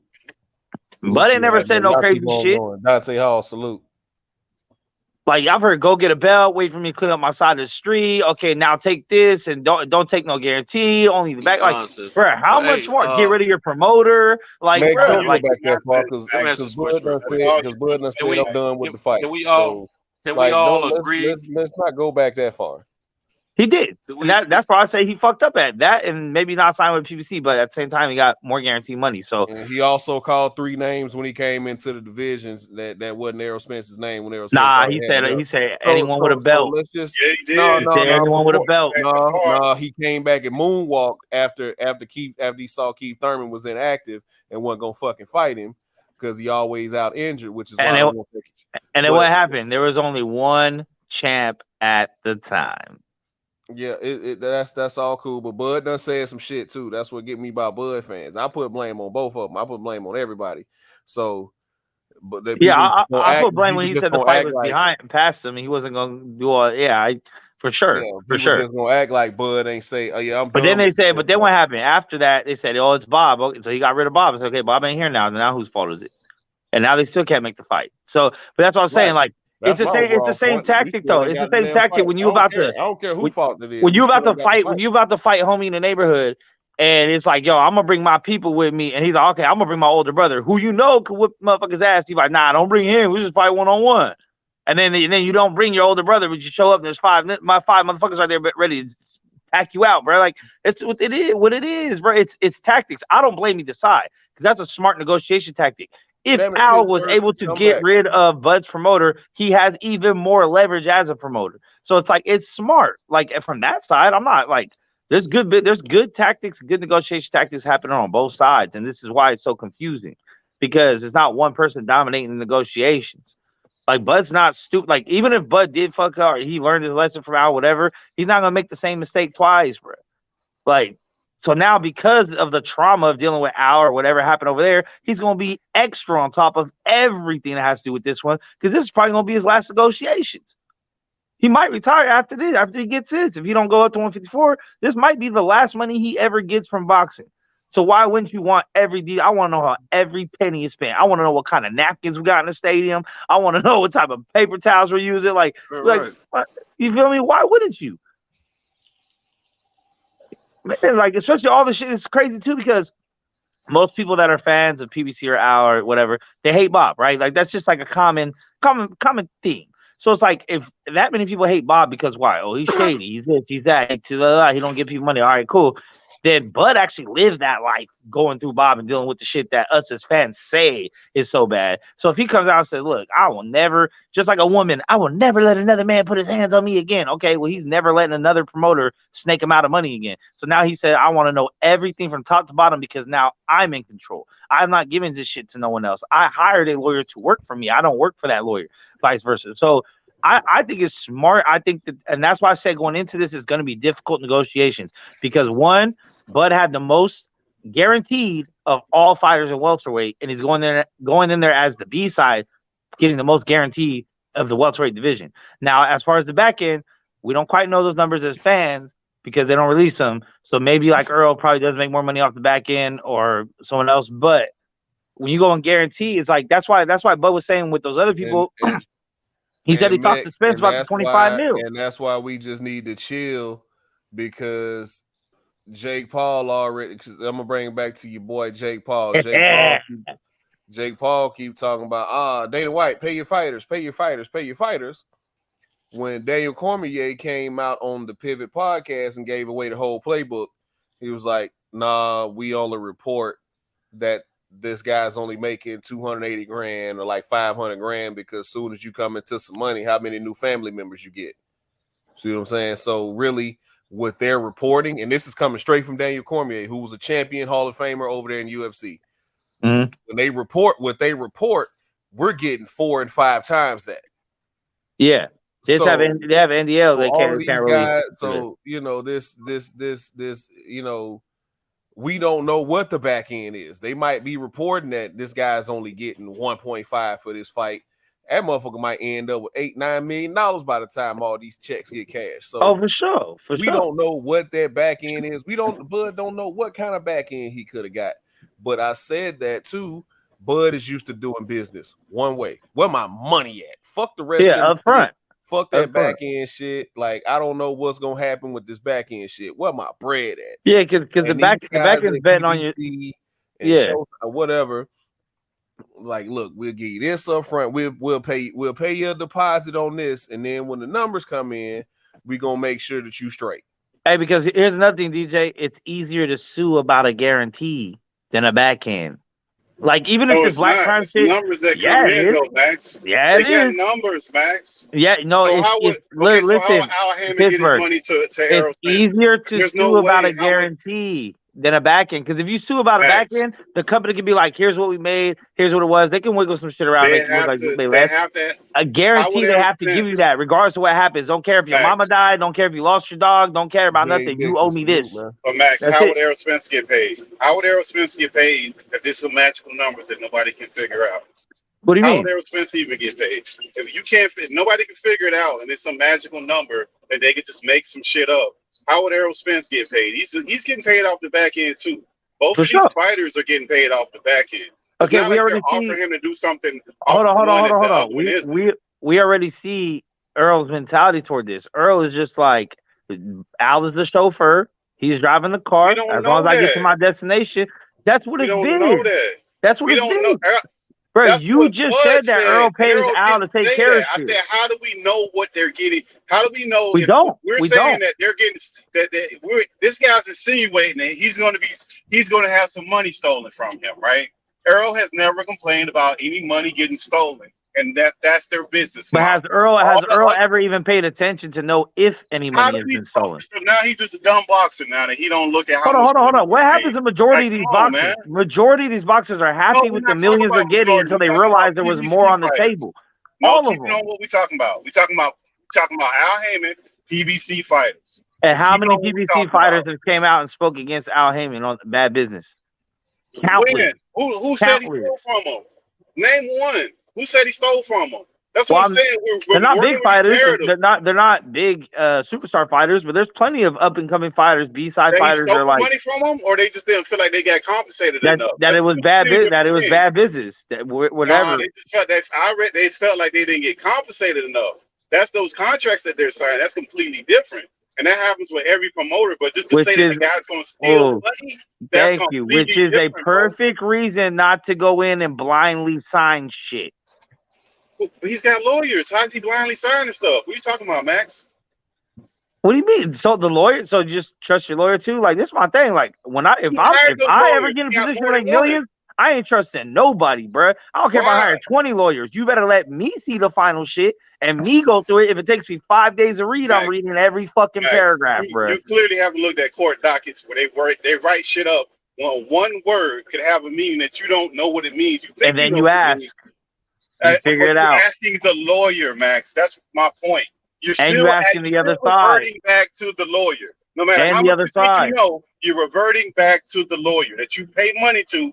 That's his profession. You don't know that realm that you're stepping into. That's my point. And you can also revert back to the person that sent the shit and say, hey, I see you put this in here. What does this mean?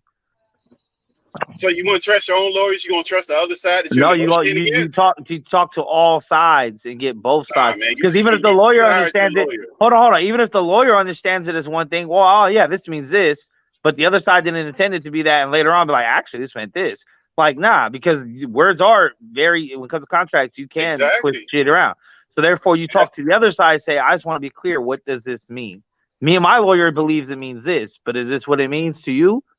That's how you do it. You don't say, okay, well, all right, we got to figure out here to sign it. And then later on, oh, no, I thought you guys meant, nah. Nah.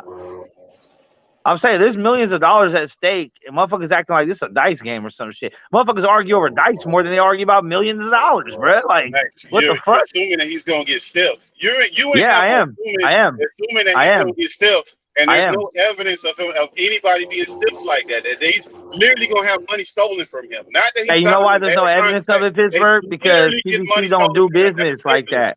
PBC don't do business with ops on the big scale. On the big scale.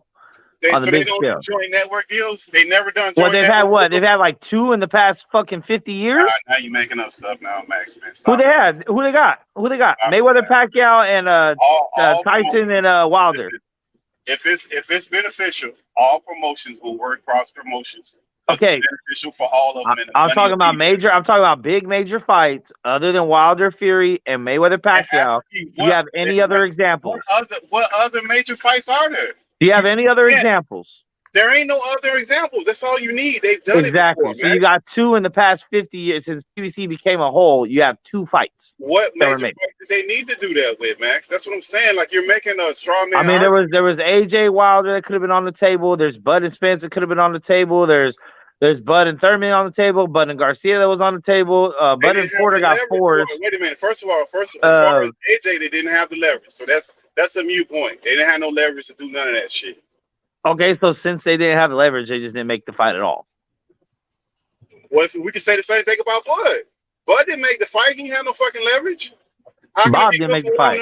Bob didn't make the fight. Who didn't make the fight? No, I'm talking about this negotiation they just had. Bud didn't have no leverage. So he should have just took the terms according to you and just signed it. No, I mean, yeah. He did take the terms. He just added, okay, show me the books. Nah, man. You can't be, no, come on, man, Max. Stop it, man. How can you not do that? That's what I'm saying. That don't make sense, bro. That's why I said I would love to do business with you guys. I'm gonna tell you, I'm gonna give you 25%. Don't worry about how much I really made. I have my lawyer send you over contracts, and you would think that you know how to. I have my lawyer send you over contracts, and you would believe that you could read them. So I tell you up with the word is that you wouldn't know what the hell was going on. Do it, hey. But the thing is, I'm gonna go over this. That's what happened because you would think I'm gonna go over it.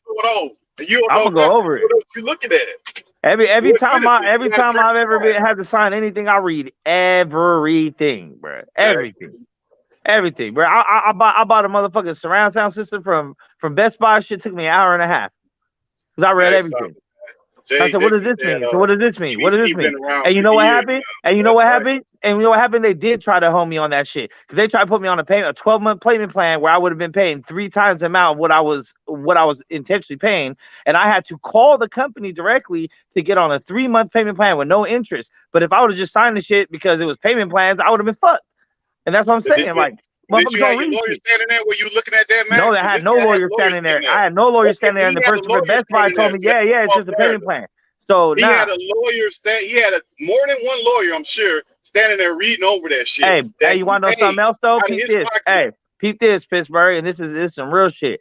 I fought a felony drug case, and I had 5 public defenders, and I still read all my own shit, highlighted my own shit, disputed all my own shit with people that were there to supposed to be on my side. And guess what? I got my own self out of that shit. Them motherfuckers didn't see shit. Every time I brought that shit back with highlights, yo, what does this mean right here? Hey, what is this right here? Well, I don't know. Oh yeah, you're right. Oh yeah, I didn't even notice that. Oh sure, that's a good look. Oh, good catch.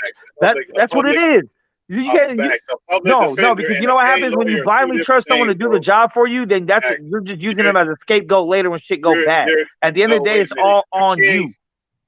You can't, but wait, you can't equate a public defender to a paid lawyer. Those are complete. That's looking over contract Bro, specifically. it's been the same way. It's been the same way. When I caught my second sales case, I hired a fucking lawyer and did the same shit. Max, those aren't the same people, man. They're not even the same kind of lawyers, bro. What do you mean? Pittsburgh, I'm telling you very clearly. Let me tell you very clearly. That was the first time I had public defenders. I had 4 or 5. Being that I learned from that, when I caught my next case, I hired a lawyer, paid the motherfucker up front, and still looked over all my own shit. That's good, Max, but there's levels to it. Like if you get a $50 an hour lawyer or you get a $500 an hour lawyer, that's going to be a completely different lawyer, bro. Like we're making these either way, I'm not going to trust. Either way, I'm still going to go over shit myself. Like when you get into that corporate shit, listen, Max, when you get into that corporate shit, when you look at, I give you an example. Have you ever been part of a union where you look at the union contract and that shit is not like they'll have a section on sexual harassment, they'll have a section on equipment. That stuff is real wordy and it's very specific. That was written by lawyers. The same way when you go into a voting poll and they have a memorandum in there or like some kind of proposal for some kind of something they want you to vote on, be it smoking marijuana or whatever the fuck. A bunch of lawyers sat there and wrote that crap out a very specific way with very specific words they used. They didn't make no mistakes with the word they used. And what you think, what you do. Just because you have a grasp of the English language doesn't mean that you're a lawyer. That's all I'm saying. He had lawyers there. So this whole nonsense about, oh, they just were going to steal money from him, that's nonsense. He had his own team of lawyers there, bro. Dude, the lawyers were the ones the lawyers also suggested to see the books. Who said that? He didn't say that. Bud did. No, he did. He said he wanted to see the books. That's what he said. And he said that Al told him no. That's what he said. And I don't even know what seeing the books is. He trying to look at the books of fights he had previous. What fucking books he said he wanted rights to what's it called? I forgot, forfeiture rights or whatever. He just wanted rights for expenses to veto. There you go. Veto. There it is. Veto rights. Yeah, there you go. Nah, bro, he's the beast. Like that's the problem with Bud and his whole argument is that if he could have did everything you're saying if he had the leverage. He does not have the leverage. That's the problem with the situation. Okay, but just because you have leverage doesn't mean you get to do whatever you want, though. It's still a negotiation. It's not 100-0. It's not 100-0. No. If he had leverage, he would be able to get the bulk of everything he wanted. The bulk of it. Majority of that shit. No. If he had leverage, for sure. If he had leverage, the negotiation would be different. But let's not act like it's 100-0. It's not 100-0. He has every right to ask for whatever the fuck he wants, bro. Whatever you want. Exactly. So what do you think that PBC should have done? You think they should have So at the end of the day, PBC made an offer from a leverage position. Bud said, let me hit these amendments back to you. They didn't agree, right? So we can say Bud agreed, PBC didn't agree, and then the fight's not happening. So really, who's it on? Because just as easily we can say, well, Bud could have just did this, and Al could have just said, all right, here's the books. I don't got nothing to hide. Fuck it. You're still getting 30%, bro. Your percentage ain't changing, so fuck it. You want to see how things are spent? Fuck it. Go here. Here's how we're spending it. Here's how much we're using. We're spending on the DJ. Here's how much we're spending on fireworks and pyros on the walk-in. Here's how much we're spending on the fucking national anthem singer. Here's how much we're spending on all these things. Like, yeah, that's part of the expenses. So yeah, if it like that could have been very easily. All right, cool, here. But instead, it was like, nah. Just trust me. We're gonna give you 30% at the end. We don't know that, Max. We know if it was one fight or if it was 2 fights or 3 fights. We don't know that. Yeah, we don't know how many fights. That's true. That's what I'm saying. It's a lot of gaps. It doesn't. But that doesn't seem to be what held up anything, though. I haven't heard any.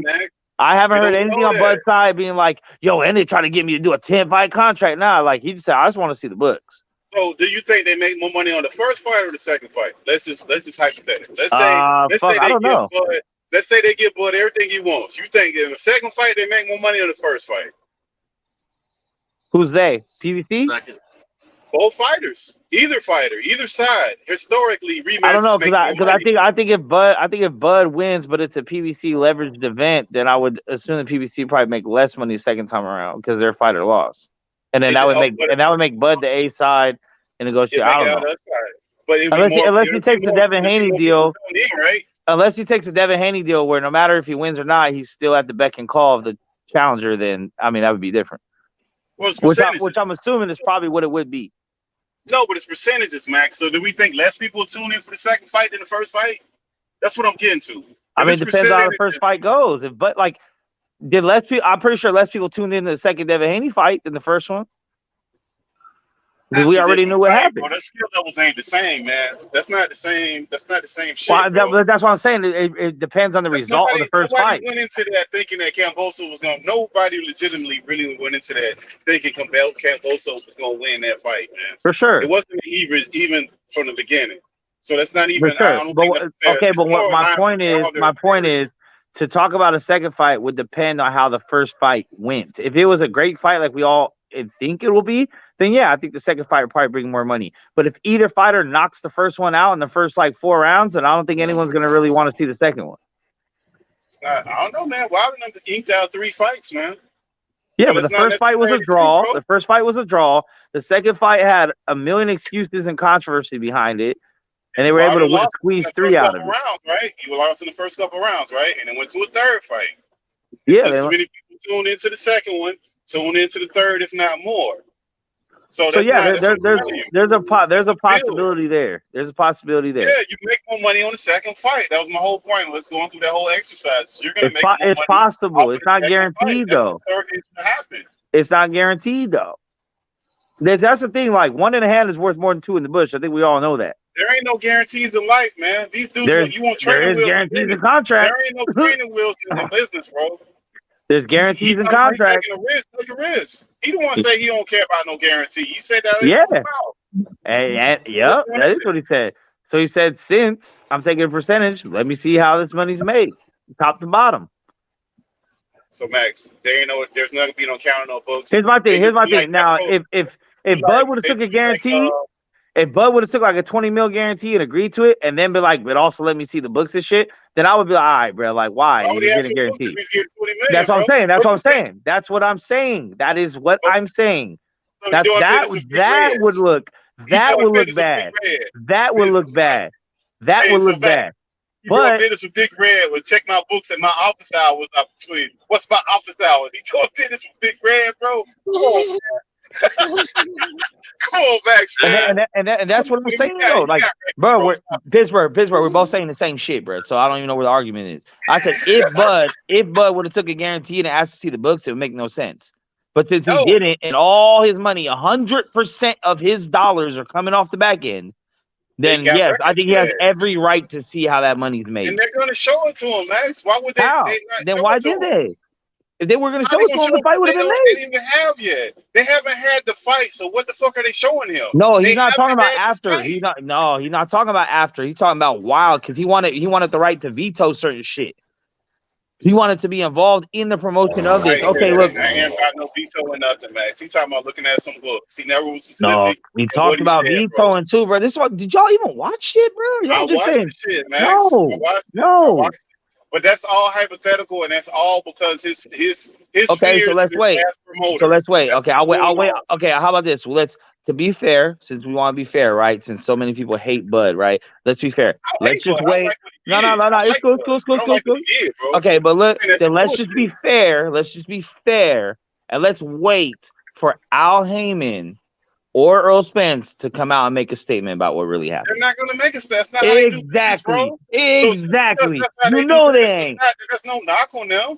You Like, know they ain't. So therefore, okay, working so with I'll do actual, another one. How therefore, many the times only these have word we Facebook have, speeches? nah. Microsoft, they don't do Therefore, speeches. all we have That's how we do is Bud business. then all we have is what Bud said. If you I know don't the other know. side ain't gonna say shit, then how you gonna sit here and be like Bud lying? The other side ain't gonna say shit.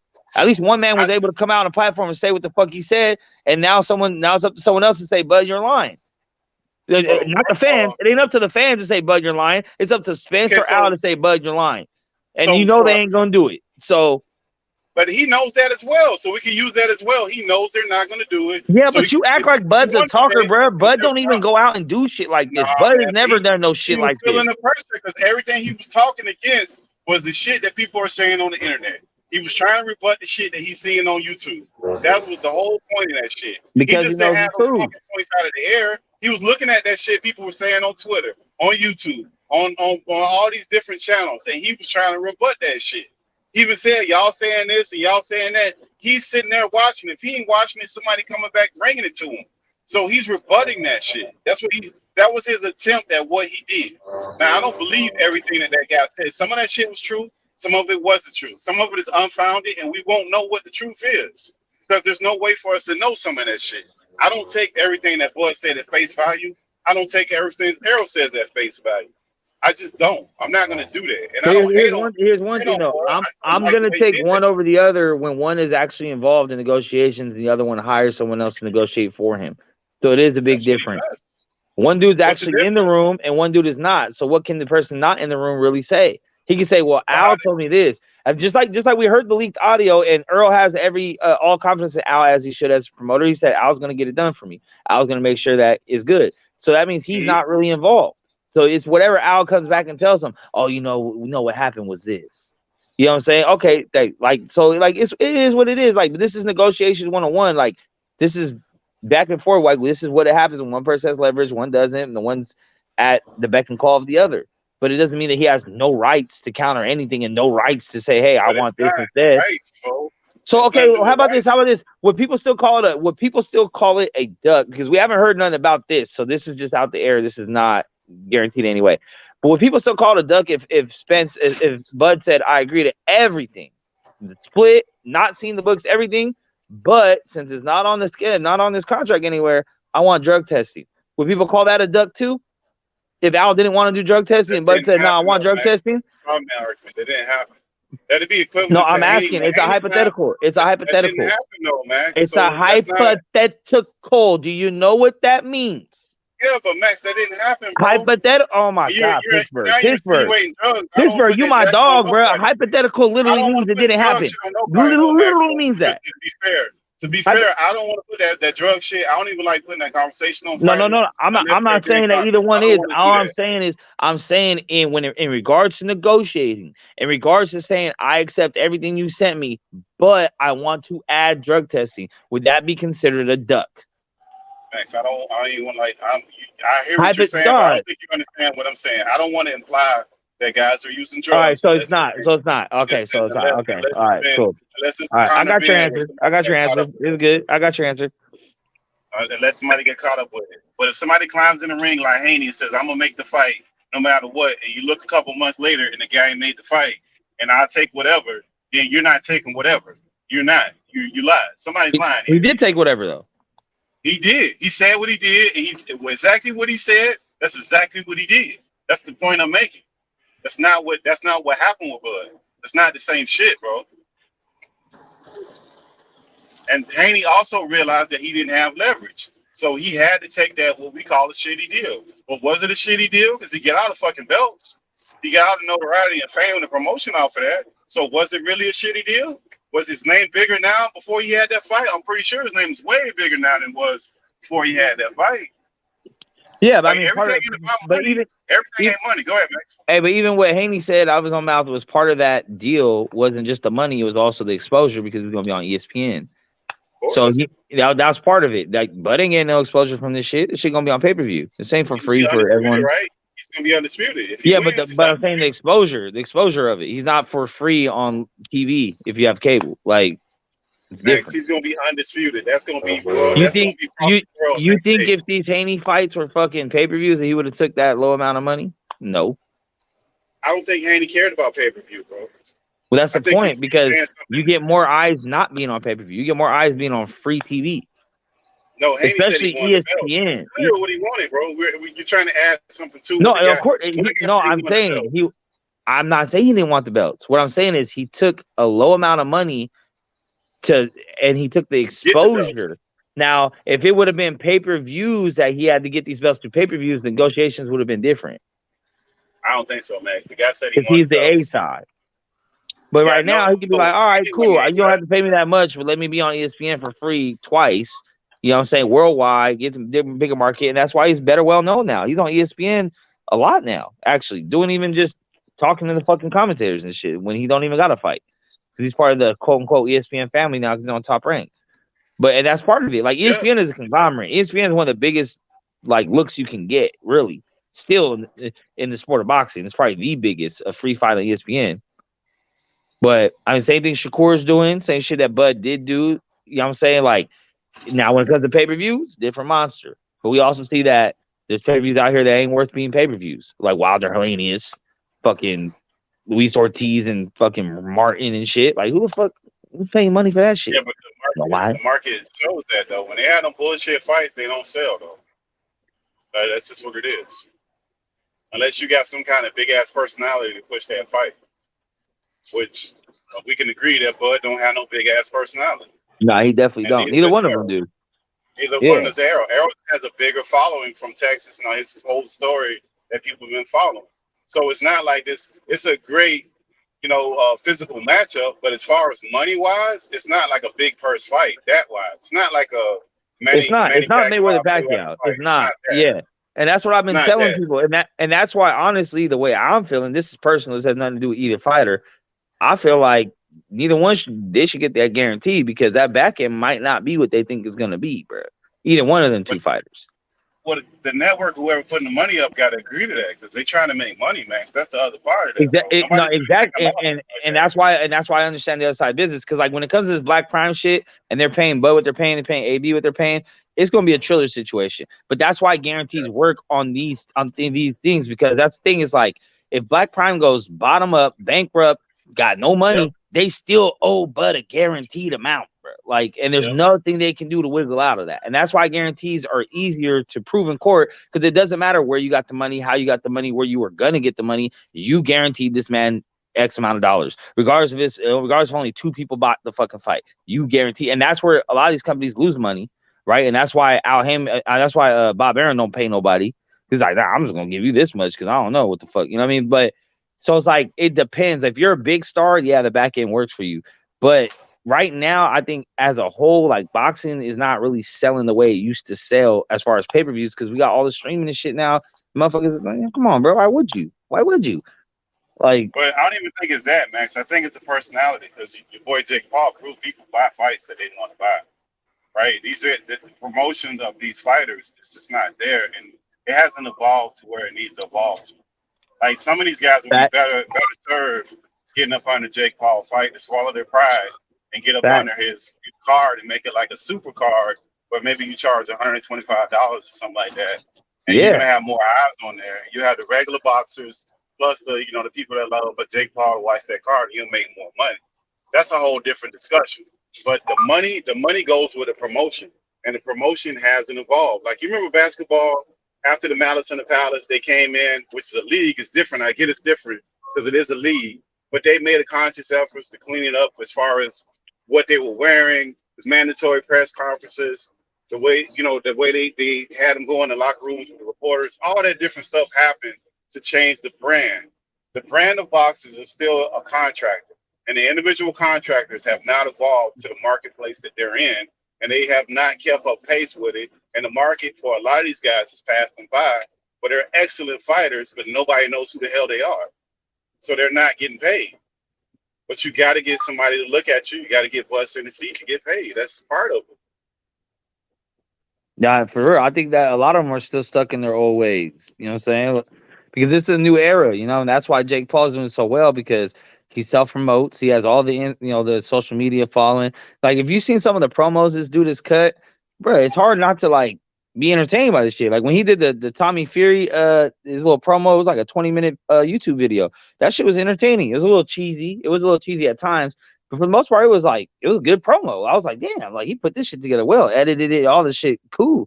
Where it's like you're not really seeing that type of shit. Like you're not really seeing the big 24/7s that we used to have for these big fights. You know what I'm saying? Like you get their little shit, but it's like it's there if you want to watch it. They're not really like promoting anything, bro. Like everyone, like, and right now it's way easier to do self-promotion because of social media. So even though you've already signed, that's the problem. They don't want to do it. but here's the thing too. I can't blame them for not wanting to, because never before have you had to. Before social media, no one would have ever said you got to promote yourself. It's because there is social media that we feel like, hey, you can. It's right there at your fingertips. Just grab a phone. But then as a fighter, it's like, then what am I paying this dude for? If I'm looking to do it myself, because if I was a fighter going into negotiations today, I would probably be like, look, I'm going to probably give y'all a little less percentage because I'm going to be doing my own shit on my social media, promoting myself, because you guys probably aren't going to do it. Then all right, you have to take that role on, Max. That's what I'm saying. Like, look at Deion. I'll give you a prime example. Dudes that realized and caught up with the shit before that shit hit where it is. You had Deion in the NFL that was ahead of the time where he was. Chad Johnson ahead of where promotion, self-promotion was. Terrell Owens and plethora of guys who figured out that they could make money by making people know, not only play great, but know who the fuck you are. That's how your money and you. Yeah, you have to transcend the sport. Yeah. You're getting paid that money for entertainment and people having a connection with you. Like basketball is really all about connections and individual players. People really care less about teams than they do individual players now. And some people tune in to see some players lose and some win. Same shit they did with Floyd. But that connection is there. Like you can have great boxers and like nobody knows who the fuck these guys are because they still think that they can just go in the ring and fight. That's great. But you still have to make connections with people to make them want to tune in. Because you got FIBA, you got you got the Premier League for the soccer, you got NFL Network, you got the NBA Network. All of these are 24-hour a day, 7 days a week networks. So why does somebody have to ever tune into what you got going on if you're not giving something that they can relate to? Yeah, I mean the promotion part, but that's the thing too, is like you got to make stars out of people that aren't stars, that don't talk a lot. I mean, Miguel Cotto never talked a lot. Felix Trinidad never talked a lot. There's a lot of fighters out there that didn't do a lot of talking. So some motherfuckers don't even know English, and they're getting promoted pretty good by their promoters. But it's not everyone. It's not everyone. Remember, that was a different era when they had a lot of free TV. But this is why I'm saying though, because it is a new era, and because of promotion, because the average person, including me and you, feel like it's very easy to self-promote because of social media, then as a promotion company, you probably don't got to do as much if you're looking for the fighter to do it. But that's what I'm saying. As a fighter, if you're gonna agree to that, you say, hey, I have no problem self-promoting myself, but if that's the case, I'm not giving you guys as much of a cut because you're my promotional company. So if I have to do it myself, then we're going to take, 5%, 10% off what you're asking for. We got to negotiate less. Because I'm not going to give you 20, 25% like in the old days, and you're doing half the work. Like, yeah, I get your point, Max. You might be true on that, but I just think they have to participate. The whole taking the cut and all that, you're correct on that part. Because look at Haney, like Haney himself, Haney owns himself his own promotion company, this and that. I feel, and I told Bill this on Barbershop, I told Bill straight up, I think Haney could do a lot more on social media, being that he is his only promoter. He can do a lot more hashtags. He can do a lot more shit to get you in algorithms. He can do a lot more networking, mixing with other people, taking pictures of rappers, taking pictures of ball players, taking pictures with things that get you in other demographics. Because at the end of the day, especially when it comes to fight, in particular fighting, you want to get to a point where your name transcends the sport of boxing, where people that never watch boxing know that you're a boxer, know that you're that one guy. Like that's the point. But that's the problem with the whole Crawford thing. Like, okay, like let's say. Yeah, no one knows either one of them. Like, but even less with Crawford. Even the fight that he's doing right now, That whole thing was just to defend, the way he handled that last situation. It's Oh, not that's to promote 10. That's the 10 million fight. guaranteed though. That's 10 million. No, I ain't no, mad no. at that. But he's still, but like, you're saying it's only it's 10 million guaranteed to have to get the money. Okay, fine. Boom. Now you go do this fight, right? It's probably not going to sell well because it's a real rush job. They It's still not. are not promoting the shit. They're not It's not. promoting it at They're all. probably gonna lose money on it. But Yeah. guess what? So He now you get his go back to 10. the negotiation table, even less pay-per-views. You haven't gained more fans from that. You think you're gaining fans from that shit? You're just getting money. Yeah, but So see, that's but that. the problem with So, that. Now like you're I'm saying, asking me to and bet this is my what, money.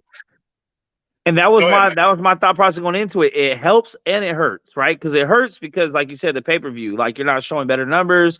You probably come back with worse numbers. Most likely, I predict that this company is probably going to go bankrupt pretty soon because I don't see them making their money back on AB and Crawford by themselves, and supposedly they're signing more people. So, but again, those dudes are getting guaranteed. It might take them 4, 5, 6, 10 years to get their money back, but they're getting guaranteed 10 mil one way or another. Now, but the other thing that helps negotiations is I got 10 mil guaranteed. So now you guys got to give me at least this much. And I got 10 mil guaranteed to fight a bum. So I better be getting more overall, even if it's on the back end.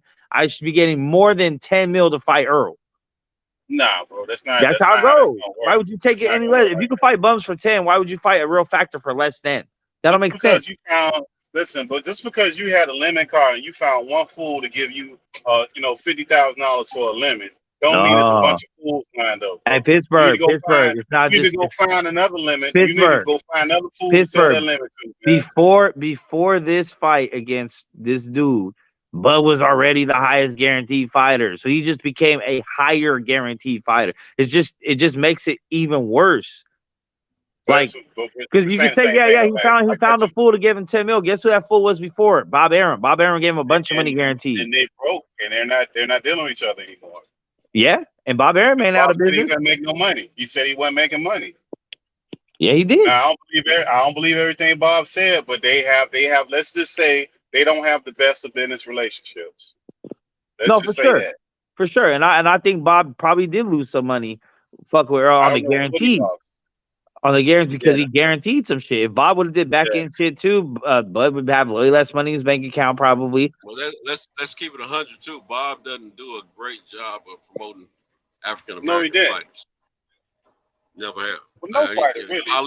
Ali promoted himself. See, but what Bob's getting sued for is because not only did he do a bad job, he went against promoting him. He was talking shit about his fighter. Yeah, it was like what do you call malpractice, man? That's what exactly, bro. He was doing the opposite of what you should be doing. He's supposed to promote. He did the opposite, bro. Whatever you want the opposite of promoting. He has a fiduciary duty, however you pronounce it. Right. Promote his fighter, and he in a positive way. Hey, even if he has to lie, be like, Taylor Crawford's the greatest ever. All these the gloves, like he's supposed to do that. He's supposed to Don King. No, he's not supposed to lie, bro. He's not supposed to lie. What I'm saying is like he can stretch the truth. He's like, this is the greatest welterweight ever. I think he's better than Leonard. I think he's better. He can say that. That's not really a lie. That's part of promotion. But instead, he's like, nah, this dude don't make me no money. He sucks. I'm losing money. I'm losing houses. He hurt Terrence Crawford's market value. But he said that. Did he say that after they broke those Santos? Was that after or during that they were signed? No, that was when they were on contract. No, he was on contract. It was during they were signed. You sure? It was under contract with the Top Rank when Bob did that stuff. It was after that big contract that Terrence signed and before they broke up. But I think Bob was just kicking himself in the ass for giving him that much money and then realizing that his fights weren't selling like that. And he's like, fuck. We'll see we're going to be interested to see how all of that stuff works itself out. Because remember, in all those lawsuits, there's disclosure where they go through like the NFL when they get sued. They go through emails. They go through text messages. All that shit has to be laid out if there's no settlement for it. So I mean, it's a pretty open and shut case though, because Bob did it publicly. You got to prove it though. There's proof. There's video. It's not what you say. On video. It's very easy to prove. Is what I'm saying. It's all on video. It's Bob pretty much straight saying his fighter ain't shit.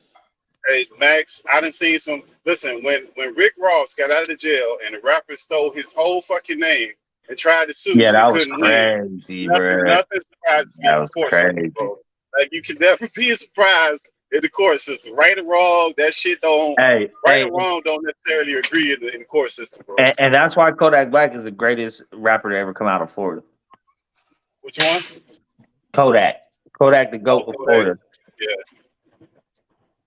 I mean, Florida don't have a long list of rappers, but like Rick Ross is like a good rapper. Like he puts words together good. But ever since that shit that happened with him being the CEO and then him stealing Ricky Ross shit and not giving him no playback, I don't fuck with Rick Ross at all, bro. I don't have none of this shit. You see, changed his name to Ricky Rose. He tried to even that one. Like, okay, that's a prime example of disclosure. This disclosure that he disclosed. He even did a deposition where he was saying some stupid shit that didn't make no sense. When he played football, they called him Rick Ross. When he was on the Pop Warner team or some dumb shit. Like, what the fuck you like? You know, court systems, the way that shit is set up.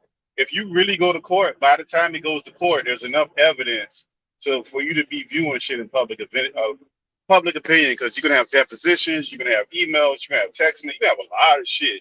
It's gonna be a lot of fallout for that shit. Even if that person don't win, people know what's up. They know what happened. We'll see what happens with that. This should be interesting.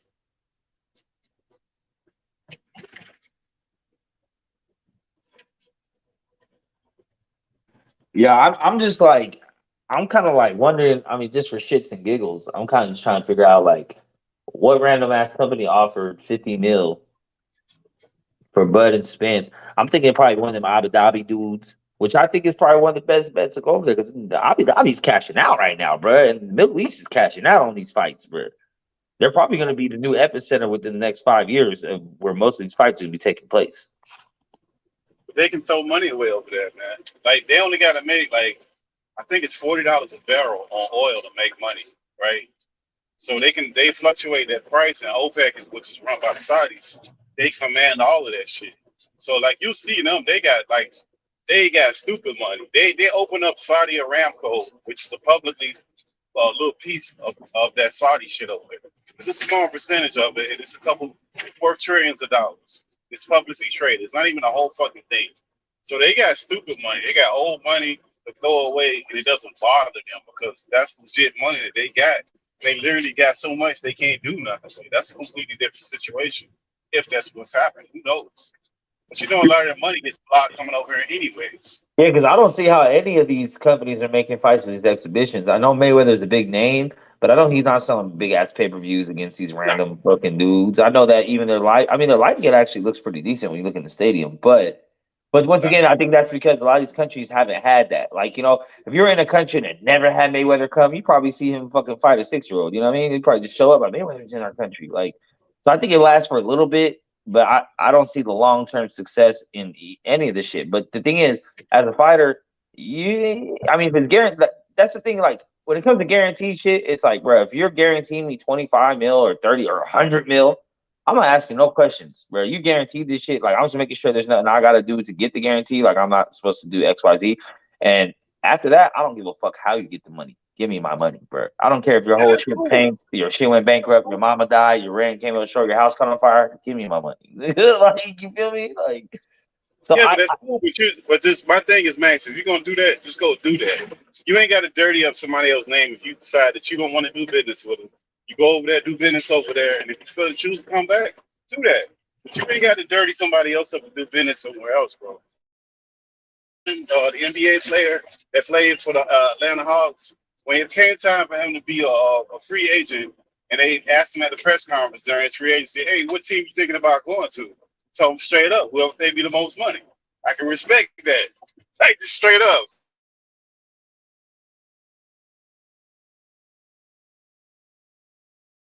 No, I agree. That's why we do it, right? I mean, that's why not we, but that's why athletes do it for the money at the end of the day. I mean, shit, now motherfuckers getting paid in college, so of course it's all about the money, man. Yeah, they didn't really work that out, though, and that's still kind of fucked up how they had that whole college system. That shit still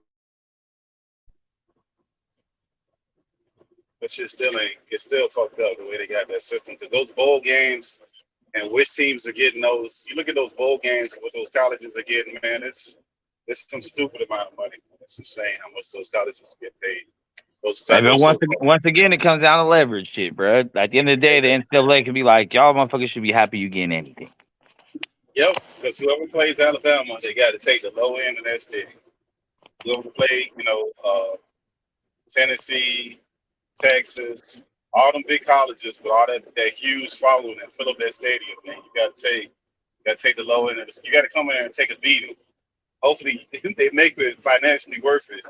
But those are homecoming games, man. You coming in for that beating almost. I mean, we'll see what happens with some of that stuff. Some of that stuff, like that whole thing that Prime doing with the HBCU, is kind of shifting all of that stuff to a better degree for those kids. It's still fucked up, but it's a lot better than it was. That's a slow process. Because they still remember colleges. NCAA is a non-profit organization. Winkety wink. Yeah, supposedly. Allegedly. Yeah. Which don't make no damn sense. sense, because if you got TV contracts, then obviously you're making profit. Non-profit. I think that just means zero your books out by the end of the year, Max. Just spend all the money, ain't nothing left. Look, there's nothing here. You spend it all. That's what was gonna happen to Bud. He's like, so what's my cut? Oh, actually, this was a non-profit event, so. He could have put it. He was stopping there. My bad, Playboy. All Bud had to do was say, "Look, I'm going over here to get this money. Come back and negotiate." He had to throw dirt on people's name. I do none of that shit, bro. Just do your business. That's what people get stuff mixed up, man. Emotion and business don't have nothing. Like them people who do business with each other, sell each other company, buy each other company, they fight with each other like we do, man. They don't do that shit, man. It's business. And they let the lawyers and the people that handle that shit, let them handle that shit. Get yourself out of certain situations, man. Causing yourself undue stress for no reason, man. And some of this shit we get involved in, we shouldn't be getting involved in. Not every situation, but some shit you shouldn't. You just make them more of a mess when you don't know what you're doing than anything. It's like trying to hang some drywall or put up a electrical outlet or a socket where you think it's so simple, any old dummy can do it, and you burn down the whole fucking house. Because you done put a ground with a positive wires and shit. You got on the red, you got the whole shit burned down because your ass thought it was so simple.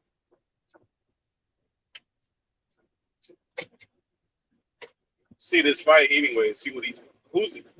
Max, you seen that fighter that he fighting? David, what's the guy name? David, I can't fucking say. Yeah, I mean he's cool, but he's gonna lose too. But I mean he's on like a 6-fight knockout streak and whatever, like it's cool. Is he a prospect or is he a prospect or is it? He's like on the back end of the top 10. I wouldn't really say he's a contender even, but he's top 10 and he's on a good streak right now, so it is what it is. He got a little pop to him, he got a little bit of power, so I mean it is what it is. I'm not gonna hype it up as some crazy world beater type of fight. Obviously it's not Spence, so at the end of the day it is what it is. But fuck, I mean, I don't know. I'm just like 10 mil guaranteed and that shit. Take that, bro. Run with that. Cause just like Bud said, man, he do this shit to put money on the table for his family, bro. So at the end of the day, if it's one person stalling you out when it comes to money and not even giving you got to figure out later after everything's said and done how much you got. And then there's someone saying, hey, you want to fight this random dude for 10 mil? Like, bro, yeah, shoot it. Like, yeah. Why would you? Fuck it. So I hope that whole situation work out for him. The worst thing boxing need is another one of them Triller situations when motherfuckers in the locker room talking about they don't know if they gonna get paid and shit.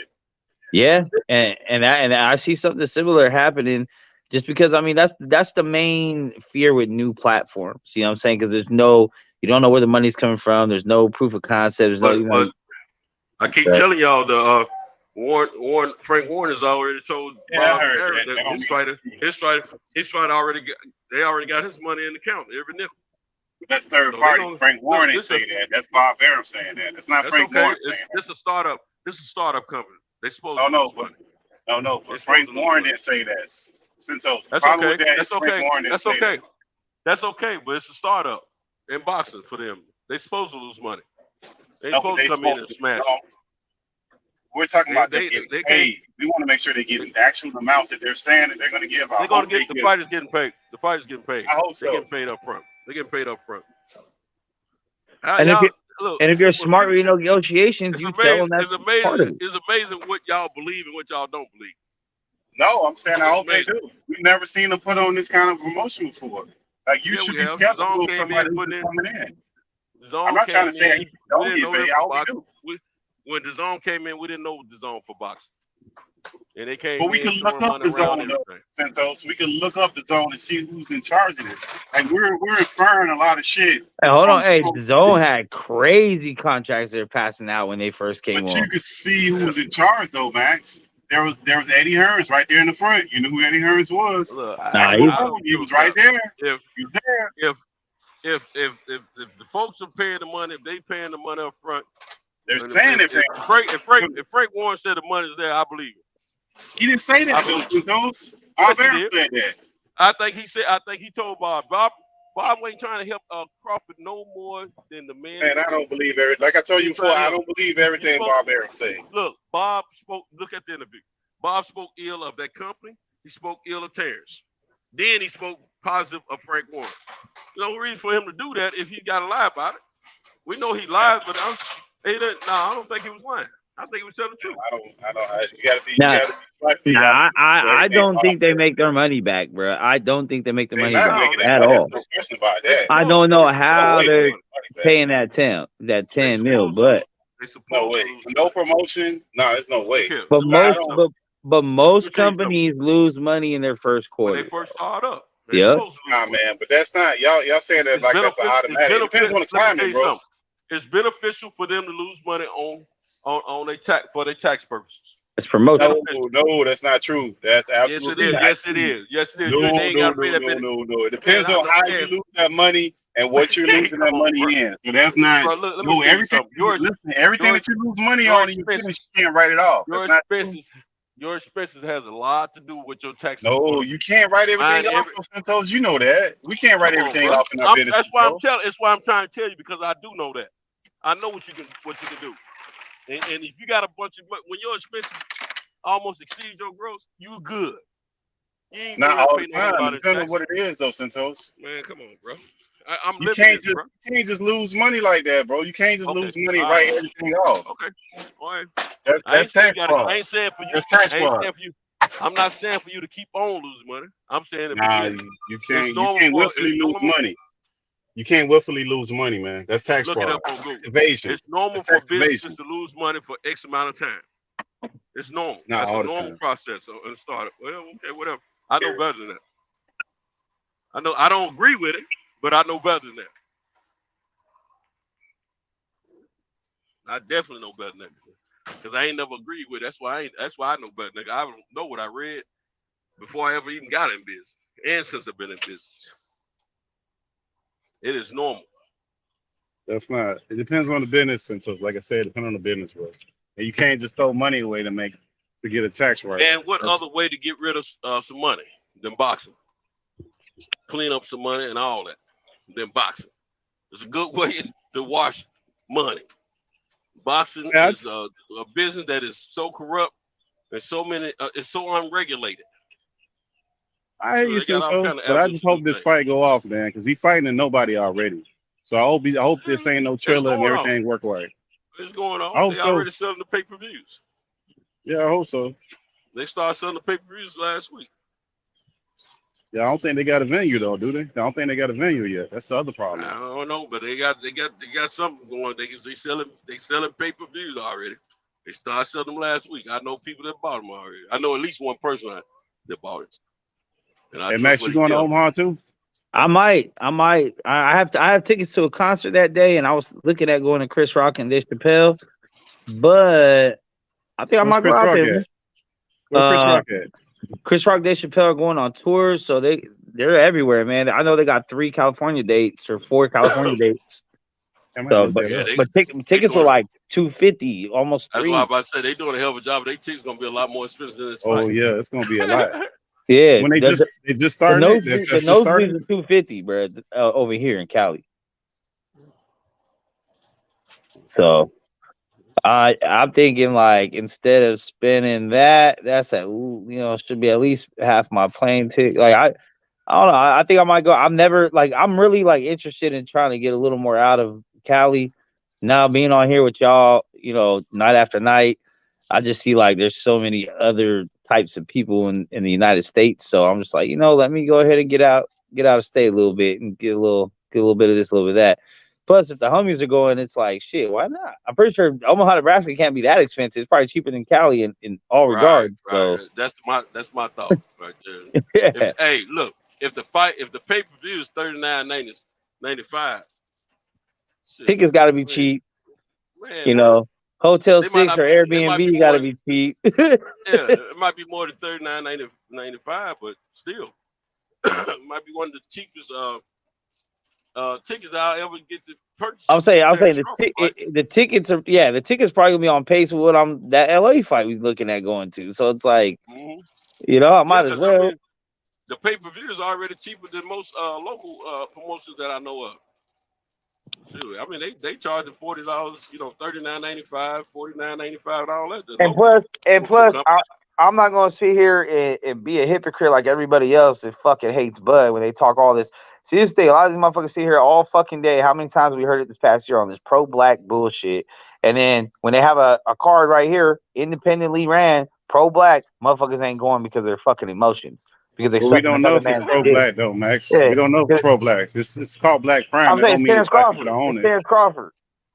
I'm We not don't know talking if about black I'm people not talking own it. about the company. I'm talking about the company. I'm talking about the fighter did his shit independently. He don't got no promoter. He went and made his own little move, got his own bag on this random whatever it is. You know what I'm saying?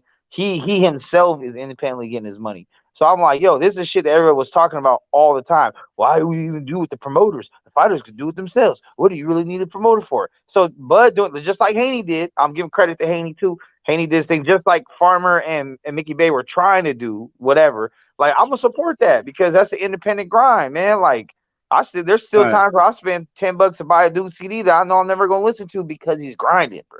So like for me, I've always respect the hustle and the hustler. So like if I can, I'm gonna support it. And I don't care, like, even if it was Earl, and vice versa. If it was Earl doing the same shit, Right. if Earl somehow Right. got away from PBC, got a bag with an unknown company, and just like we really don't believe in it, but he's doing it, I'm gonna support that too.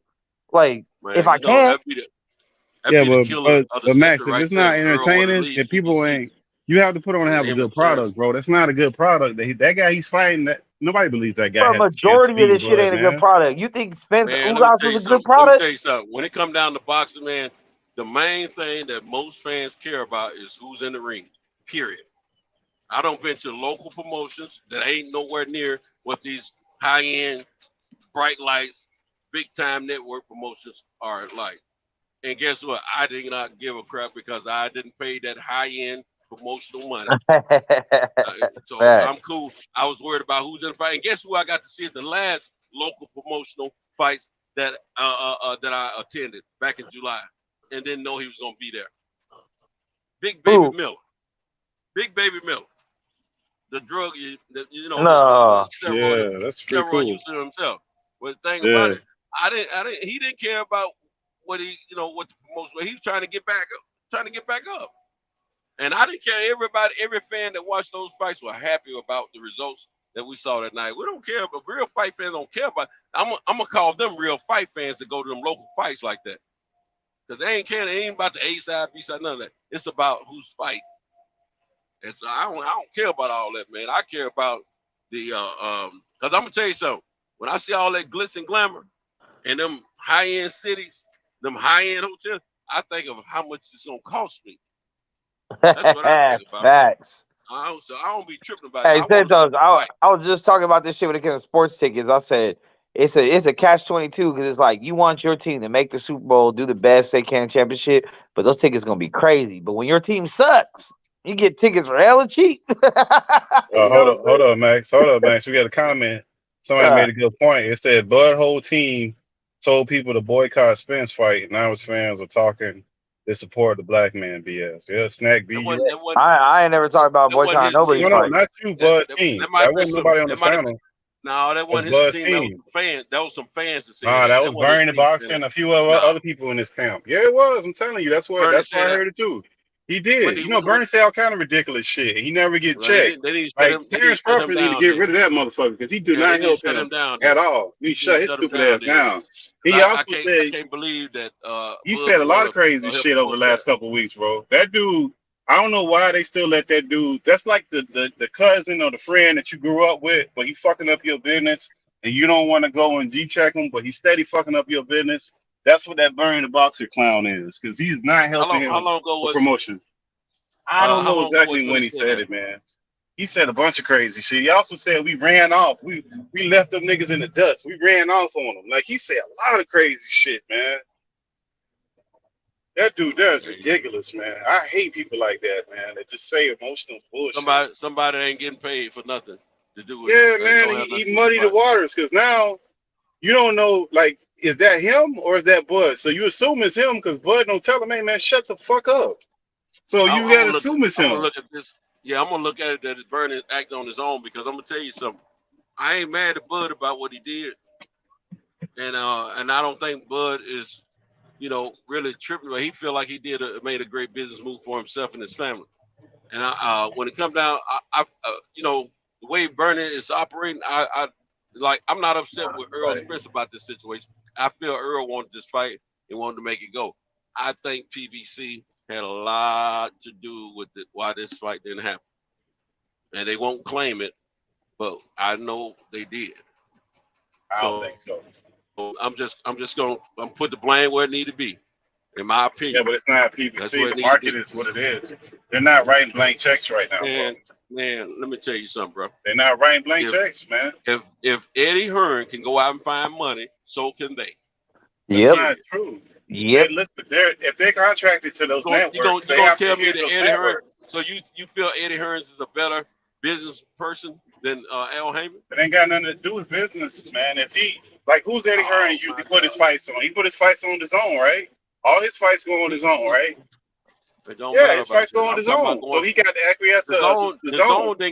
The zone did not go get the money. Eddie Hearn did. He went and got these big fight fees and stuff. These $150 million Showtime for these fights. Bigger fight. Fights ain't like Showtime fights, man. Same thing Eddie doing. This company over here can do the same thing. I would not believe they can't. They can get the fight fee for the money, and they can work something out with Showtime and make sure they broadcast the fight and all that. But they're not in the business of losing money. They're not just in the business of losing money. They're not going to put $100 million yourself, the Saudis got all kind of money. You just said yourself they got all kinds of money. Hey, not Showtime. You're talking about the zone that's dealing with Saudi money. That's completely different. The zone didn't have to worry about the money because Eddie went and got it from the Saudis. The Saudis got plenty of money. It's not Showtime. There's no stockholders. There's no shareholders. There's no CEO. There's none of that shit. Showtime is not the promoter. Showtime is not the promotion. They're the network that they're getting the money from. Oh my God, bro. Oh my God. They're the money network. Hey, Cedro, you need to realize, man, PBC does no wrong, bro. They are the perfect promotion. I said they do no wrong, but in this situation, they don't have an unlimited budget like the Saudis, bro. The Saudis got stupid money. Them motherfuckers got snow in the desert. You ain't hearing what we're saying, bro. You ain't hearing what we're saying. Al Heyman a black Jew, bro. Yeah, he ain't trying to hear nothing, man. Al Heyman's a black Jew, bro. The same nah, man, it's not the same money, bro. Hold on. The same position that Eddie Hearn is in between the zone and these outside interests that's buying these fights from him.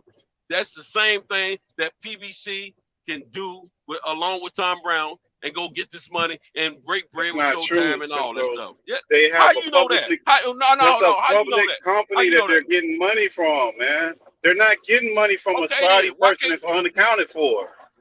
Man, they don't matter. Whatever Eddie Hearn is able to do, they can do it too. It's boxing, same industry. If they got a contract with him, they can't. Man, come on, bro. Eddie Hearn don't have no contract with these Saudis. He's going over there selling fights. Why does he keep getting money? He's selling his product. He getting money from the Saudis, bro. Okay, then that's what I'm telling you that they can do over here. They can do the same thing. If they have a contract, they can't do that, Santos. He got a contract with the zone. They literally can't do it. That's the point of having the contract. That's the point of having the network contract. You don't realize how you sound right now. You really man, they can't do that, man. So you DAZN can have is a the same contract as with Showtime. Showtime and go get a fight with HBO. Bruh, DAZN is the same, and they're in the same position that Showtime is in. Eddie Hearn is in the same position that PBC and Tom Brown is in. If Eddie Hearn and Matchroom can do that, then PBC and Tom Brown can do the same thing. I ain't gonna never believe that they can. Forget that bull crap. Nobody's throwing money away besides the Saudis, bro. Nobody's just writing a blank check to Bud to make Bud happy. Hey, bro, where you think I'm telling them they need to go get the money from?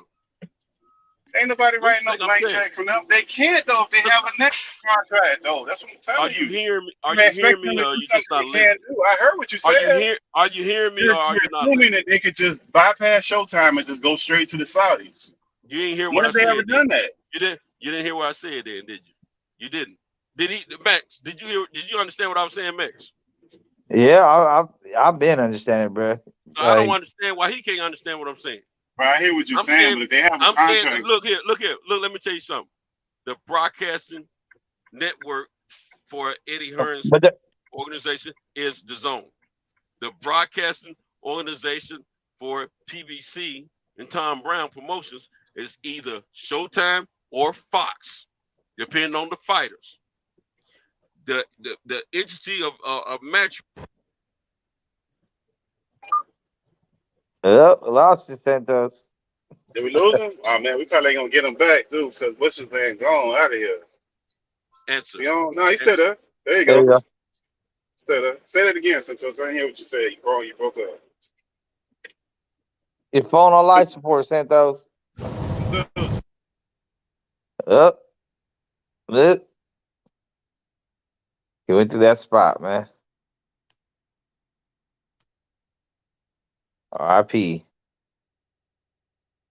And now it's just me. Now I say whatever the fuck I want. No, I'm not saying Bud do no wrong. Like I admit, when Bud said the fight was behind him, he was over it and all that other shit. That didn't help things at all. That didn't help things at all. But I just don't see Bud being in the wrong for what he's doing right now. I think he should definitely cover all his interests because he is self-promoting. So, lost Pittsburgh. Santos still holding on, but we ain't got no service from him. Hey, I'm back. There you go. We lost man, Pittsburgh, though. My man, how you not understand what I was saying, man?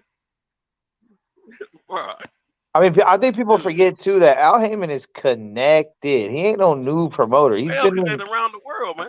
Yes, for years. There's no way I would ever believe that Eddie Hearn's a better businessman when it comes down to boxing. Or has more connections to money. Man, shoot. That's why I said Al Heyman's a black Jew, bro. Like that's how he run his shit, bro. He might be black, but he with the big times. Yeah. The reason he don't show his face. They ain't gonna never say he can do no wrong. Hey, look here, I'm convinced. I mean, it's the same reason why everybody started hating Fred all of a sudden because he started calling out Al Heyman, and now all of a sudden everyone hates Fred too. Hey, look here, that's why Wilder made it clear in his fight recently that he's the boss. He made that clear. See, there's only been two people with PBC since I've been following and keeping up with them that I know call their shots. And Wilder didn't always call his shot, but he definitely called them now. Yeah. And that's Mayweather and Wilder. Just the only two I know. So, they say they want to. And then you got Canelo who can come in and do whatever the fuck he wants, like as a free. Do whatever he wants to. Yeah. Exactly. He got $55 million guaranteed. Bud can't get $10 guaranteed. Right. And on top of that, they were still able to cut Caleb Plant $10 million. Yeah. You know what I'm saying? So and Caleb Mahomes. So I'm like, man, come on, bro. Yeah. Yeah. But I mean, it is what it is, man. Like I knew going into this it was gonna be tough negotiations, bro. I just seen it from a mile away, just the way things are being put together, bro. Because a lot of it has to do with personality too. If you know Bud's personality, you know he ain't going for no hoe shit. Now, if he was desperate for money, maybe he just said fuck it, and maybe. And then he might end up like Adrian Bonner later on, crying about how he ain't got no money, he signed a bad contract, la. Like, look here, the likes of Sean Porter, the likes of probably Adrian Broner, have told this man what to watch out for with PBC. I bet you. Yeah. You know, him and Sean Porter still good friends. Yep. And Sean Porter, dad, and PBC work together. See, but Sean Porter's fight. here's the thing too. It's like the same thing. And don't forget, Sean Porter never got in his championship fights that he had with Thurman, with Spence, and with what's the other boy named Garcia. Garcia. He and the other kid overseas, the one that beat him for the belt. Oh, Kell Brooks. Brooks, yeah. He never had a rematch clause in any of those fights. Where they do that at? Yeah. Dude, never had a rematch clause, bro. See, but it's the same thing. Like I said, it's the same thing that Bud did for Shakur. Bud had, Bud was with Bob, did all that shit. I'm pretty sure Bud gave Shakur some game. Hey, look out for this. Look out for this. Look out for this. I'm sure he did, but you know what? What Shakur has that Bud didn't have, he got Jay Prince. Jay Prince don't play, and Bob know that. Bob ain't gonna cross Jay Prince too quick at all. Facts. And he had Andre Ward involved at first, but Andre Ward moved himself out of that loop, But he got Jay Prince, and Jay ain't about. Jay is about his business. When he he was representing Mayweather. Yeah, the baseball bat. Money owed to him. You already know. I already know. Jay Prince is one of my idols, bro. Jay Prince is everything that people hear about in songs and movies, but it's happening in real life right now, today, in 2022. Right. He's a real boss. Right. See, but my thing is, what I don't understand is, I think that the average human being can agree, like, you should learn from other people's mistakes. Like, if you see someone, a family member, some shit go down a path that you know to avoid it, that's learning from other people's mistakes. But somehow people don't feel the same way about themselves. How is a person, an individual, not allowed to learn from their own mistakes and do better later? People want to be like, well, you've been doing this your whole life. You didn't care before. It's like, well, I care now.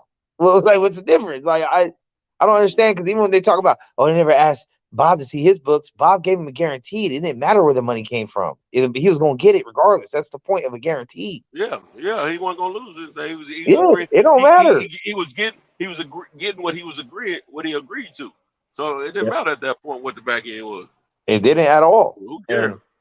And that's why. And that's why. Back end, you get what you're supposed to get. And that's why Bud said when he talked to Spence that he talked to Spence directly about the 25 mil apiece. Right. And they were talking about fire sticks. Yeah, they were talking about fire sticks. And Spence said he got his own. Yeah. And he had, so it's like, and even Spence was like, "Woo, 25 guaranteed." What are you doing now? Yeah, Spence agrees with it. You see what I'm saying? But then Al was like, "Hell no, ain't nobody coming in. It's just my shit." Bro, I be on the same shit. Like, bro, I'm not even gonna lie, bro. Like, I've been on, man, because where I work at, we getting underpaid like a motherfucker. I ain't gonna lie, bro. We really getting underpaid. And there's been a couple times where some of my coworkers really been stressing on this, you know what I mean? And I told them, because I got a little bit of money, I don't got a lot, you feel me? But there's a couple coworkers, I told them, bro, go home. I'll pay you more to go home. You feel me? Like, they paying you $18 an hour. I'll pay you $20 an hour to go. If it's about the money, you trying to get paid. You run a game on them. You run a game on them, man. Hey.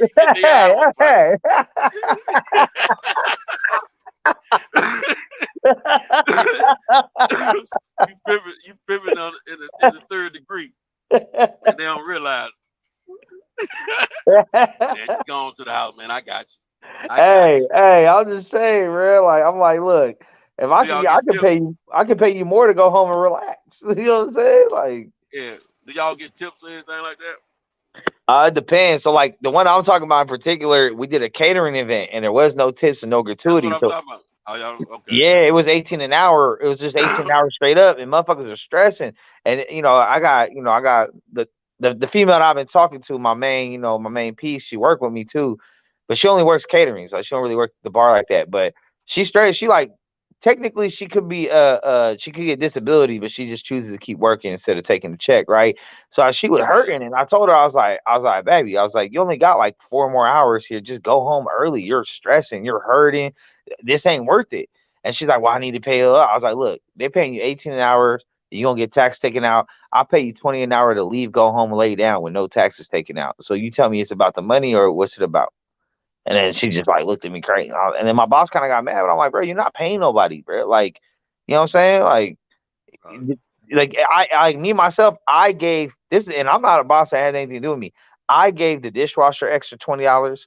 I gave one of the homies that was doing all the heavy lifting because everyone's getting paid the same amount, $18 an hour. It didn't matter what your job was. There's one homie that he's a younger kid. He's probably like 22. He kind of swole, but they had him carrying everything heavy. I mean, all weekend, 3 days in a row, 12 hours a day. So I was like, here, bro. They must told him pretend like he was in the gym working out. Pretty much, you know what I'm saying? So, and his mom was like one of the cooks too. His mom worked there too, so he couldn't really say no about nothing either. So I seen him stressing, bro. I gave him a joint, and then at the end of everything, I gave him like $40. I was like, hey, here's 40. He's like, what's this for, bro? I was like, dog, you had the hardest job all weekend. You didn't get. I know you got paid pennies, and he's like, oh, good look. But that's how I am. I show love because I know who really working, who's really grinding, and who ain't. So like.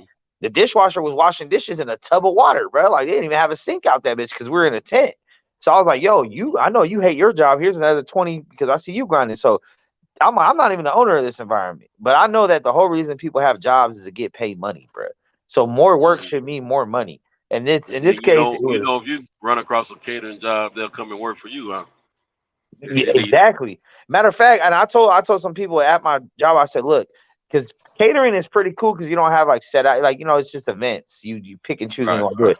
So I told people, if this is what you like to do, I know like 3 other catering companies that will start you off at like almost, see, we do 18. I know some places that start you off at 25, 27, starting you off, and they get gratuity and you get tips. Yeah. We get 18, no gratuity, no tips. So I was like, if this is the type of job you like doing, you're probably better off going over here, get paid way more to do way less. Right. But some people have an undying loyalty to the people they're working for, even though they're not being treated or compensated correctly. And that's where I'm just kind of trying to get it in people's heads. Like, yeah, the boss might be a cool guy, but if he's not paying you what you're worth, then really is he that cool? Like, nah. It's all about the money, bro. That's why everybody have a job. That's why everybody starts business. Is at the end of the day, it has to make money. It makes sense. So if more work should mean more money, more stress on yourself should mean more money. If they're getting more money as a company, you should break down more money. It should trickle downhill. Right. So, right. I agree. You know, but hey, peep this. Tripping about your little honey. I got a new friend, you know, that we've been hanging out real tough, you know. Everything's smooth. She cool as ice water. Guess what she said? And Best Pieces he can attest for this. I mean, to this. She don't let it be known on speakerphone when me and her were talking to him. She gonna buy me a midget, man. Hey, let's go. Hey, look, this is how she gave it to us. She said, look, I'm down. You need to have a midget. If that's on your bucket, you need to have a midget. And you know what? I'm gonna find you one. I'm gonna get you a little cute when I see what you like. And she said, I'm gonna pay for it. She said, but that's gonna be the only time you get it.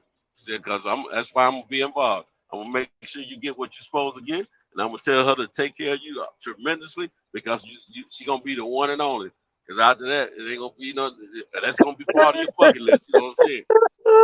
You done with your midgets after that. She said, I got you. Let's go. Yeah. This chick ready to accompany me to some strip clubs. She gonna pick the chicks out. She wants to dance for me, all that. You know, she gonna pay them this. She gonna get her lap dance, all this. She cool as ice water, man. Yeah, you got a winner, man. And she retires in 2 years. She already getting 6 figures. She gonna get a high nine. I mean, a high to 6 figures, but she gonna get almost, her 6 figures when she retire for the rest of her life. You know what I'm saying? So she ain't wanting for nothing. She don't ask for nothing. She good people, man. I'm crazy about her already, man. She don't rock my world. I ain't gonna lie. She don't rock my world, man. You understand? And then we have a ball. We love the same movies, same music, all that. You know, so we got so much in common, man. It's cool. We laugh, talk a lot. And then she be threatening her brother. If you even think about giving my stuff to somebody else, I'm done with you. She done told me. don't give it away. I'm gonna be very mad, and we won't play anymore. And I'm like, but I just got started. The world hadn't seen me in a long time. I still want to hear that bull crap. Yeah, I got to keep all this in my pants, man. Oh Myself. man. Just Hey, but heard she me. doing all that though, you know what I mean? That back end looking good for you. Right, exactly. She gave you a little. She gave you a little bit of guarantee up front. Yeah. You know what she told me? I'm gonna give you everything you want and more than you can think about, except the midget. I can't do that part, so I'm gonna buy that for you. Damn, she's a real one. No, I ain't gotta explore for nothing. All I gotta do is be good to her, and she gonna be good to me. You understand? Hey, that's not. Hey, she been riding with me in the truck lately, man. Some nights I don't get on the show, man, because she be with me. I told you, dirty dog. I might let y'all hear her voice one of these. Now maybe, well, you know, Friday nights, he'll be doing the show on Friday nights. Oh man. Hey, she's a very professional person about her career. And just don't pull no Ben Israel on us, dog. No, I ain't doing all that. No, I'm an artist and I'm sensitive about mine. You understand? I'm not getting ready to do all that. No, I'm gonna keep mine closed. Hey, I've had mine on camera a couple times. She's been over at the pad and shit. You know, she got some cake, so I had to let the homies see what's up with that. But see, mine, her job is so she got such a prestigious job. She ain't getting ready to put her face on camera. Period. Oh yeah. But she put her face on me, nigga. Oh, I was about to say my girl's prestigious job is me. right, that part. You know what I'm saying? Man, she cute too, man. Bruh, I was. She's on the eyes, man. She's easy to look at. She got pretty eyes, nice lips. Nice face. I was thinking about taking mine with me to one of these fights, but I was like, you know what? I mean, I'm not trying to be the only one for a pull up. If you come to Oklahoma, you might see mine. Oh, Tulsa? Yeah. Oh, I mean, Nebraska. Omaha, Nebraska. Yeah, Nebraska. Nebraska. Yeah, you come to Omaha, you probably see her.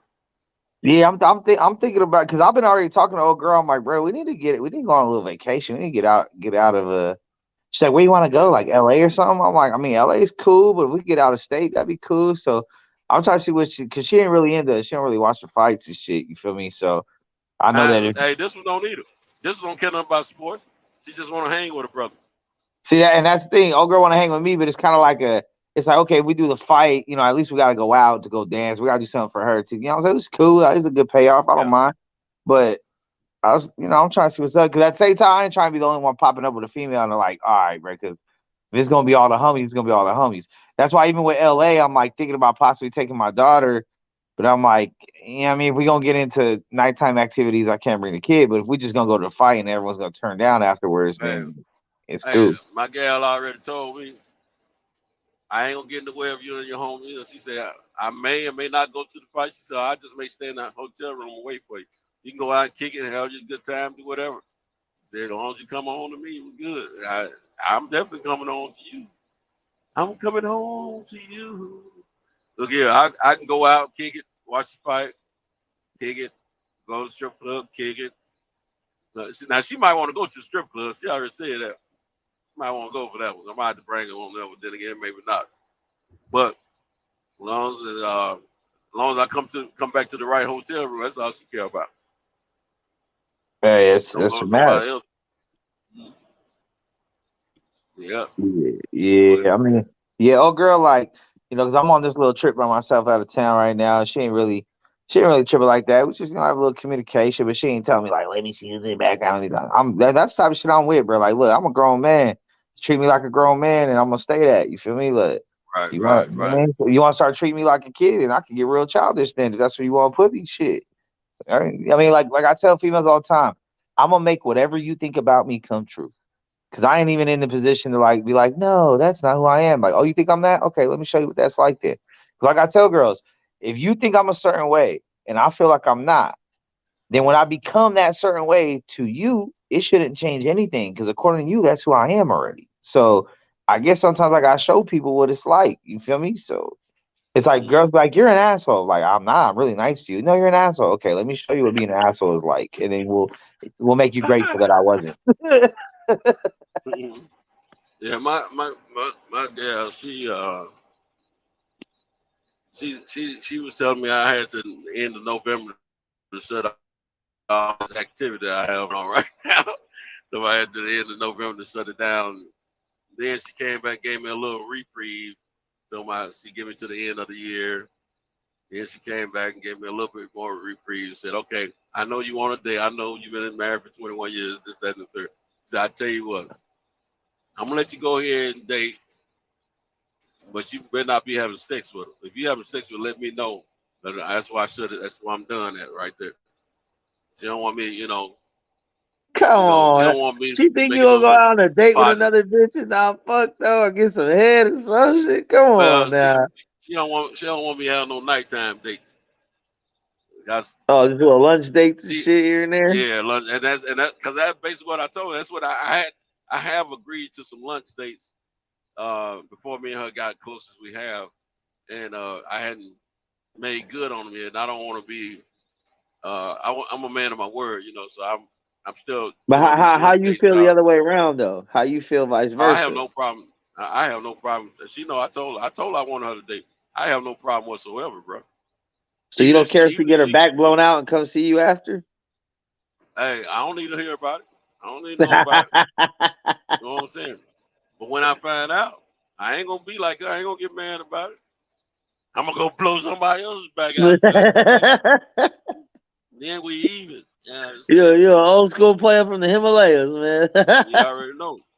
I'm gonna tell you, this chick ain't hurting for no dude. Period. Yeah. She, cats like this chick. She's very likable, man. Very likable. That's why I tell my girl all the time. I was like, you can wake up any day of the week and go find some new dick. Like, it ain't that hard. You feel me? So I'm happy you rocking with your boy, and therefore I'm a reciprocate. Like I tell him all the time, I give what I get. You put energy into me and time into me, I'm gonna do the same into you twice over. Right. You feel me? But right. Once you start getting weird about shit, then nah, that's the go. Yeah, we agreed we'll do a little dating and then we'll agree that we still gonna kick it once or twice a week at least. Hang out with each other. Here's a question I got for you, Santos. Like as a man, right? And this is being like, because we both on some dating shit right now, right? Like we ain't really committed, we ain't locked in. But when you seeing a female, how do you expect her to respond to moments when you're kind of angry or stressed out, or you kind of dealing with some funk with somebody? Because that's been a main issue with the girl I'm seeing now. Is like I be having these things at work where I be getting into it with my coworkers, or I gotta check a nigga, and instead of her being like kind of supportive or trying to calm me down, kind of be like, baby, let's chill, she be like trying to punk me into not being mad. I said that's not the approach. You can't be like, hey, shut down. No, you too mad. You need to calm down. Like, you can't talk to me like that. That's gonna make me angrier. Like you need to be my peace. Like, I be telling girls, be my peace. Like, take me away from the situation. Give me a hug. Rub my chest. Tell me, like, baby, it's good. I know he's a bitch. Just calm down. Like, instead of be like, hey, that's a better technique. That's a better technique to try than to try to just shush you. That I hate being shushed, bro. And I hate when bitches say, what's wrong? And you like, nothing. What's wrong? Nothing. What's wrong? Just tell me. I'm going to tell you. So you tell them the story, and telling them the story, you mad about it. You mad about the incident. You're not mad at her. You just mad about what you're talking about. And then the female take it as like, well, I didn't do nothing. Like, I'm not mad at you. I'm mad at this nigga. Like, yeah, but you don't got to yell at me. I'm like, I'm not yelling at you. I'm telling the story. Like, I'm mad. Like, bro, that happens. That's like our number one thing right now between me and her. She can't separate the two. So I told her, like, I can't even tell you what I'm mad about no more because you take it personal. Like, I'm, you know what I mean? Santos fell off. And now it's just me. Dun, dun, dun, dun. Hey, shout out to the chat. Y'all keeping it going, man. Snacks out here. I know we don't agree on much, Snacks, but I still appreciate you being in the fucking chat, giving your 2 cents. Sir Aunt Bo, my OG Bruce, Gas. You feel me? Y'all up late night tonight. That's pretty much everybody in the past hour. OTB, I see you, man. Dante Hall. We're going back a little bit more. I don't know who's still in here. I can't see who's watching right now. But Planet 619. All right. Some Dago shit. Damn. So it looked like it's just me tonight, man. So I'm gonna use this platform to talk about racism. Nah, but yo, fuck all that shit. But it's looking like this is the end of everything because everybody fell off and there's nobody let anybody back on. So does anybody from the chat have any last words before this thing comes to a close? Anybody got something they want to let off their chest?